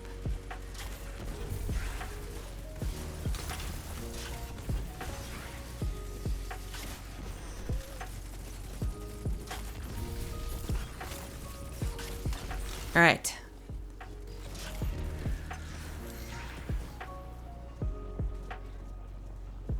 Yeah, I don't know why I'm in such hibernation mode. Been having too much of that delicious Christmas mac and cheese lately. Put me into perma food coma.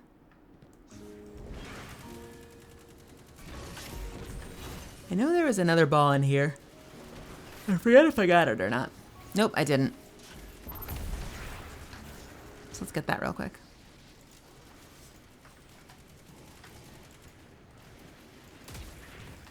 There we go.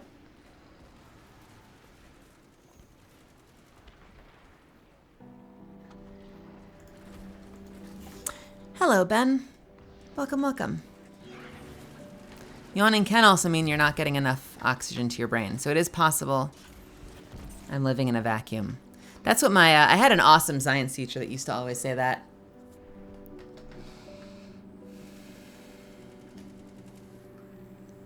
Greatest science teacher ever. Didn't mind if people yawned in his class.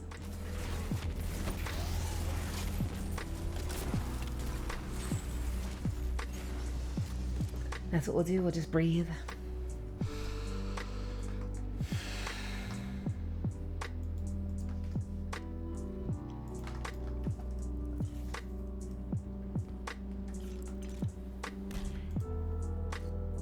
What are we up to?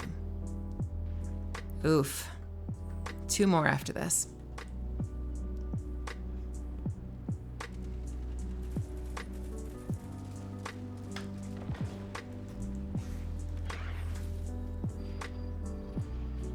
I think after this one, I might actually take a few minutes break. Hopefully that's okay. Hit the restroom. Stretch my legs.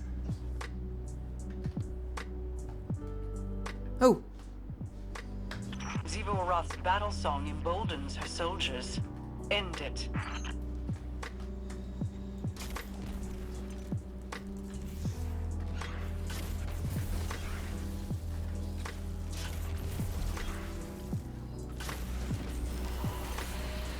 Chorister.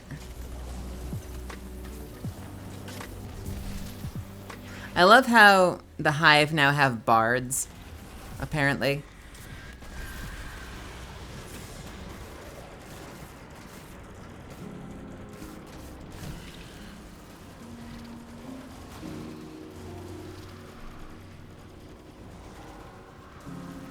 The choristers that sing Zivuroth's song to make the mobs super, super dangerous.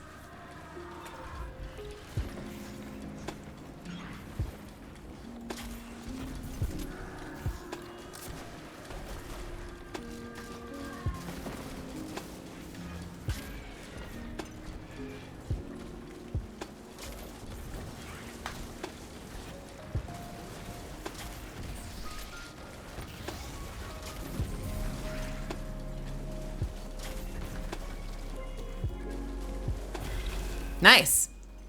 That's a great way to take out a heavy mob.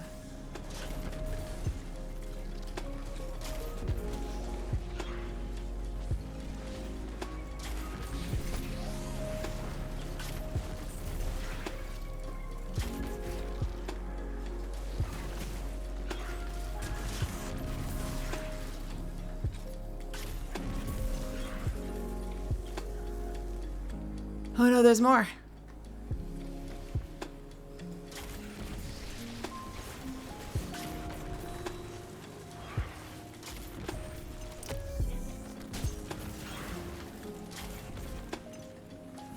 Come on. Have this. No! Why?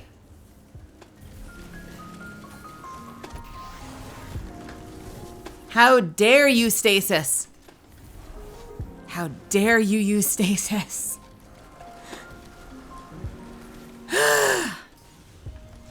Just take me. Take me away. Take me away from this place where we can block each other's supers.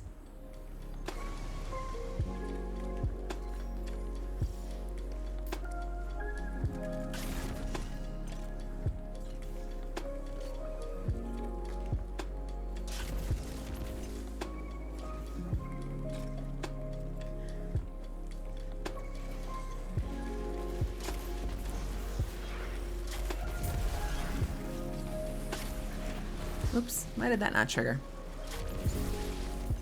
Creation demolition sequence, excision charge prime. Frame status calamitous. Nope, you are all friendlies.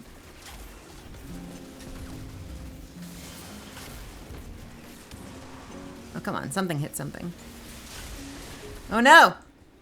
Something about this room. I miss so many grenades in this room. I don't know why. Like, I swear half of them aren't releasing when I want them to. And I'm noticing it as a trend in this room in particular. I miss so many shots. Clovis's presence is overwhelming.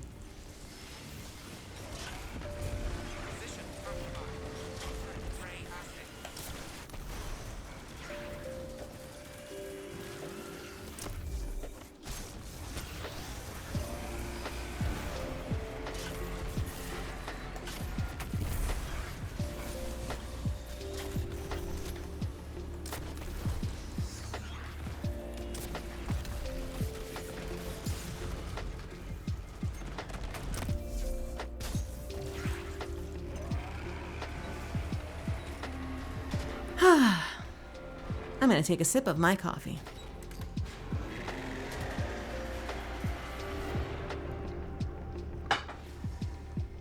Submine vault's locked down tight. The maintenance shafts are just big enough to fit you and all that armor. Happy crawling. I never knew there was a submine housed in Europa. Neither did the Vanguard's archives. Which submine is this? I had the same question. Turns out it's not really a submind, not in the traditional sense. It's more like a foundational AI framework they all use.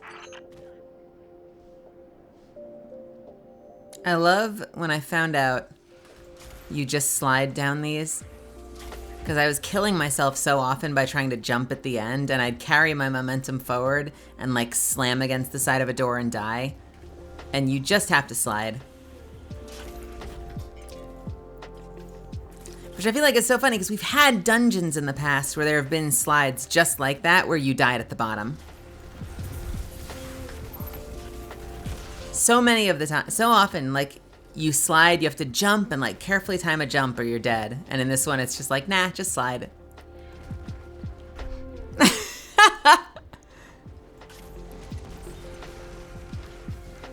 0 Hour, I think, had a slide, you know, like a slide and you die. The Whisper of the Worm, I think, had a slide and you die. Like, I think they've all the dungeons, like those little quest dungeons, have had slide and dies.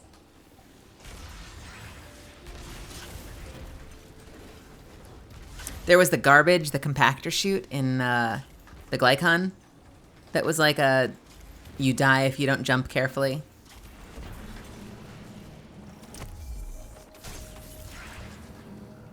So you're saying you don't want 0 Hour back?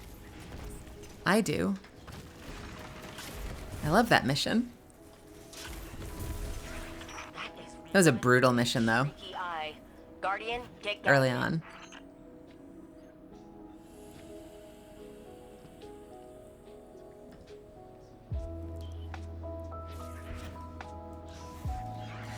Yeah, I was actually kind of bummed that at the end of the Glycon, we didn't see a new mob. Like, they treated it like, you know, it kind of treated it like it was an Alien movie.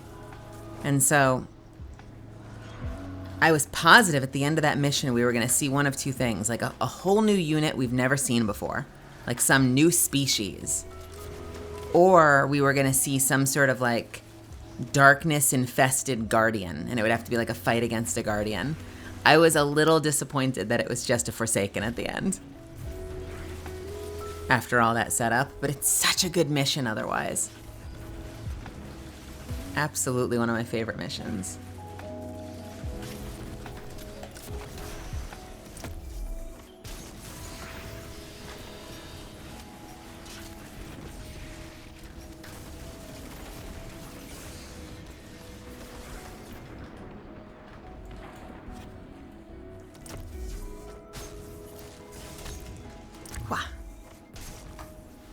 No, don't start the ad yet. Snooze. Snooze.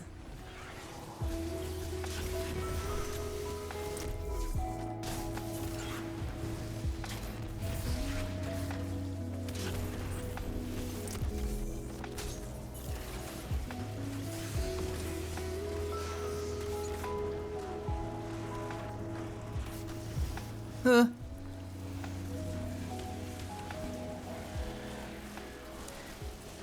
Yeah, I agree, Chansey. It's a really good mission.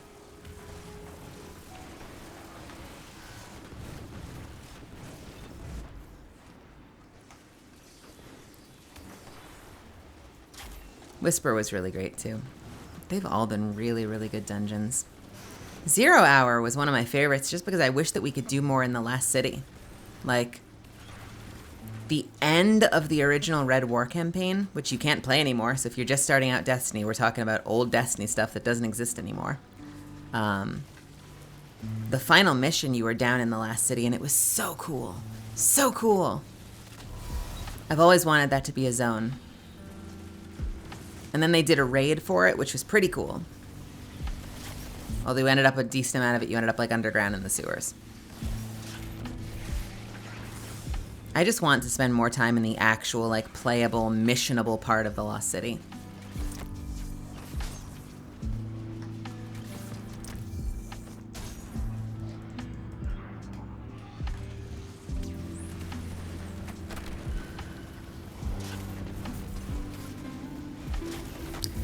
Yeah, data mining does ruin a lot of that shit, doesn't it? Because I have memories from, not necessarily from Destiny, because I don't think I was playing it yet, but I have memories from World of Warcraft where, like, you'd see people posting stuff and be like, I found this thing. I don't know what it is, but I found this thing. And then the whole community is talking about it, whether it's a portal or an item, you know, or a piece of lore that, like, seems like it connects to something. People got crazy for the Ashbringer in World of Warcraft, even though, like, it never materialized in a way that people were expecting. Came back as an artifact, which was a little bit of exciting and a letdown. But yeah, stuff like that, where then the whole community would be talking about... Is there a reason we can't damage this? Okay, now we can damage it.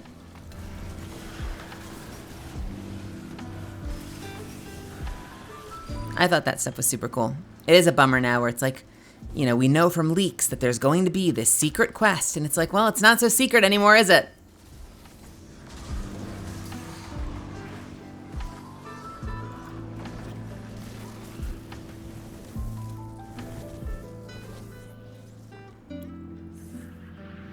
Submine fragment downloading.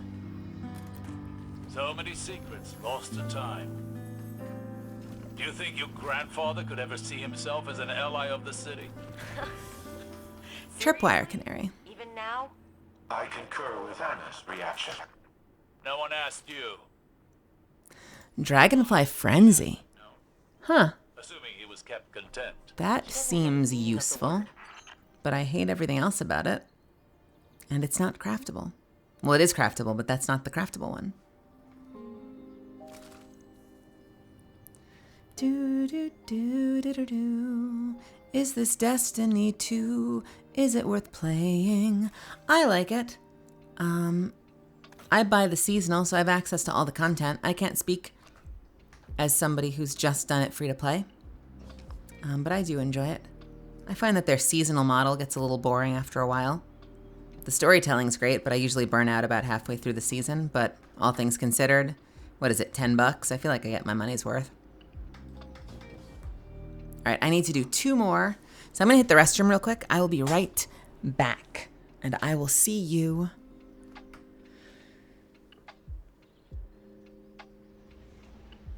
in a few. Weren't they, remind me, Nilki, actually, before I go, were they advertising the whole Cade thing for Forsaken because of the leak? Or was that separate and they were telling us that regardless? Because I do remember they were advertising that, and that was a bummer. Cade was advertised from day one. That was a bummer. I think that is the biggest mistake this company's made story-wise with this game. Maybe they felt they were trying to curtail a riot, you know, because, like, even if the story came out later and they're like, oh, Nathan Fillion's schedule didn't add up or, didn't, conflicted or something. Even if they shared that later, I could definitely see, especially with everything that happened with Last of Us Part 2, that probably could have ended in disaster if it was actually meant to surprise you. So by telling people early, they probably gave the fan base time to kind of grieve early. But I still feel like narratively something was lost by us all knowing that going in. Anyway, I'm going to hit the button. I will see you all in a few minutes. Feel free to also take a quick break. And then we will continue and do our last 2 of this stupid mission. I'll see you in a few.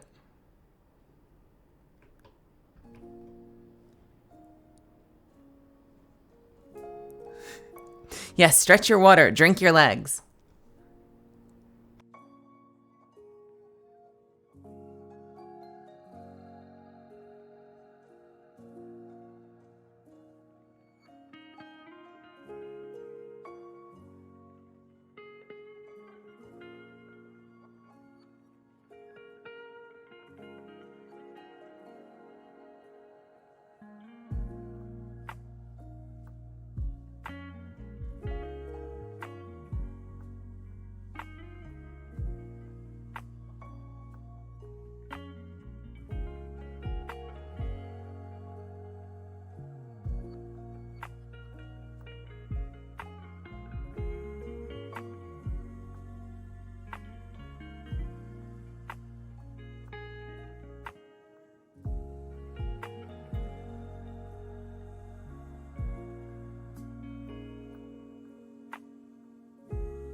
Okay.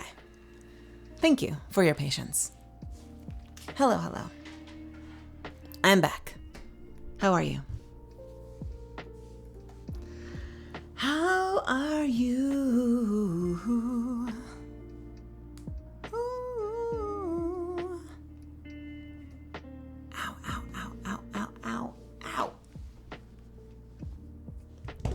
right. 2 more of these stupid things. Because by golly, I said I would. Actually, wait. 1 second.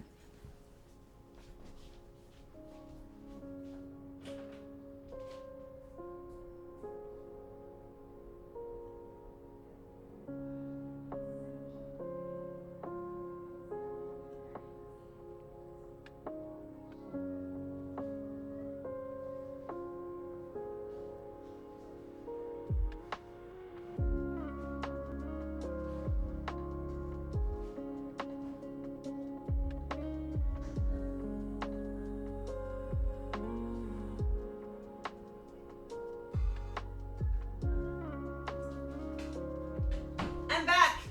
I got a stick of cheese. Of Colby and Jack. Colby and Jack. I have a little cheese. Because I'm a little cheesy. I heard mixed reviews is why I ask. I've been looking for more online games to play. I think that Bungie's storytelling is great. I think that their season model leaves a little bit to be desired. I think depending on what you like doing, I find the dungeon pass to be super worth it. I think their onboarding is a little silly. And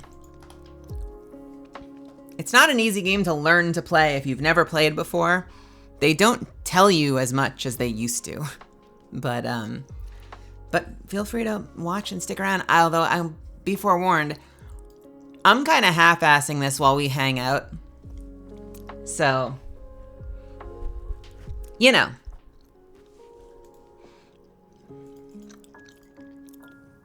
If we get into this and you're like, all she's doing is jumping around shooting grenades, yeah, I'm kind of mostly focused on the conversation.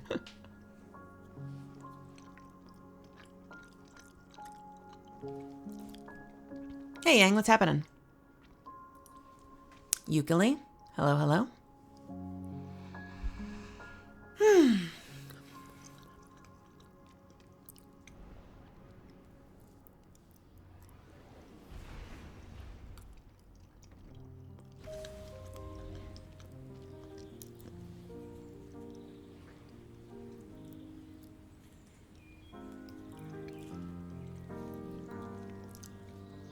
I'm excited about dinner tonight.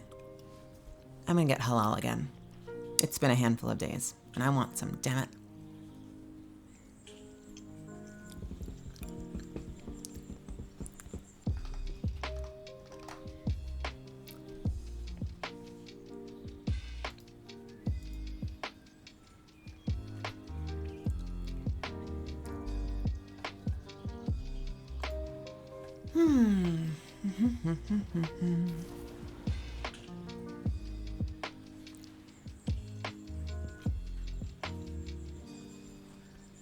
Assessment. Braintech future sleep. I hear my roommate whistling. Guardian deployed. She's whistling a song in the other room. I don't know what song it is, though.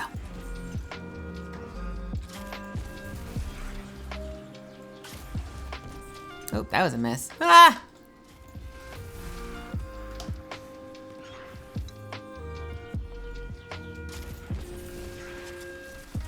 Have I run a DSC since the refresh happened with the weapons? No, I have not.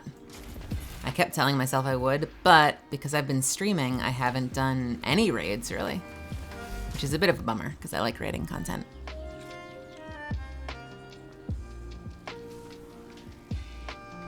I know at least one person that spent hours upon hours upon hours in there, farming up patterns.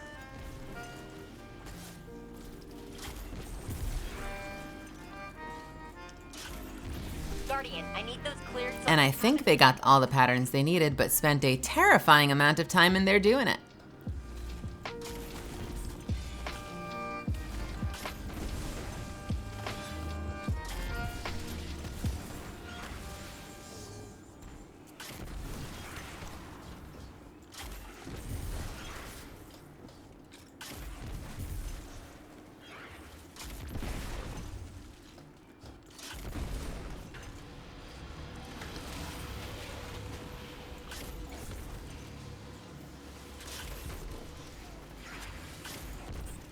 Okay, let's just miss all my shots. Hang on, Jinju. We're in for some chop. Death tongue spotted. Target that acolyte guardian.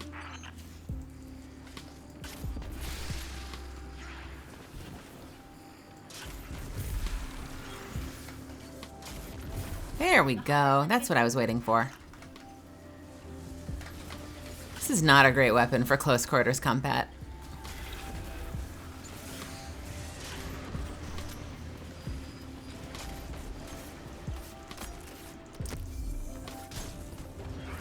Is the drop chance 5%?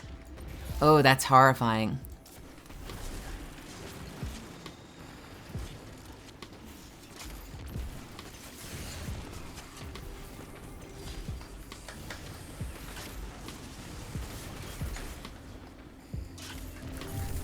I'm trying to do this solo, and I'm doing a mediocre job of it. There we go. Thank you. Can I get some of these to land?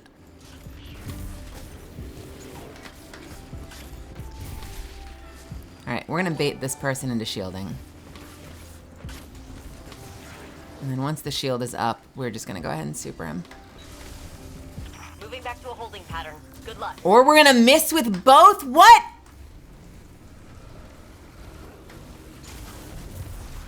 I'm fine. He's dead. It's fine. We're fine.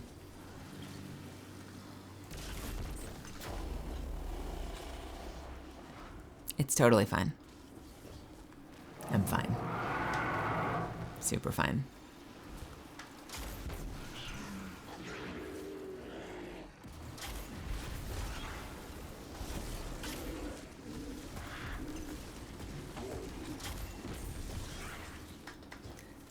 %5 is terrible. I don't even like those weapons very much. I remember liking Heritage for a minute, because it was really useful in some bosses. So having a Heritage and a, oh, whatever that other energy slug shotgun shell was. Having like a dual slug shotgun setup was really useful for a good minute. Yeah, first in, last out. But lately, have not been super useful. And I wanted the sniper for a long time. I got Reconstruction Recombination, and I liked it. Didn't love it. It's probably still my go-to kinetic sniper rifle, but like, I rarely need it. I need it once in a while when we're doing like a real targeted like LFR burn, and I just want it as backup damage.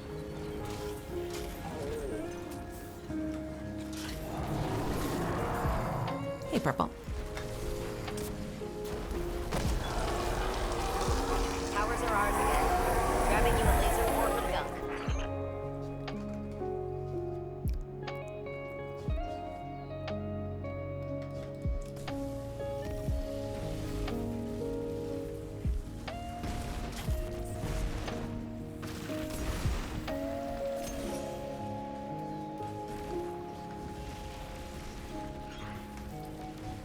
I don't know, anyone in chat want to field that one?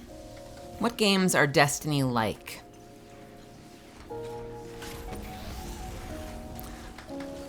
I think that Destiny has more intentionality when it comes to Open up the campus again. weapons than Borderlands does, but you get a lot of garbage weapons that have like almost no chance of rolling into something like insane the way you would in Borderlands. They're good rolls, but you know, the way like occasionally in Borderlands you'll get a weapon to drop and you're like, what the shit? This shoots lightning missiles. That doesn't really happen in this game. In terms of like weapon uniqueness, some people are saying Warframe, although Warframe is a third person with lots of mobility. So it's kind of missing that in this game since it's a first person and you have triple jumps and, you know, rocket boots and shit like that, but you don't have the same level of mobility and parkour as in Warframe. Oh, Anthem. I liked Anthem. I really enjoyed Anthem when I played it. I ran out of content so quickly, but I really enjoyed the little I played.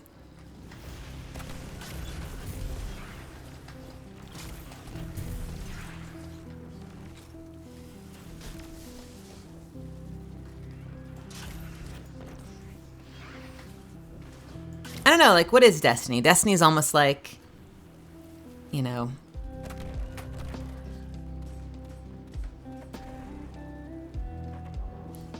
I was gonna say a lot of these games are kind of becoming MOBAs if you gave the character a gun, but that's actually probably closer to Apex, is probably closer to MOBA, but with guns.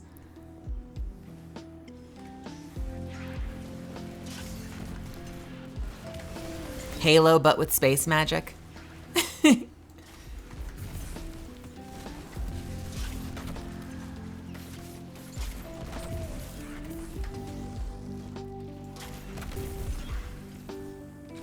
Yeah, and I really wanted to like it. And I did. I just really wanted it to last longer. But I remember when I first got out there and you fly around for a minute. For a minute, it felt really good. And the world felt big, but I remember having this itch, this just nagging feeling in the back of my head that, like, the world feels big now, but it doesn't feel that big. And so my worry is that once I get used to the game, the world is gonna feel very small. And that's exactly what happened. Like, for as long as it felt like it took you to fly across the map the first time in Anthem, so I think I'm saying Warframe, I meant to say Anthem. As long as it felt like it took to fly across the map the first time in Anthem, eventually you get to the other side so fast and you're hitting, you know, invisible walls, and there are areas you should be able to fly over instead of under to get to the next area, because they'll just be like cliff sides with waterfalls, and you'll try to fly up, but you'll hit an invisible ceiling rather than just being able to fly over the mountain instead of fly under it, you know, like through like a, you know, under a bridge or through a cave or something like that. And like, there are just these definitive areas it felt like with your mobility you should be able to go that you couldn't, and that kind of killed it for me. I will say the first-person campaign in Anthem was phenomenal. It was short, too, but it was phenomenal. Some of the best mocap I've seen in a game, some absolutely fantastic performances. From Nick Tarabay was incredible as Halleck. I still remember that because of how much of an impression it made on me. And my friend Sarah Almale played the female pilot and was just incredible. But, you know, there wasn't enough. Perimeter towers in range. Stay hidden, Guardian. And I played long enough to kit myself out a little bit. Like, I had some high quality, like, rare weapon drops of my favorite weapon types. It had one dungeon or a strike or something with like this big ass spider boss that was super cool. And then that was it. That was it. The end. Just like me, just now. The end.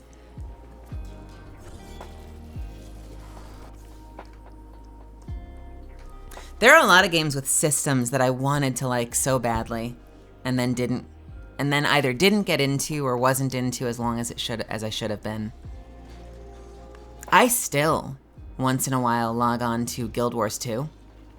And Guild Wars 2 is a big game with lots going on. And it has some great systems that I really like. And I do go back once in a while, so I shouldn't say that like there's nothing to do, but it never held my interest for super long. I think eventually I realized like a lot of the gameplay of Guild Wars 2, for instance, was either running the same circuit every single time, just from world boss to world boss to world boss to world boss to world boss to world boss to world boss to world boss, or doing fractals, which were like these procedurally generated dungeons that got old after a while for me. The story is great, but it's one of those games that like, I love the systems enough that I felt like I should have been more into it. Like it should have held me for longer, and I don't know why it didn't.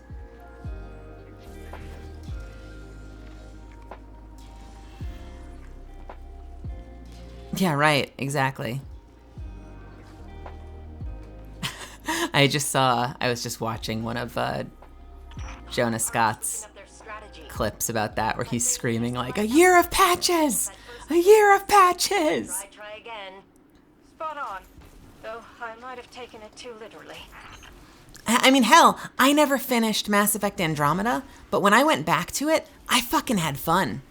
For all the shit it got when it first came out, they fixed a lot of that shit up. And they fixed it up a little bit too late, because I know way more people that are like, I never actually tried it because the internet said it was bad, than I know people who actually played it. And back in the day, I'll be interested to see what happens if I play it again on this channel at some point. Back in the day when I really was experimenting with streaming and I had maybe 5 people watching a year or two ago, and then I took a long break. I remember, I'd get 4, 5, 6 people watching, and then I started streaming Mass Effect Andromeda, and 21 people were there. And I feel like it was all people who were like, I never bothered to play the game. Holy shit, someone's playing that game. Let me see what it's all about. And when I played it, it was actually fucking fun. Because by the time I picked it up, it didn't have any of the insane animation issues that were so heavily advertised when people were trashing it. They'd fixed all that shit. But too late. At least too late for a lot of people.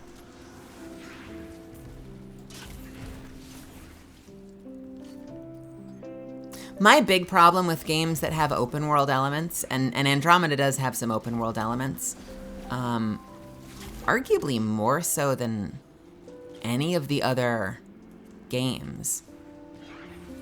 Andromeda has these open world-ish elements for you to explore and do stuff and run some missions and mine ore and unlock the secrets of the planet and blah, blah, blah, blah, blah, blah.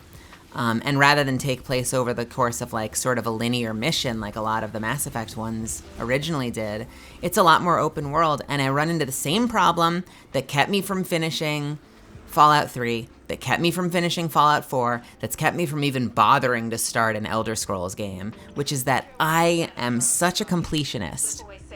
When I play those games, I want to explore every nook and cranny. I want to do every single side quest that I end up burning out. Not even because, I'm not having fun, but because I'm in there long enough. I've barely gotten through the first, 2 missions of the game, and something else comes along that's shiny, and I start fixating on that instead, and I never end up finishing the game because I was doing too much shit and didn't progress the plot.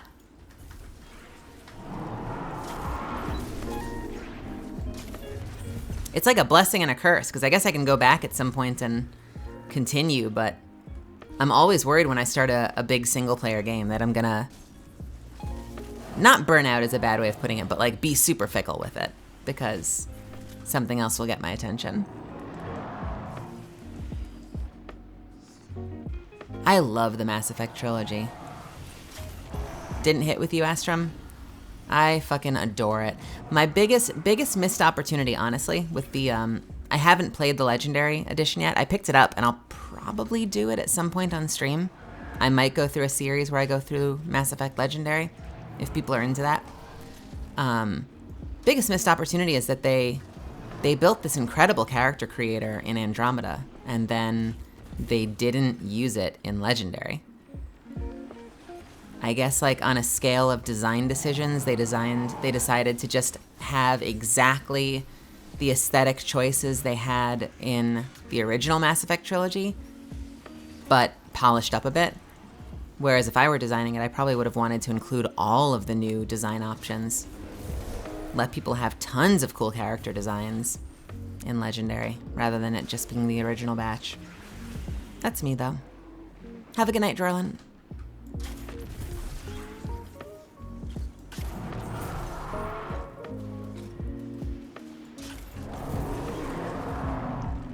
Are the controls different on Legendary? What did they change?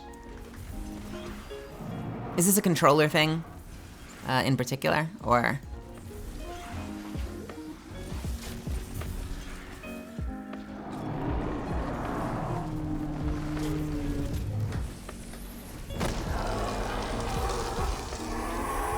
You started with Mass Effect 3. What inspired you to start with the 3rd chapter in a trilogy? I'm curious. Yes, it is also good to be alive again. I am enjoying the company of friends. While my core processes were suspended, I was able to perceive basic vocal patterns. Your voice was calming. I'm sorry it took so long. I'm sorry I couldn't... I should never have let that happen in the first place. Subsistence-focused fury. Necessary, but touching. Thank you for not giving up on me. Where is my dim? There's my dim. I'm not sure if they're different. I only feel, but it did feel pretty awful on the PS5 controller. Oh, interesting. I wonder. I really liked Mass Effect multiplayer. Mass Effect has this like fairly challenging horde mode multiplayer that I really had fun.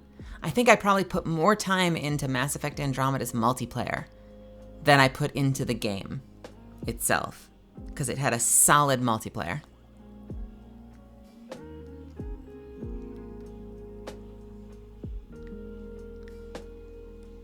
I really liked Mass Effect 3 multiplayer too.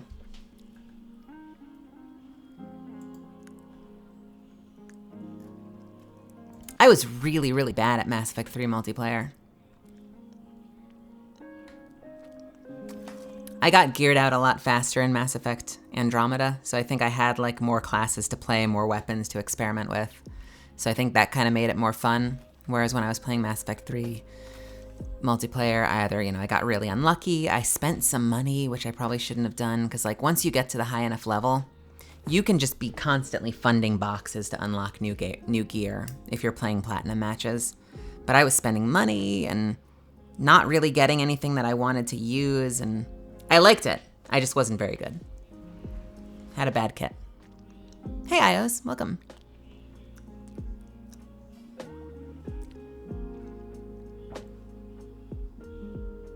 I don't know, I'm wired like that. Fair enough. I really like BioShock. I liked the first BioShock. Fucking changed my life. The second BioShock was okay. And Infinite I found was decent.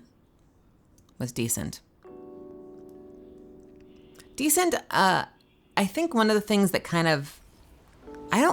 I claim to not like scary games, but I think one of the things that made BioShock 1 fascinating to me was it made me so uneasy playing that it became more immersive. Whereas I never really felt that sense of unease with Infinite, and I really liked Infinite too. But it never gave me that sense of unease that made the world feel dangerous that I got from the original BioShock. BioShock scared the hell out of me, but the story was good enough that I couldn't stop playing. And then you get powerful later and you start to feel more powerful, so it becomes less scary, but it was really immersive. Part of me just wants to say let Clovis rust, but we're better than that.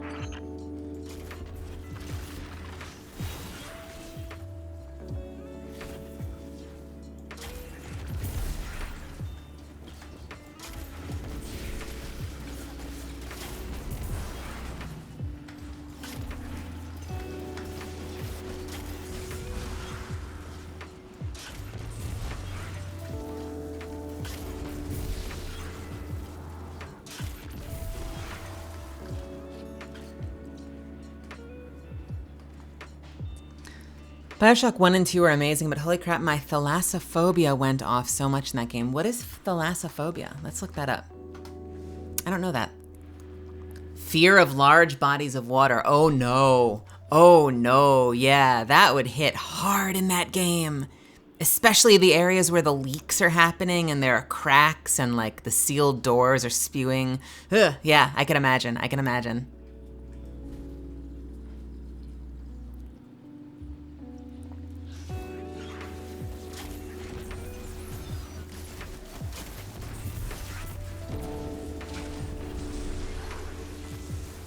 That's interesting that you find BioShock 2 to be scarier. I felt so powerful in BioShock 2 because they designed... I thought what BioShock 2 did was really clever, though, because when you first played that game, in the first one, every individual splicer could be dangerous to you.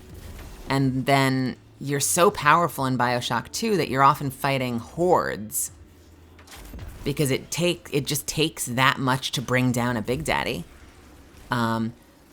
Although I will say, I think that the first time they introduced the big sister, holy hell. Holy shit, that scared the hell out of me. And they treat her coming like it's like the falling of a guillotine. You know, they're like, get the fuck out of there. I don't know if they said fuck, but they treated it like it was like fucking terror was coming to your little water city and to get the hell out fast.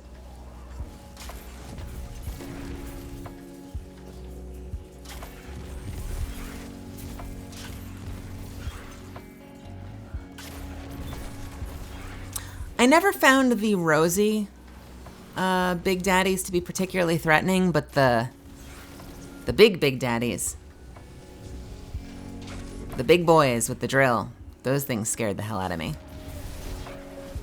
The splicers ultimately, I think, were the scarier part of the game, though, especially the spiders. I had this fascination with spider splicers for a while after I played that game.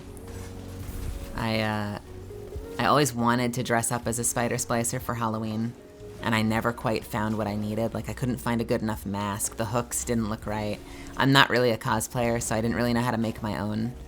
But I always wanted to do something like that. I thought spiders were freaking terrifying and freaking cool. I still, to this day, don't know how they heat up their hooks. They must have some kind of warmer on their back. Like the warmer that you use to keep food fresh when it's getting delivered.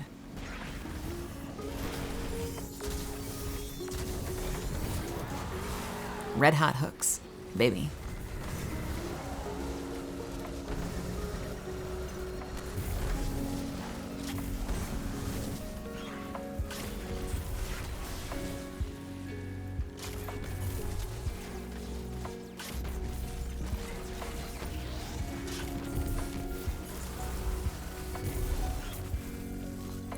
The thing that spooked me was one of the atom powers where you could shoot bees at them.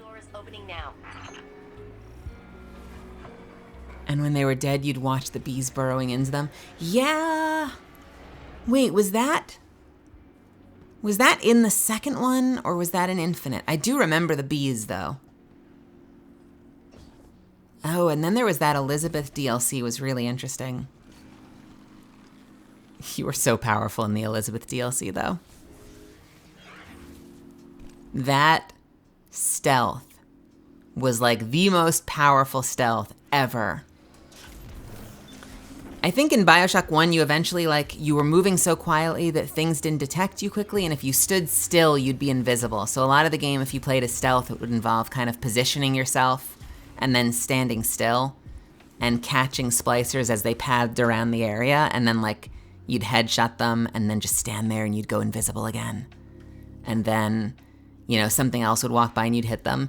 But in the Elizabeth DLC from Bioshock Infinite, she had a stealth that not only made her invisible when she was standing still, but you could see enemies through walls and they would be highlighted a color depending on how aware of you they were.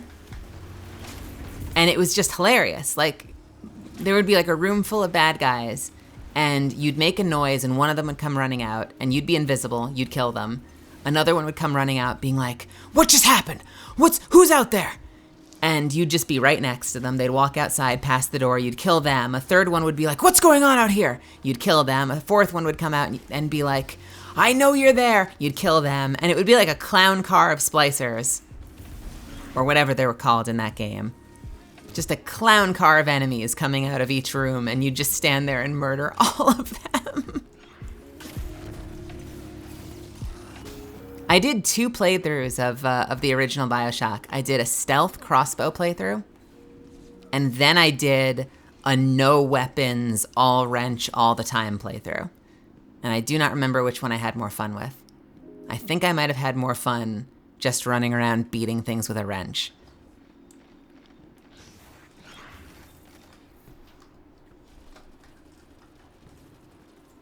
Which is probably why I've now put a Gordon Freeman style crowbar into my Minecraft server. And I'm working on unlocking it. Fun to implement your own content and then go about trying to unlock it live. I need to get back in there. Minecraft was a lot easier when I wasn't feeling interested in playing Apex every night. Now that I spend a lot of nights playing Apex, I feel like the Minecraft server has been in a coma. Battle song.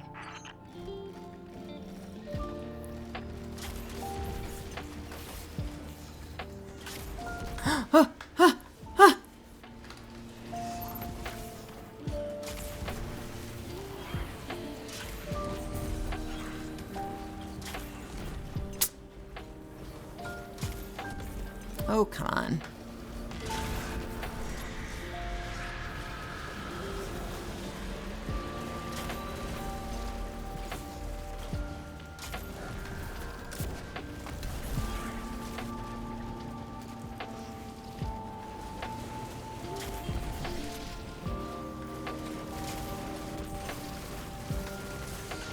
Oh, I am going to die. Yes, I did. Yes, I did. Bioshock 1 and 2 were equal in my opinion, but Infinite was a really strange game for me. Not bad at all. It just took out what made the first two special. I think the piece I had to make with Infinite was that it was telling a very different story. And so things inevitably ended up different because it took this very interesting spin with like industrialization and racism and religion, and took it in a direction that was so different from Bioshock that, like, even though it was still fundamentally a Bioshock game, it was exploring very different themes. And so that made the story very different. I think they often hit, is it Ken Levine? I feel like often does end up hitting some aspect of social commentary and often takes kind of like takes this look through this like hyper-industrialist, hyper-capitalist lens. But they did feel like very different worlds with very different problems. I feel like I remember the religious elements of Infinite a lot more, and I remember the capitalist elements of 1 and 2 a lot more, or at least of 1 a lot more.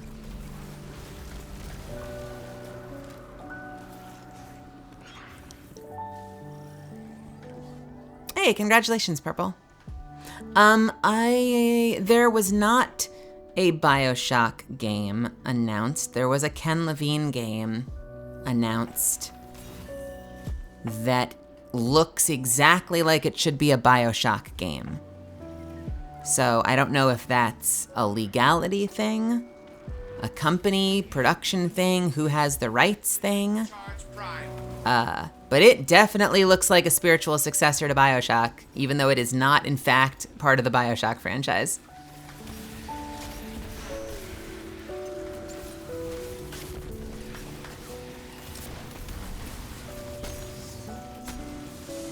I am not going to be able to finish you, am I?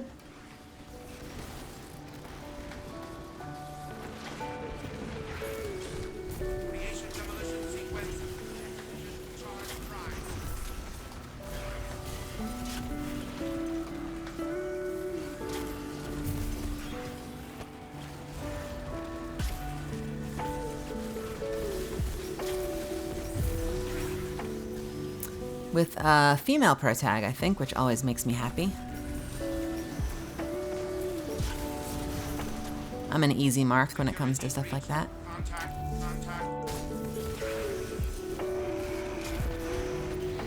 Hey, Illegal, what's going on?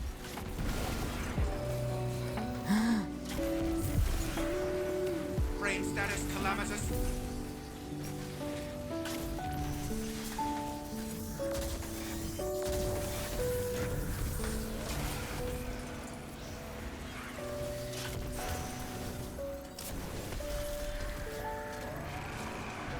Been too busy grinding raids and playing other games, to be honest. This year, Destiny 2 community has been mostly draining to interact with. Really? I'm sorry. I have been playing solo a lot more. Although I do have a couple of friends, real-life friends that I play with that you'll occasionally hear on my stream. But, Knew there was a submind housed in Europa. I should say in-person friends. We're all in real life. But you know what I mean. Submind is this? Well, the slide failed. I think it was because I was hooked on the side. I didn't go down the center. The slide failed me. More like a foundational AI framework they all use. Go down the center of the slide. Don't go down the side of the slide. Am I at the top or the bottom now? I'm at the bottom. Oh well. But I have been playing solo a lot more now that I'm streaming.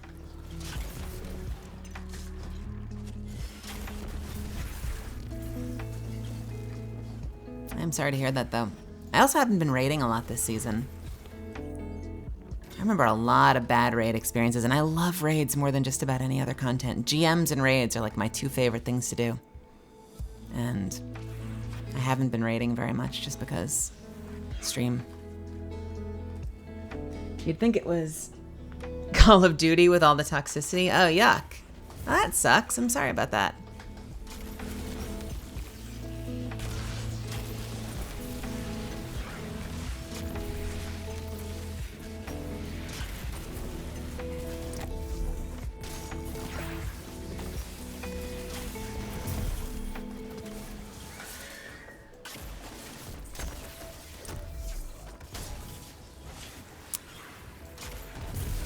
I don't know if I see myself going back through BioShock anytime soon, although I feel like I want to say they remastered it.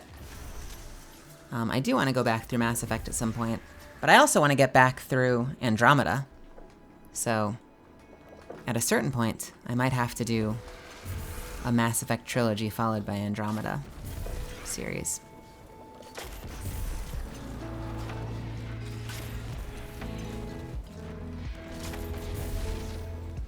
Are we in yet? We're not in. I usually try to hold the line while they do the puzzles. And then try not to miss all my grenades. Huh.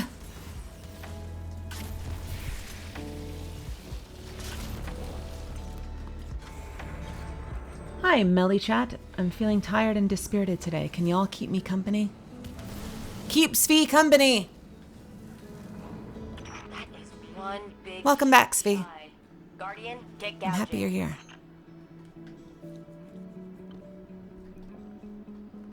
I think this is the last dungeon of this thing that I have to do, which I know makes it sound so appetizing. Doles out tired hugs. Get something, see, I'm gonna make sure I get something really good to eat tonight, and I suggest you do the same if you can. It's the Italian in me. When I'm feeling down, a really great meal can go a long way to lift my spirits. Uh-oh. Uh-oh. Uh-oh. I think I own Jedi Fallen Order. But I haven't played it yet. I really, really loved Force Unleashed. I really, really did not love Force Unleashed 2.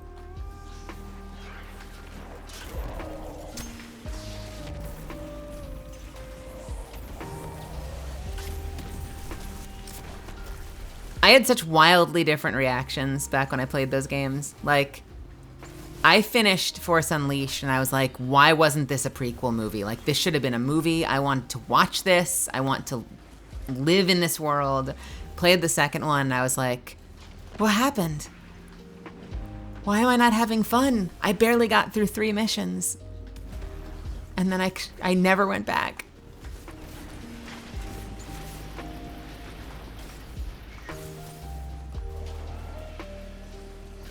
As I die. Try to make some hot cocoa in this cold winter times. I have a thing of hot cocoa, actually. I had some the other night.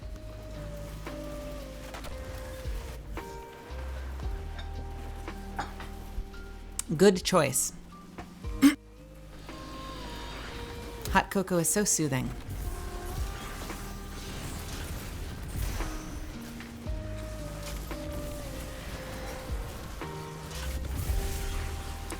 Fallen Order, come for Star Wars, stay for Cameron Moynihan. He is a phenomenal performer, isn't he?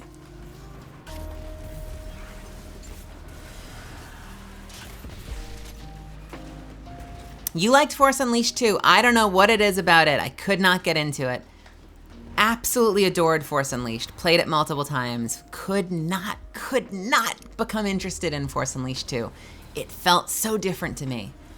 I'm glad that you like it, though. I wanted to love it. I was heartbroken when I didn't.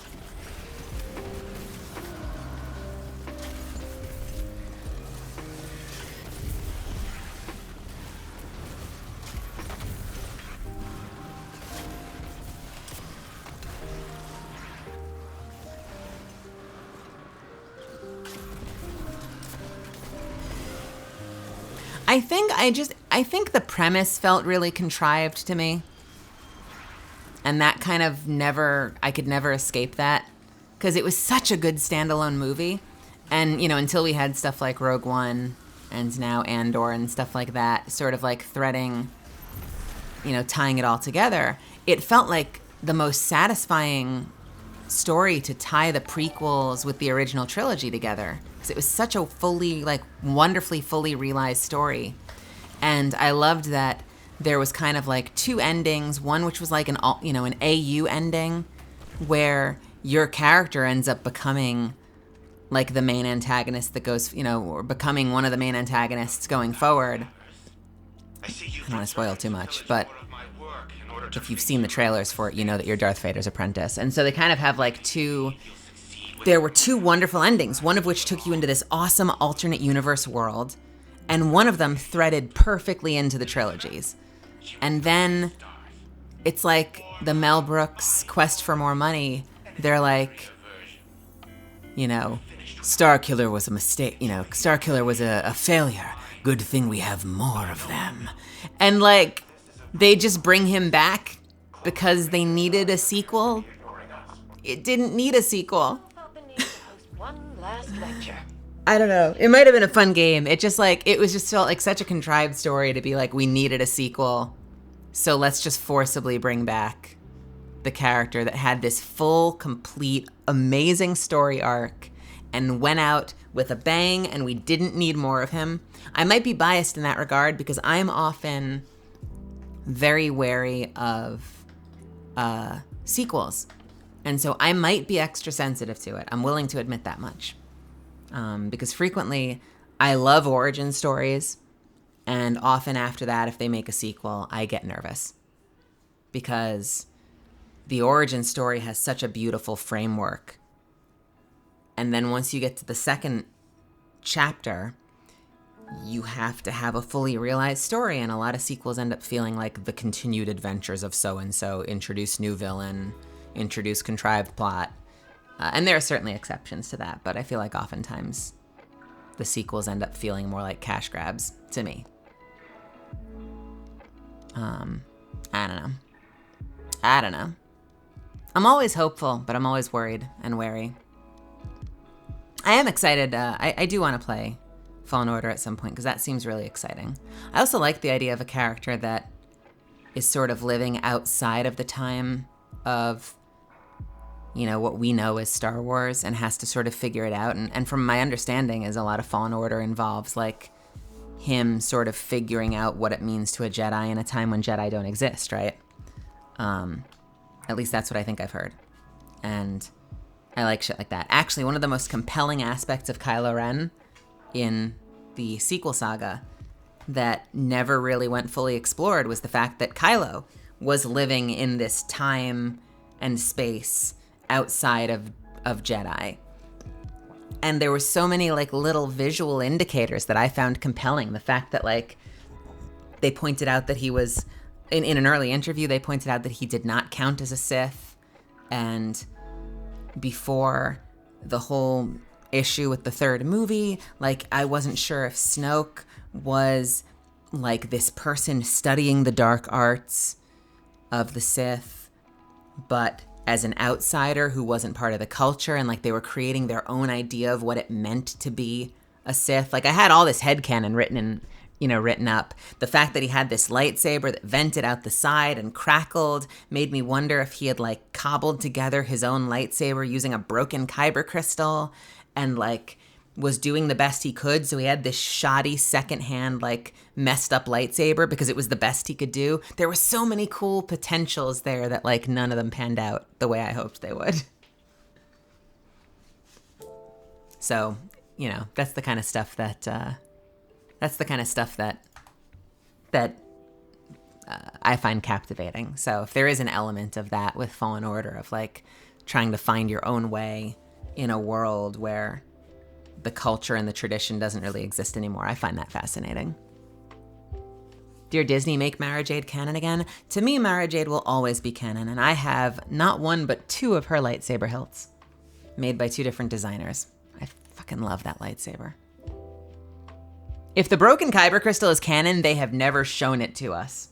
So, I mean, I certainly think it looks like that looks like what's going on. Maybe we suffered because there were multiple directors. I don't know. I get so frustrated with them because I want them to be amazing. And I think I really liked, when all is said and done, I was younger at the time, but I really liked the prequel saga when I went through it. And then looking back later, I saw places it could have been better. I really loved Force Awakens. I enjoyed Last Jedi. And Rise of Skywalker, I left frustrated. And I left frustrated because I loved what could have been. And I remember like being in a cafe later with some friends, and I just went on this tirade. Hey, Miss Obscuria, by the way. I went on this tirade in the cafe, like drawing lines, like in an Always Sunny kind of way. I had my conspiracy theory board up on the wall of all the ways that I wanted that story to go instead. And I wished it had gone. And you only do that because you love it. You know, if people were truly done with the franchise, they just wouldn't care. It would be apathy instead, but it's frustration because you love the world.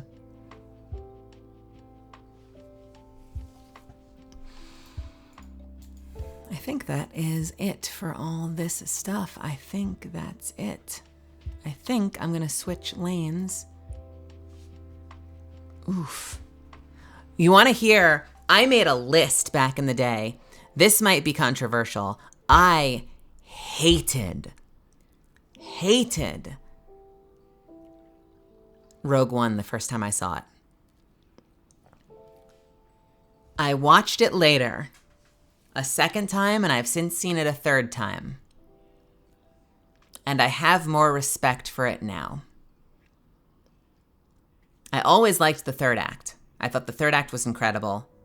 I love the idea of boots on the ground. Some people are like, it doesn't even feel like Star Wars. I kind of like that you have boots on the ground in a world without Jedi. I find that fascinating. Looking back, the test drive of the Death Star's super laser was visually incredible. It has arguably if not the coolest space battle in a Star Wars movie. I give major props to Revenge of the Sith, by the way, as well, as having a very, very compelling opening scene as far as space battles go. But Rogue One takes the cake by a giant delta. Incredible space battle. And that's all before you get to the fan service at the end. I try not to judge the movie just on the fan service at the end, because that has nothing to do with the rest of the story outside of like justifying how they get the plans to Leia. But like, as a whole, love the space battle at the end. I thought the third act was phenomenal, but I had so many problems with it. So many problems with it. So much so that it's the first time I left the movie theater and I sat down and I just was stewing, and I started to put together a list of things that I had problems with. I probably still have that list. I still have that list. Yo, do you want to hear it? I have to put a disclaimer on this list. Because this is years old at this point. And so let me quickly put in disclaimer. We're going to do a disclaimer message for anyone that joins in the middle.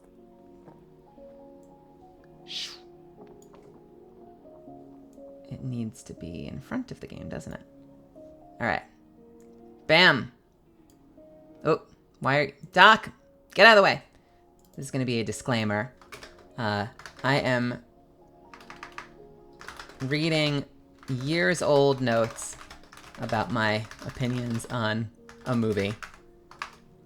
It's been a long time. I may or may not feel this way still. Chill. Love you. There. For anyone that joins in the middle, we've now got a disclaimer on the screen. So these are my notes. that I wrote.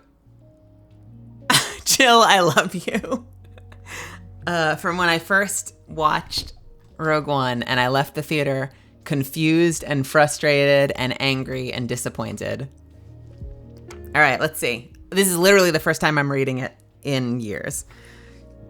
Star Wars. Rogue One. 1. No opening crawl. Jarring. I'll make it a little dramatized. Jarring. No opening crawl. 2. No John Williams. I didn't know that when I went into the theater. Noticeable. Music felt abrupt and at times inconsistent with the context, or wrapped a bow on moments and ended with a major chord where there should have been a minor chord in a way that felt inappropriate. And I realized afterwards, because no John Williams. And actually, that is my singular, my only, I'm gonna make a little tangent, my only critique of Black Panther. I loved Black Panther. My only critique is a musical critique. And it's that the scoring of the scene where Killmonger dies at the very end wraps in a major instead of a minor, and that still feels jarring to me every time I watch that movie. I don't know why he has his moment of it's beautiful and they have some amount of reconciliation, and you get a sense that T'Challa might be carrying on some aspect of Killmonger's legacy, but doing it in a way that he feels is more appropriate, blah, blah, blah, blah, blah, blah. But you're still kind of grieving at the end of that scene as someone passes away. I do not know why there's a happy chord at the end. It drove me crazy. And it drives me crazy in a number of scenes in Rogue One as well, that it ends major. So I call wrapping a bow on it. The opening crawl gave it a different feel because it's a different type of movie. It was still a Star Wars movie. And I guess now I don't expect it as much. Now that there have been so many Disney shows, I'm kind of used to Star Wars not having a crawl. But I think that might have been the first time I didn't see an opening crawl in a Star Wars movie. So I was like, it goes like a long time ago in a galaxy far, far away or whatever. And I'm like sitting back in my chair and I'm like, all right, here we go. And then it just cuts to a planet. And I'm like, wait, what? What just happened? What just happened? I'm gonna leave that on for this, actually. Anyway, so that's 2 down. No opening crawl, no John Williams. 3, the setup for the story as a whole felt rushed. Why was Jyn seen as a prisoner of the Empire moments after seeing her as a child escaping the Empire? She literally escaped the Empire, and then the next time we meet her, she's a prisoner of the Empire. Why did she attack her saviors? When they come to rescue her, she fights them, despite being in a prison transport. Why does she fight them? Did we need to fly between so many planets in such a short span to set up the story? In like a 5 or 7 minute period, it's flashing from planet to planet with like the names popping up on the bottom, utterly jarring. Was this all to make up for the exposition lost by omitting the opening crawl? I'm really hung up on the fact that there's no crawl. 4, Jin's motivation did not feel clear. And I think I've seen other people like Jenny Nicholson and other people review it and say the same thing of like, she went from supposedly being this apathetic troublemaker that doesn't care to giving all of these like hopeful monologues. This is me off script. Hopeful monologues about how like we need something to believe in. And that would be awesome in a story where we got to see that character growth, but we never actually saw that character growth. It happened off screen. Jin's motivation didn't feel clear. I'm trying to flesh out how I felt back then. And I guess how I feel a little bit still. 5, the stakes didn't feel high enough for her. And that's all I left it at. I don't remember what the context for that was. I think it probably was that she was initially trying to save her father. And then after she couldn't save her father, I don't understand why she went on the suicide mission. I I'm sure you can probably trace a line looking back between her trying to save her father, finding out that her father did this incredible thing by exposing the weakness in the Death Star, and maybe that is what galvanizes her to feel like maybe we need something to believe in and this mission is worth completing because it's the legacy of my father. There's a lot of stuff that I can into it, but I'm coming up with that in headcanon. It's not actually fed to me. And that could be an excellent use of show, don't tell, but I think there's always a line there where if you're doing too much guesswork, I don't necessarily think a story needs to spoon feed you the facts, but sometimes if it's meant to be implicit and it's not, and you're left doing too much guesswork, that could actually be a problem with their storytelling. I think is probably what I meant by that. 6, no one in the cast seemed particularly likable. The movie didn't give me a reason to invest in any of them. And I left it at that. I remember the monk character I thought was really cool. I remember hating Cassian. And I'm sure that Andor is going to make me love him because they've done an incredible job with those shows. But I remember hating Cassian in the movie and finding him completely unsympathetic. Hey, congratulations, Cyanide. No. Okay, 7 is a mistake. I wrote no Bothans. Question mark, question mark, question mark. But I realize now that that's a mistake. That's actually Empire Strikes Back, was where they had many Bothans died to get the blueprints to the Death Star. I had gotten mixed up in my head, and I thought that that was the first Star Wars. So that is a null and void note that has no legitimacy. I was wrong. 8. No Kyle Katarn! This might be an old person joke. Am I an old person now? The original Star Wars Dark Forces. And I know all of that EU stuff is no longer canon. But here's the thing. You could throw us a bone anyway. There's no reason not to. No Kyle Katarn was the original, Finn-like, defectee Imperial pilot, turns traitor to join the rebellion, goes on the suicide mission, albeit in the first mission, so it's not super high stakes, and steals the Death Star plans. And there's no Kyle Katarn anywhere. We knew that, right? We knew that the EU had been deleted. But here's the thing. Why couldn't Bodhi, Riz Ahmed's character, have been Kyle? It would have been a fun spiritual nod to the story's history, even if Kyle takes a back seat because he's just the pilot and he's part of this crack squad and he's not the hero. Even just naming Bodhi Kyle would have been such a nice, fun gesture to the extended universe Star Wars community. It's like what I consider like an easy layup. I actually still feel strongly about this one. Easy layup that would have made a lot of people smile and would have meant nothing and wouldn't have mattered to anybody else, and it would have been fine. Could have used the same actor as far as I'm concerned. Riz Ahmed was honestly the most enjoyable actor on screen to watch for me, along with, and I wrote, Jiang Wen, who must have been the actor that played the monk. I'm assuming, because that was the other character I loved. My 2 favorite characters were Bodhi and the monk character. 9. Darth Vader seemed short. Something was off about his build. And I know the original Darth Vader actor was like 6'5" or something, so it's possible that you're never going to get that again without CG. But something felt off about his build. Like the helmet was too big. Something about his helmet made him look like he was wearing a black plastic bib. It was different. It's hard to place how, but it was different. Darth Vader looked different, and I could not figure out why. It may literally just be that he wasn't tall enough compared to the originals. 10. That said, ooh, here's a positive. The back-to-tank reveal was brilliant. Credit where credit is due, that was unbelievable. 11.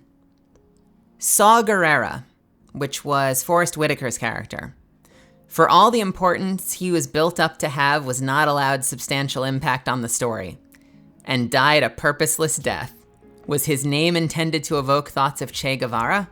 Was just kind of an added question that I added. He was introduced as like this tough, like incredible force in the rebellion. You know, he's this guerrilla fighter who's standing up to the Imperials, and he saves her as a child, so he's like a surrogate father figure as well. And we need him because he's this incredible force for good and this incredible, like, somewhat reckless, somewhat brutal, but powerful fighting force that we need. And they go to see him for 5 minutes, and then the Death Star hits, and they're like, we got to get out of here. And he's like, no, I'm staying. And it's like, but why? And then he's gone from the story. Have you seen Clone Wars? It adds to Saw's character. I haven't. Holy shit, I should, though. Clone Wars has been something that's been on my list for years, and I think I haven't gotten to it yet because I've been so confused about where to start. A lot of people say just start with the newer version and don't watch the 3D version, but I feel like I'd be missing something if I don't start from the very beginning. I also don't know where to find the 3D version. But yeah, I just remember Saw being introduced as like this critical character that the show just then throws in the garbage. So that was 11. 12. Alan Tudyk as K2SO was wonderful. Absolutely a delight. Although his character occasionally felt like a crutch, kind of like plot armor, for avoiding conflicts, as if he were like the Groot of this movie, like this movie needed a Groot. So until the scene where we lose him, he seems to be like a Swiss Army knife of solutions to every problem they run into. Mostly in the form of taking hits and shooting back, but still. I did fucking adore that performance. He was a wonderful addition to the movie. Orson Krennic was a forgettable villain, despite attempts at making him seem somewhat desperate to be of importance, which is somewhat poetic in afterthought. Let me read that again. What did that mean? Orson Krennic was a forgettable villain, despite the way they framed him in the movie of seeming desperate to be of importance, which is somewhat poetic in afterthought. That a character who was an Imperial officer, desperate to be relevant, ultimately didn't feel relevant as a character in the movie. I think was my take there. And then as 14, I added a shitty little aside, and I wrote, also his cape looked like a parachute, and he walked with a shuffle, which isn't criticism. It may have actually been a character choice to portray his actual position in the hierarchy as separate from his aspirations, but mostly his cape looked like a parachute. All right, 15. How many are there? Oh God, there's 23. We gotta go. 15. For all the rising action during the battle on Scarif, the stakes still felt low. Maybe this was a result of characters I didn't really care about. Like maybe if they'd built the characters up more in a way that made them impactful and made me care about them, the stakes would feel higher. But if I don't care about the characters, then the stakes of the battle don't feel as important to me. I will say this. This is 16. I appreciate that because the premise of this movie is a doomed mission. When the hell did I write this? I wrote this in 2017 on February 4th. So this is from 2017. I will say, 16, I appreciate that because the premise of this movie is a doomed mission, the writers and director gave themselves permission to give our cast somewhat brutal send-offs. So that is a good thing. No one had plot armor in the end, and I thought that was kind of cool. 17, many of the squadron leaders felt lifeless. This is like an acting thing, and the timing during space combat felt stilted or lacked the vibrancy and life of episode 7. 2 moments that stuck out were very red deliveries of, watch out for incoming torpedoes, followed literally seconds later by 2 Y-Wings being caught and destroyed by torpedoes, with nary an evasive maneuver to be seen. And later, a confusing and futile series of attacks on the planetary shield, rather than on the service station generating and servicing the shield. There is a device creating the shield, but they're shooting the shield instead of the device that creates the shield. That said, I still think it was one of the most compelling, visually, space battles in a Star Wars movie. So, you know, it's nitpicks more than anything else. I'm gonna go back to Chill Melly. 18. Everything involving the disabled Star Destroyer. Oh, here we go. Everything involving the disabled Star Destroyer, the Hammerhead frigate, and decapitating the other Star Destroyer was fucking beautiful. That was my note for 18. 19. Cassian coming back from the dead to save Jin with a single shot was very Hollywood of you, Gareth Edwards. Is that the director? I know I got that name from somewhere. That must be the director.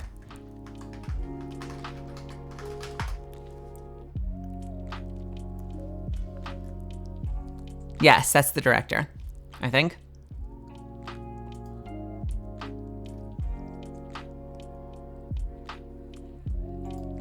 Here's 2017 Melly taking shots at the director of the movie.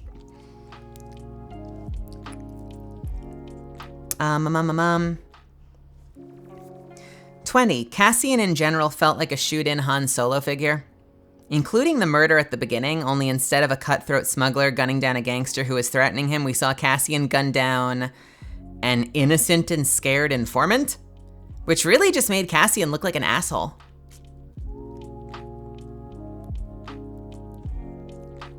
Hammerhead is a corvette, not a frigate? Are you sure? Google immediately fills it in as a corvette. Okay, fine.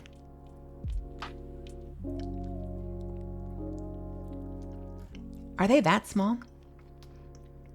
I think, you know why I think I called it frigate? Was because the Hammerhead itself, something about the Hammerhead reminded me of the Nebulan.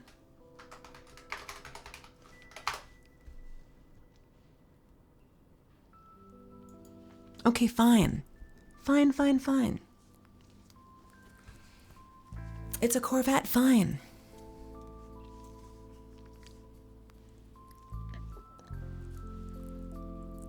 I swear, baby, it used to be bigger.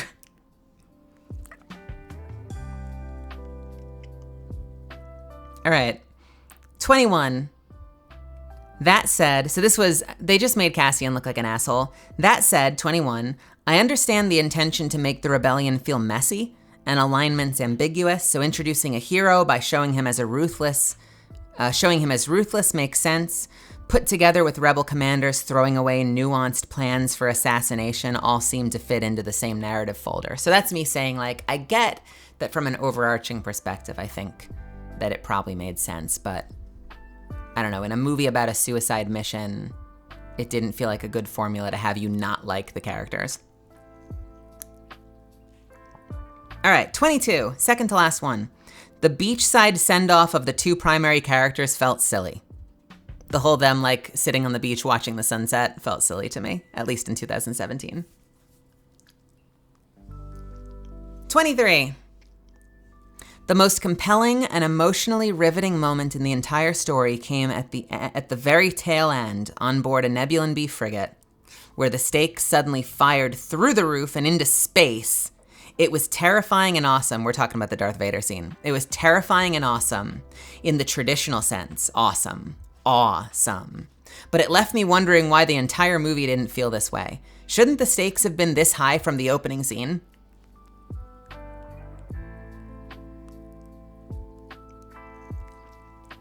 And then I wrote a little blurb at the end and I said, Rogue One, I really wanted to like you. And I'll give you this. I had fun. I've had fun at every Star Wars movie I've seen. I've seen The Phantom Menace 6 times at least, and I've had fun every time, even if I know how to be critical of it as an adult. I will also give you that I came in with very high expectations, because I had very high expectations for episode 7, and they managed to be exceeded. I fucking adored episode 7. And there are so many places where you can look at episode 7 and be like, look, it's just copying A New Hope. But I feel like they executed that story so well, and they tied bows around all of their plot points so well. I fucking loved that movie. But, you know, I'm not going in looking for my life to be changed. I'm going in looking for a cohesive story. And I'm looking to have fun. And so I guess my takeaway from seeing that movie was I had fun, but I did not feel like a lot of the story made sense. You left me wanting, Rogue One. I hope your big sister episode 8 brings me back to the hype that The Force Awakens built up. I did quite enjoy episode 8, but episode 8 definitely started that place where I started writing it out in my head and coming up with places that I felt it could have been better. And I think after that.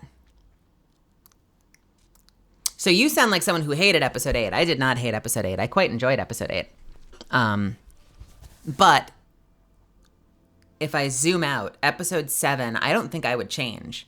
Episode 8 has a number of things I would change. Episode 9 has a laundry list of things I would change.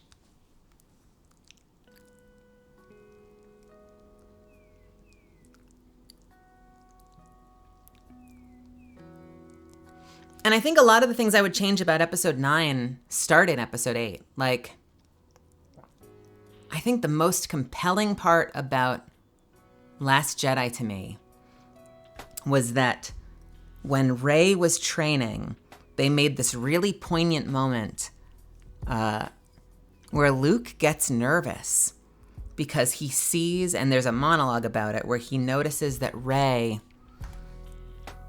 just dives headfirst into the dark side. And it seems like she has an affinity for it. So I started to work out this headcanon from that moment on that we were going to see, and I'm like struggling in my head because I'm like, I don't want to turn her into a damsel. I don't want the white guy to be the hero in the end. But she says with a very begrudging but. I liked the tone of the end of 8 where they're like on this ship and they're like, our whole fleet is destroyed. What do we do now? Which somehow like that plot point vanished by the time you get to episode 9. But what if we got there by having her join Snoke and Kylo at the end? And the big twist in like a reversal from the Luke Skywalker story, and as a big affront to the whole everyone saying that Force Awakens was just A New Hope, is what if they pulled a U-turn and at the end of the second movie, he puts out his hand and she takes it, and you end the movie now with 2 dark side Jedi and the New Order? No, that's the bad guys. And the Republic being like, oh fuck, what do we do now? The bad guys have both the Jedi. That was kind of where I wanted that story to go in that. I also, her stance when she trained with the lightsaber is bad though. I also kind of wish she hadn't taken to the lightsaber so quickly. Because I remember when that thing came out, she was so handy with a staff that immediately the community started talking about like, oh, she's going to have a saber staff. She's going to have like either a polearm lightsaber, like that one from the Old Republic, where it's like a staff with a lightsaber on the end of it, like it's a glaive, or she's going to have a double-bladed lightsaber. She's going to have something that accentuates and like complements the fact that she's so good with staves. And then she didn't. She just used the lightsaber. And I remember looking at that movie and thinking like, how cool would it have been if she really struggled and like she was clearly very powerful in the Force. And I had like 2 places that the story branched off in my headcanon that I thought would be really interesting. One, either she sucks with a lightsaber, but she's really powerful in the Force. And so we realize all that stuff people were blaming on like, oh, she's a Mary Sue. What if I'm going to change my disclaimer. Disclaimer. Now, we are headcanoning, chanoning. Is that how you spell it? The Star Wars prequel saga. Bon appetit. Appetit. Bon appet. No, there's 2 P's. Shit. Appetit. Hey, Unit Zanto.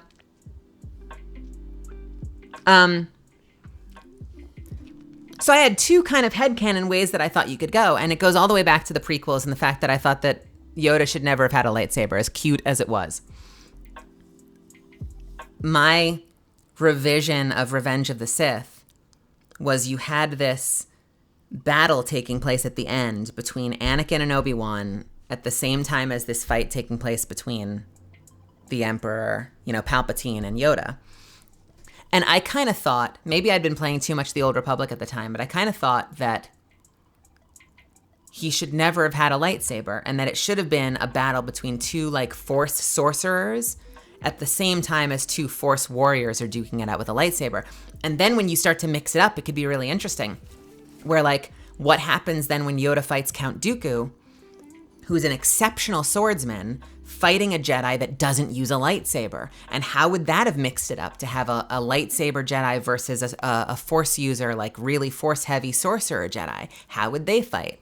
And then you would have Sorcerer v. Sorcerer and Warrior v. Warrior at the end of Revenge of the Sith. So the two ways Rey could have gone in my head are, what if she sucks with the lightsaber and then one of two things happens? Either we realize she's just not good with a lightsaber and we think we're getting a new Luke Skywalker when in fact we're getting a new Yoda, or, or a new Palpatine, or a new someone who's a sorceress instead. And then the other thing that I think I actually kind of would have preferred is, what if, we literally spent 3 movies with Rey being this quirky character who has a kind of weird sense of humor and is a bit of a Star Wars geek in the Star Wars universe and fangirls out to Han Solo. And what if she just sucked with a lightsaber and she had all of these expectations that she has to get good with the lightsaber in order to be a formidable Jedi, but she just can't handle the lightsaber. And so that's creating pressure and performance anxiety. And what if in the end, she basically has a moment where she wraps vines or duct tape and essentially tapes the lightsaber to the end of her staff because she's good with a staff. So just effing tape the lightsaber to the top of the staff so it's like a Force glaive, and suddenly she knows how to wield it because she's using a weapon she's familiar with. And then in the final movie, you could have the unveiling of her handcrafted Force glaive, polearm, whatever the hell they're called. Thank you for the subscription, Imagato. And then they could be the big reveal of her double-bladed lightsaber or her force glaive or something, lightsaber glaive. I think that would have been super cool. And it would have been in sticking with her personality, and it would have been in sticking with the fact that she's a little quirky and ingenuitive, she can't handle the lightsaber the way she's being told to use it, but she comes up with her own way to use it and teaches herself to kick ass with it. Yeah, so there was that. And then I thought it would have been super cool to have Rey actually join forces with Snoke at the end of the second movie, and then have the third movie be about one of them coming back, or maybe both of them saving each other in some way, shape, or form. Or maybe they trade places, right as, maybe that moment on the bridge of that Super Star Destroyer, whatever the hell that thing was, maybe that's a moment where, in classic Emperor Palpatine fashion, Rey decides to join them, and in a twist, Kylo is kicked to the curb because there can only be 2. And so Rey comes in as the new apprentice, and Kylo ends up in the wind running for his life, and maybe now they've switched places. And so you get kind of like a Zuko rediscovering his light side in the third movie, and then going back to try and save Rey, and you still end up with the team up at the end. Thank you so much for the sub, Sunjuice.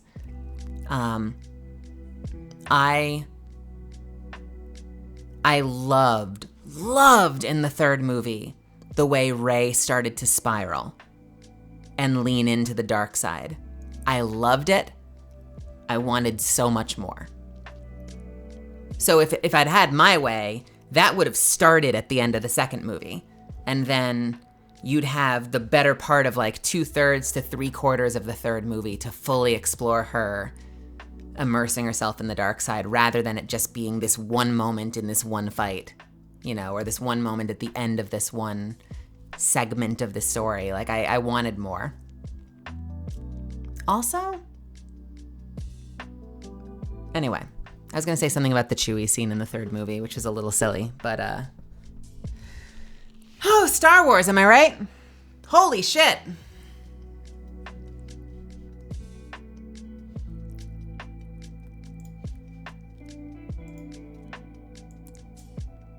Don't know how we got on to that, but thank you for letting me monologue at you for the past 20 minutes, 30 minutes, 40 minutes.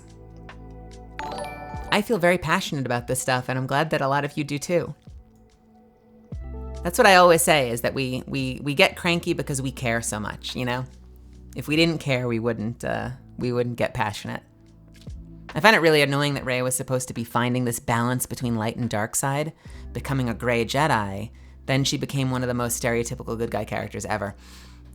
It does feel like they were going towards that and then sort of stepped away from that. I know a lot of other people that wanted to see Finn take center stage, and he had been exploring his own affinity to the Force potentially. You know, initially he picks up the lightsaber, and he's like one of the first people we've ever seen, at least in live action, pick up and try to use a lightsaber while not being a Jedi or while not being Force sensitive. And then he turns out to be Force sensitive. And so you think he's going to play a bigger role, and then he kind of gets sidelined for the next 2 movies.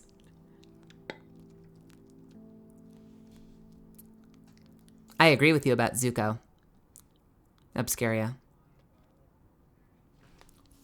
Rey was sloppily written. Finn was done dirty. Kylo Ren felt lacking. Poe was okay, I guess. I liked Kylo Ren. I'm just going to say it right now. Huge missed opportunity. Finn and Poe's chemistry was off the charts. Why did they not end up together at the end of that movie? At the end of that trilogy. I was so die-hard Finn Poe. Poe Finn.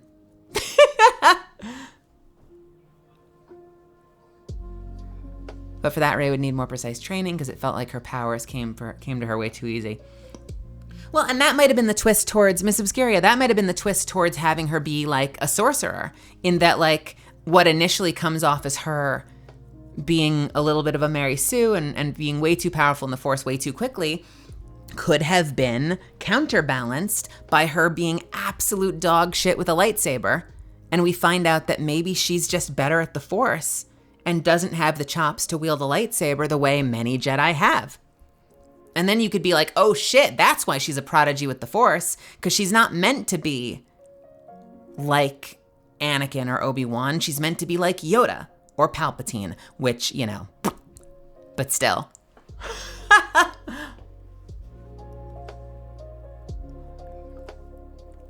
Was Oscar Isaac pushing for Finn and Poe? That's amazing. Those two characters had so much chemistry. I was hot every minute they were on screen together. I'll say it. I'm not afraid to say it. That shit was hot.